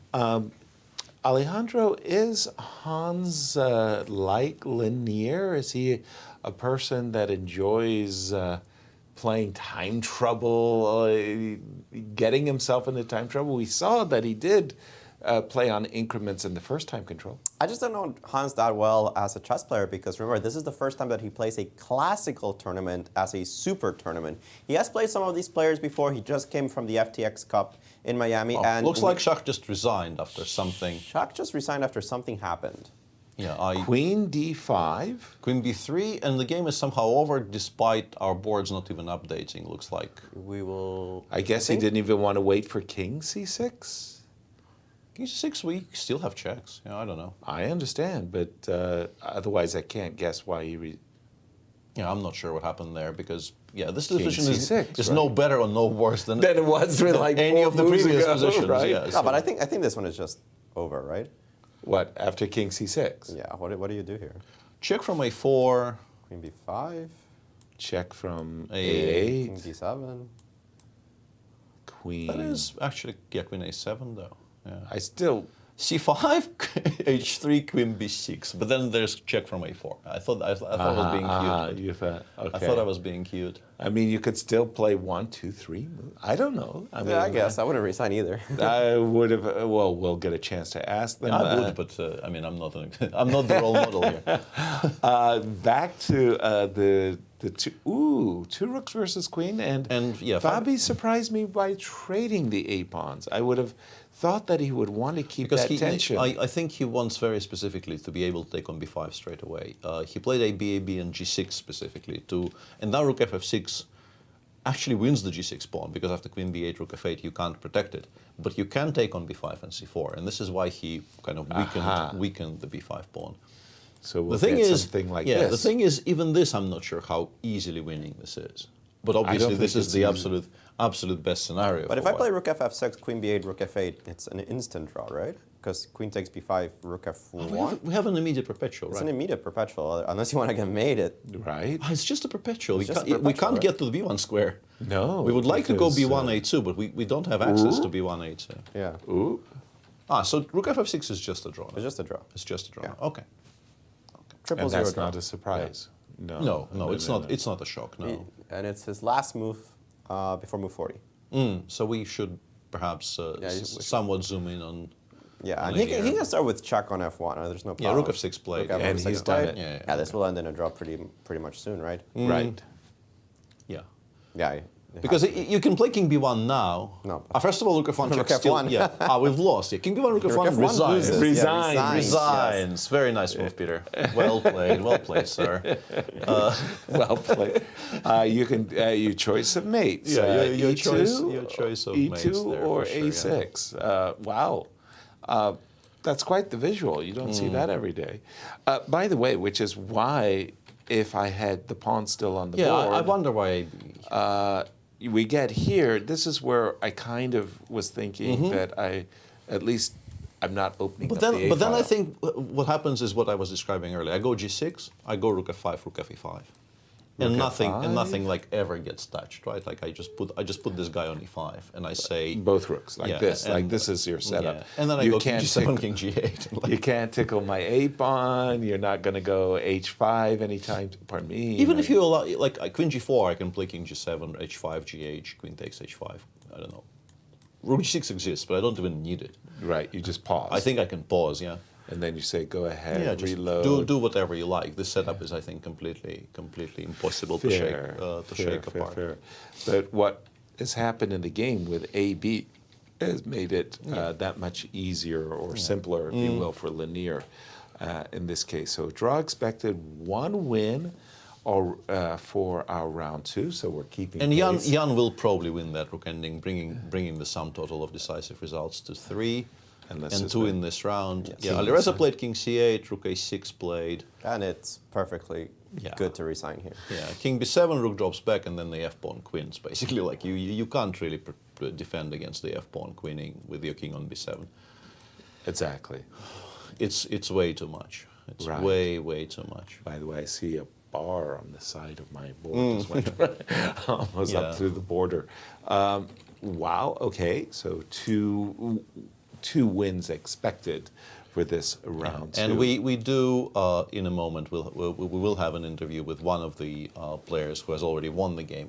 Jan still has to put some finishing touches on his victory, but Hans is with us in the studio, and we'll get him mic'd up before we. And he is ready to go, Alejandro. Hans, what a game today. Take us through some of the key moments. You chose this very wild, extremely modern type of chess opening. Tell us what your thought process was choosing it. Well, it's not really my choice, yeah? It's his choice to play bishop c5 instead of bishop b4. Bishop c5 and bishop b4. Yeah, okay, of course. For the audience. Yeah, here, like, bishop b4 is the... You can show the It's board. more his tendency. So the things, he had no games here, so I wasn't sure which one he would go for. Right. And I spent a little bit more time on bishop b4 than bishop c5. But I did remember, obviously I should have known much more about the position than I did. But he also seemed, our knowledge seemed to stop at after queen e3. Which, So queen e3 was the end of your preparation, let's put it that way. yeah, because it's just the main line. It goes to b5, c5, or maybe I could No, be... b5 is absolutely the main line. No, of course, yeah. So b6, it's just a very bad move, yeah. I assume. Yeah, so here I was like thinking, and it was of course, I knew it was a mistake, but to punish it in these positions is so difficult. So how did you try? What was your thought process here? Of course, I thought of h4, but I thought that what I played was simply the most direct. So, okay, my thought process is, okay, usually, okay, let's say h4, it's saying, okay, it's saying now bishop h3, rook h3. Okay. Yeah. So to understand this, you have to like understand that this is, let's say, the best plan, because what I played with bishop d3, you mean? And yes, and now again queen g3 it's a mistake, but it's like there's so many. And here I was forced after rook a to play this. Rook he1. You actually spent a lot of time in this decision. Yeah, it's not really the move. It's what I was going to play. It's whether I was going to play c5 or cb5. So perhaps I should have played rook h1. So he played bishop h3. No, he played b5. Yeah, b5, and then we went through this c5. Yasser described it as a bowling ball going down. Yeah. So, but yeah, of course I should have. This h4 rook h3 idea I should have seen. Yeah. Sorry to interrupt you real quick. There we have another result. Fabiano Caruana has drawn his game against Linier Dominguez. It's certainly going to be a disappointment for Fabiano. But let's continue with this analysis. You were telling us about this position. Yeah, so I knew I had a big advantage after b6, but to capitalize was difficult. But okay, obviously, let's say I play cb5. Instead of... so c takes b5, bishop a6, a4, c6, that queen h3, yeah. Take e6, yeah, I saw all of this. Take an e6? E6, yeah. So now d e6, bishop b8, takes, yes. King, okay, there are a few options. There's even, there's king a2, there's king c2, there's, okay, let's say king a2 for example. How do you evaluate this endgame? Oh, just equal. Equal, yeah. Perhaps, but the problem is that a lot of these endgames with the bishops, these double pawns are going, there are going to be so many fortresses, right? Because I don't really have a breakthrough. So no, I evaluated this as just going to be a draw. So I thought, why not this position? Okay, the fact that d5 is the best move and d6, it's very counterintuitive, yeah, because your eyes are just looking at this this king. Right. He played a5, which is a mistake. Yeah. Oh, and now I'm better. Yeah. Okay, so I should have played queen h4 first. Okay, fine. But bishop g2, and now I was just in control. Yeah. Queen h4. Yes. And I played queen d4 is also very precise. Okay, very nice. Rook b7. Taking a5. Oh wow, I played so well.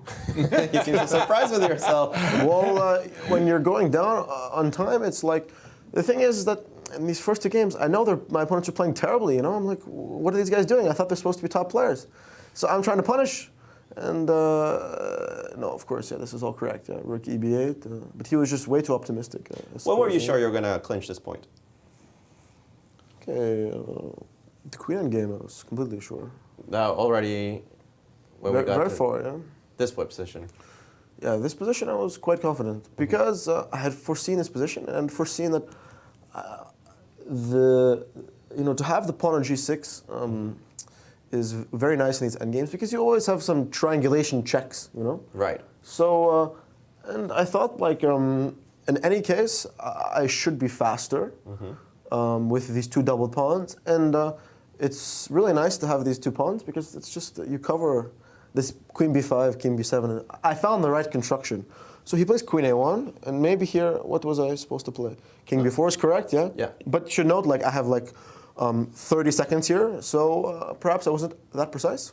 No, you were fine. Oh, I was, yeah? Yeah. Oh, I don't see the valuation changing. That's a good thing, yeah? Yes. So I played well, yeah? Yes. Not bad. Not bad. No, it's... yeah, I definitely should have found this h4, because h4 is my first instinct, right? But I think after that, considering the time situation, I kept my nerves well, and I didn't let him intimidate me. Another victory there for the white pieces as Jan Nepomniachtchi does put the finishing touches on Alireza Firouzja and comes back to the tournament. Hans, this is your first win against the 2750 plus. What does that do for your mood? It's okay, but it's not a surprise to me that I'm beating these players. So perhaps, when I've improved quite a lot lately, so I've sort of become numb to these rapid changes. For me, in my mind, I'm already, a top player, so winning a game confirms that. But my confidence, of course, can be strengthened by such a win. But confidence comes from commitment and hard work, so not just winning. Well, there you go. Hans Niemann with an important victory against Shakir Mamedyarov. Good luck in the rest of the tournament. We certainly hope to see many more victories from you. Thank you. Thank you very much, Hans. Our congratulations. Very entertaining game, including, as Hans said, Shakir playing a variation, a double-edged variation that he wasn't that prepared for. Yeah, Peter. it's a kind of a strange choice to go for this with black if you're not sure what you're doing, because as the game showed, once you deviate from the straight and narrow, your position could very easily deteriorate quite quickly, and this is what we eventually saw in the game. Because I think the position after, like we keep on kind of glossing over some points in that sequence with the B pawn running down the board, but the game is in the bag, so we don't really need to, to go. Speaking of the game being in the bag, let's take a look at our current standing as Hans Niemann, a very, very big surprise to our panel, is joined Magnus Carlsen in the lead. Absolutely, and with the round concluded, this is the final standings after round 2. Magnus won yesterday and drew today, +1. Tied for first with Hans, who I failed to win yesterday. Could arguably be even somewhat aggrieved at being only a point and a half out of 2. A bunch of people on 50%, including Jan Nepomniachtchi, who made no draws so far. Right. One loss yesterday and a very nice win against Alireza Firouzja today. Alireza is in the minus, and Shakir Mamedyarov is also in the minus. Absolutely, and we do have Fabi in studio to take us through his game today with Lanier, and he's with Alejandro. What a crazy game this was. Fabiano, welcome to the studio. Tell us about your preparation. It seemed very deep. When did you stop remembering and start calculating? Well, I was a bit disappointed because I hoped this H3 would come as at least a small surprise. All the way back here. Yeah, it's a very rare move, but it has been played, but I was hoping that he wouldn't be as familiar with it, or he wouldn't recall exactly how to play against it. But he knew everything, like up until knight f5, I'm pretty sure. Yeah, up to knight f5 even inclusive. Knight f5 all the way here. Well, I was really hesitating because after bishop e6 I can do some out of control stuff involving like queen e2. Queen e2 instead of f4. g6. Yes. Queen f3. b5. Bishop e4. Rook b8, and I just thought, okay, I don't know what's going on. Bishop c6, rook f8, and I was worried that his attack will crash through and I'll get mated. So, okay, I played a rather controlled way, just trying to equalize. This is still in your file? Like, I knew that this was a sort of a bailout. A bailout, okay. And at this point I thought, okay, I should probably bail out. And I guess I'm like a tiny bit worse after queen d5 if he plays queen e6. Queen e6, sorry. Queen e6, queen takes, and bishop h3. And bishop h3. I mean, I guess white equalizes here, but I'd rather be black. Yeah, I was surprised that he went for bishop f2, very forcing. Yeah, it might be a draw, but it looks like white has the easier time of it. Do you remember this move, or was it not considered? No, I didn't really analyze this position at all. Okay. I mean, I just kind of knew that white is more or less equalizing here, and I really didn't expect bishop f2. Yeah, it just looks dangerous. And okay, I see double question marks somewhere. Let's not worry about that just yet. So this followed, this is absolutely forced. And now, instead of going for a draw, you decided to keep the game alive with rook takes e1. I didn't see exactly how black plays it after rook e1. I thought maybe rook a d8 was... Yeah, rook a d8 was definitely the best move according to the engine. But yeah, I thought that white is definitely not worse. Right. Like, it's hard to imagine white being worse here. And I even thought I could play slowly, like h4 or something. It didn't seem... It didn't seem like I have any only moves here. Right. So he plays rook f8. What went through your mind? Queen d7, I thought queen b6. I really didn't see anything there. Queen b6, knight f7. King g8. And then rook e7. Why is this winning? Knight e5 next move, I guess. Knight h6 check. Knight h6, king h8. But knight h6, king h8, like I didn't see. So wait, if queen f2, then knight e5. We didn't go so far, so deep here, but do you have a perpetual queen f1, queen d3 trades the queens? King b1? I think we can go knight e5. Yeah, I think we can go knight e5. And then, okay, let's say he takes 2 pawns. Then queen d5, knight f7, right? And then queen d5, knight f7. Yeah. Okay. Yeah, queen d5 here, just to show, knight f7 picks up this queen, can't defend this way. So you saw the move queen b6 and didn't fully see how to win I this saw position. this and I thought like black picks up g5, and I didn't fully believe in it because my king looks very open. Right. So, yeah, I just and if queen g1 first, then king c2. King g1 here, king I assume c2. Queen f2. Yeah, we go to b1 king pretty b1, much. Yeah. take, and now probably 95 anyway. Knight e5 again, yeah. 95 anyway. Knight e5 seems winning, but I might even have knight h6 already. Knight h6, king h8, because he defends h7 by With queen e4 e4. check, yeah, queen e4, yeah. And he has rook f1 counterplay. I guess knight. I mean, no, but knight e5, queen f5. It can't be knight e5 here. Oh, yeah. So maybe it's just okay. Knight h6, king h8, take, queen e4, king a2. We're maybe losing here to rook f1. And then rook f1, knight f7, and knight d6. Ah, we're winning. We're winning. Still, yeah. We're winning still. But I think it might hinge on something like this. Something very concrete down the line. Yeah, it's like basically 20 move. I mean, okay, not 20 moves, but it's a very long line, and probably all hinges on like a detail at the very end. Right. A little bit later in the game, we did have this position. He played b5. You found this great move, knight c6. Must have caught him by surprise. Taking the knight seemingly away from the attack, but cutting off the queen. And after rook c8, knight e7, rook c8, you decided to start with the move queen h4. Why did you decline the move f6? Yeah, I thought queen h4 was winning. But wait, f6, gf, and g6, right? Yes. Yeah. This is probably. There's just no moves. He's completely dominated. Yeah, I just thought queen h4, queen d6, rook e4 was winning, and I thought there was even like a few things that might be winning, but then I couldn't find anything. It is not winning at that point. Yeah. Yeah, which is unfortunate. Like, yeah, I just didn't see what to do. Like, I was thinking instead of rook e4, knight g6, king g8, rook d1 is very interesting. Sorry, instead of rook e4. Rook e4, knight g6? King g8 and rook d1. Rook d1, yes. And then he has queen d1, king d1, rook f5.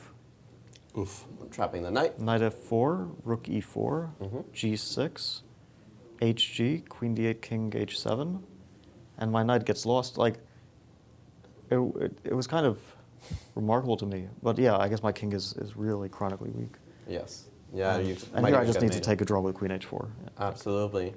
Fabio, you didn't find the correct move in this one to finish off the game. Do you think that it was just too difficult, or do you think that form is affecting a little bit? No, well, the first one was difficult, but the second one with f6 was not too difficult. I just rushed with queen h4. Yeah, I don't know. I also was affected a bit by his time. He was very low on time, and for some reason I thought I should play quickly, but that wasn't a good idea. Yeah, f6 is really not difficult because there's like two very logical moves. One's queen h4, one's f6, and if you start to calculate f6, it does look really devastating. Absolutely. Fabio, 2 rounds so far in the Sinquefield. How do you feel? Yeah, today wasn't ideal. It's a bit disappointing that I missed more than one win, but hopefully it gets better. Well, we hope so as well. Fabiano Caruana with 1 point out of 2. Guys, any questions from the panel? A quick question for you, Fabi. Hans Niemann, he comes into this tournament as the lowest rated player in the event. Big target on Hans's back, and he's performed admirably in the first 2 rounds. Your thoughts? Well, I'm not terribly surprised. I mean, he's capable of beating the best players in the world, and that showed today. Yeah, he seems to be in good form. But I don't think this is like so shocking that he beats Shakhriar. It can happen. All right, fair enough. Thank you, and good luck for the remaining rounds. And Peter, 2 players tied for first. Yes. You didn't see that coming. I didn't see that coming. Well, 2 players being tied for first, we could have predicted, sure. but the names of those 2 players perhaps come as a bit of a surprise. Even though what Fabi just said about Hans is very understandable. Hans has been on a massive heater. Improving. Yeah, he is obviously an extremely dangerous player. Okay, as we take a peek at what we have for you tomorrow, let's take a a look at the pairings for round 3. Peter, do the honors. Let's take a look. So Shahriar Mamedyarov plays white against Maxime Vachier-Lagrave. Very nice. Dominguez plays against Yan Nepomniachtchi. Alireza Firouzja plays against Aronian. Wesley So versus Fabiano Caruana. And guess what? Guess what? The 2 players tied for first. Peter. Yeah, and then we get Magnus with the white pieces against Hans. Should be a very, very obvious pairing of the day there. But we do have one more interview with, I assume, a somewhat relieved Yan Nepomniachtchi, who won a very nice game today against Alireza. Yes, he did indeed, and he is with Alejandro. Let's cut to Nepo. A big winner of the day, Yan Nepomniachtchi. You've incorporated the Catalan as part of your repertoire with huge success. How did it feel today? Well, better than yesterday, and yeah, a little bit more successful. A little bit more successful, you would say. Were you surprised about his very long think here in this position? Were you familiar with the position that we got after Rook B1? Well, I think he quite recently had a game against Magnus, and where he chose this A6, 9, C6. So maybe in Zagreb, okay, I know no idea, but okay, one of the recent rapid games. But I felt like this is probably not the most expected line in the Catalan out of like 3 or 4 extremely solid lines. So I just had an idea, so then I sacrificed the pawn like Queen C2 and play for, I don't know, for some compensation. And yeah, in fact, it's quite a playable line for white. Of course, like black is solid, but yeah, I think he played like in an interesting way, but maybe some of his decisions were like questionable. Take us through some of those decisions. Where do you think he started to lose the threat of the position? Clearly, this is still playable. He's under pressure by up a pawn. Where do the wheels start coming off? I can't recall. Maybe there is suddenly bishop e7 move is important to make instead of bishop d6. So it's. I think yeah. After move 12, I think. Here, bishop e7. I think bishop e7. Yeah, with some weird ideas. Maybe queen protects the pawn on h7, and then you make a castle like this. Like bishop e7 and queen h5. Yeah, because for example here after bishop d6, maybe bishop is gets into trouble after c4, c5. White wins important tempi. Yeah. So there was a game that went queen h5 actually exactly in this position. Yeah, that's maybe a good move. So. Were you surprised by f5? No, he took like a long think, and I thought like maybe it would be queen a5 or queen h5 or h6 or f5. So after f5, I wasn't sure like how do I proceed here. So bishop g2 was the move. Yes. Yeah, and here I was kind of expecting e5. Which the just thought was the best move? Yeah, I thought it's like e5 is very principal, and after e5 I didn't really see the way. So rook b7 is quite tempting, but after rook b7 I think he can not take on b7, but he can just go e4. So e4 cutting up the bishop. Yeah, so that's not so clear if I achieved something. Yeah, so probably instead of rook b7 I would choose maybe just taking on b7 here with the bishop. So now I have this tempi for queen b3 check. I'm not sure I'm massively better or something, but clearly, okay, I have sort of an upper hand here. So it's like some b file. But once again, black is very solid. And what he did, well, I don't really know. So he made a castle. Yeah, here. Yeah, we got to this rook endgame. Yeah, the rook endgame I thought like is very suspicious for him because he can't really get this. Simple 3-on-2 structure, yes. So basically, the way how you draw these worse endgames, you just try to not to lose all your pawns, win as much pawns as you can, and then defend on the on the king side 3-on-2. But exactly this 3-on-2 is quite unpleasant, yeah. So it's like we were talking about that. I'm not sure it's winning with the best play, but anyway, what he did was quite hard for me to understand because he just decided to stay. In a very calm way, and yeah. After the game, he said that okay, he didn't really see a plan for me to improve, but which was quite surprising because okay, I have no plan. I just can push pawns. Yeah, so maybe that's a good plan. maybe one cannot call can't call this a plan. Yeah, but yeah, that's it worked in this game, so it has to be a good push plan. Him, baby. Yeah, push him, baby, indeed. Yeah. So then e5 it says. Was it negative? I thought maybe g4 is more precise, but I felt like okay, 5 king e4 should also be more or less enough. Okay, computer has all the wisdom in the world. So well, it's hard to say what was next because yeah, he just stayed until I actually put my king somewhere somewhere on e6, and this was, I think this was enough. There was some time that I thought about you only in a very dynamic way. You loved all these complications, and suddenly you add this Caruana, you outplay Firouzja positionally, simply having a better understanding of structures. Do you think that you've been able to adapt to other types of chess? I think I'm still, still learning this type of chess. But saying of the way, I mean, of course, one can only dream about such an endgame. I mean, especially this rook endgame when you have some pawn majority and also an active rook is, even despite it's equal number of pawns, it's still like. I mean, it's really hard to play as a weaker side. I have to ask you, what happened yesterday? Well, I thought like maybe the only good news about yesterday's games was like it's really hard to play worse. So I was quite optimistic about today's game because of this. But actually, I think I just had not enough experience into this type of structures, and thanks to Magnus I got some. Probably I would prefer like get it like somewhere before, but I mean, it's like type of position which is white is I don't know. Pretends to to improve, but in fact it's very hard to improve for white. But I guess just when it's like 5 different lines saying 000 of computer, it's of course play could be improved from both sides, especially in the opening. But I mean, of course, this c5. I mean, it could only have sense when I don't trade away my knight on e6, and then I had this tactical idea c5, d4, and then okay, my knight becomes active.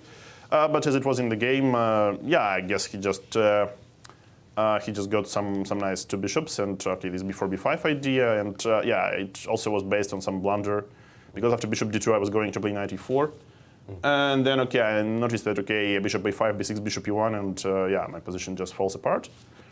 So that's why, I mean, okay, of course one could defend it better, for example, play rook e8 instead of whatever, rook e7, and it's worse, it's much worse, but it's, I mean, far from losing.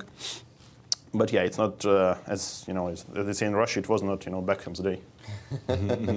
Well, Jan, always learning. The panel, do you guys have any questions? Not at all. Just well played and nice bounce back victory. I don't want to say that those are good interviews to have back to back. Those are. Congratulations, and Jan, we'll look forward to your game tomorrow. Well, Peter, just in what Jan was sharing today about his game, I thought what he basically showed was great control throughout. He just had a clear awareness of what was going on, and he knew once he got into this rook ending that extremely on point. Very, very on point. He knew that despite 4 against 4 rook ending with currently no immediate ways to perhaps dramatically improve. If black stays passive, as we've seen in the game, if black stays passive, eventually something will come up, and exactly. And he was proven correct. So very, very nicely done by Jan in particular. I felt so. If you take yesterday also sort of into consideration the fact that he had to recover emotionally, I think, more than anything else, because losing a game like yesterday does affect you. Absolutely. It's never a good feeling.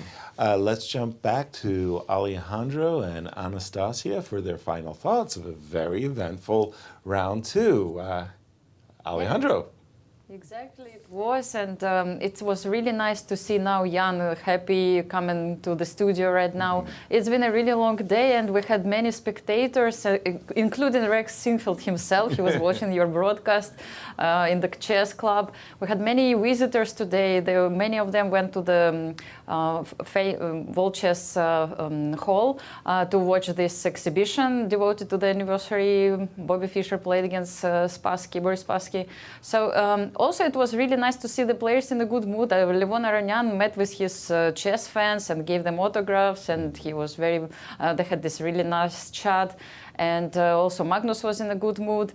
All this is published in our social media. You can check some other interviews with players who didn't come to the studio today. Plenty of information in our Instagram accounts, in our Twitter accounts, and also you can follow our Flickr account full of creating very nice, beautiful pictures from Leonard Tots and other photographers. Absolutely. A shout out to the fuelers who have been filling up the Flickr with absolutely great photos. Go check those out. For myself, I thought it was a great round, similar to yesterday, tons of content. I love that Fabiano Caruana bailed out, and then we had a massive amount of complications over the board, and that he was able to show us why he didn't play Queen D7, why he thought that there were more things to look at than just that move. To me, a very moved round, but story of the day is that Hans Niemann is in first place with Magnus Carlsen, and that's the matchup of tomorrow. How exciting it Absolutely. is indeed. Looking forward to tomorrow, Peter. And same time, same place here, 1 p.m. Central. Absolutely. And hope to see you there. Once again, thank you all for sharing your day with us. Tell your friends where you're hanging out. We'll see you all tomorrow. See you then.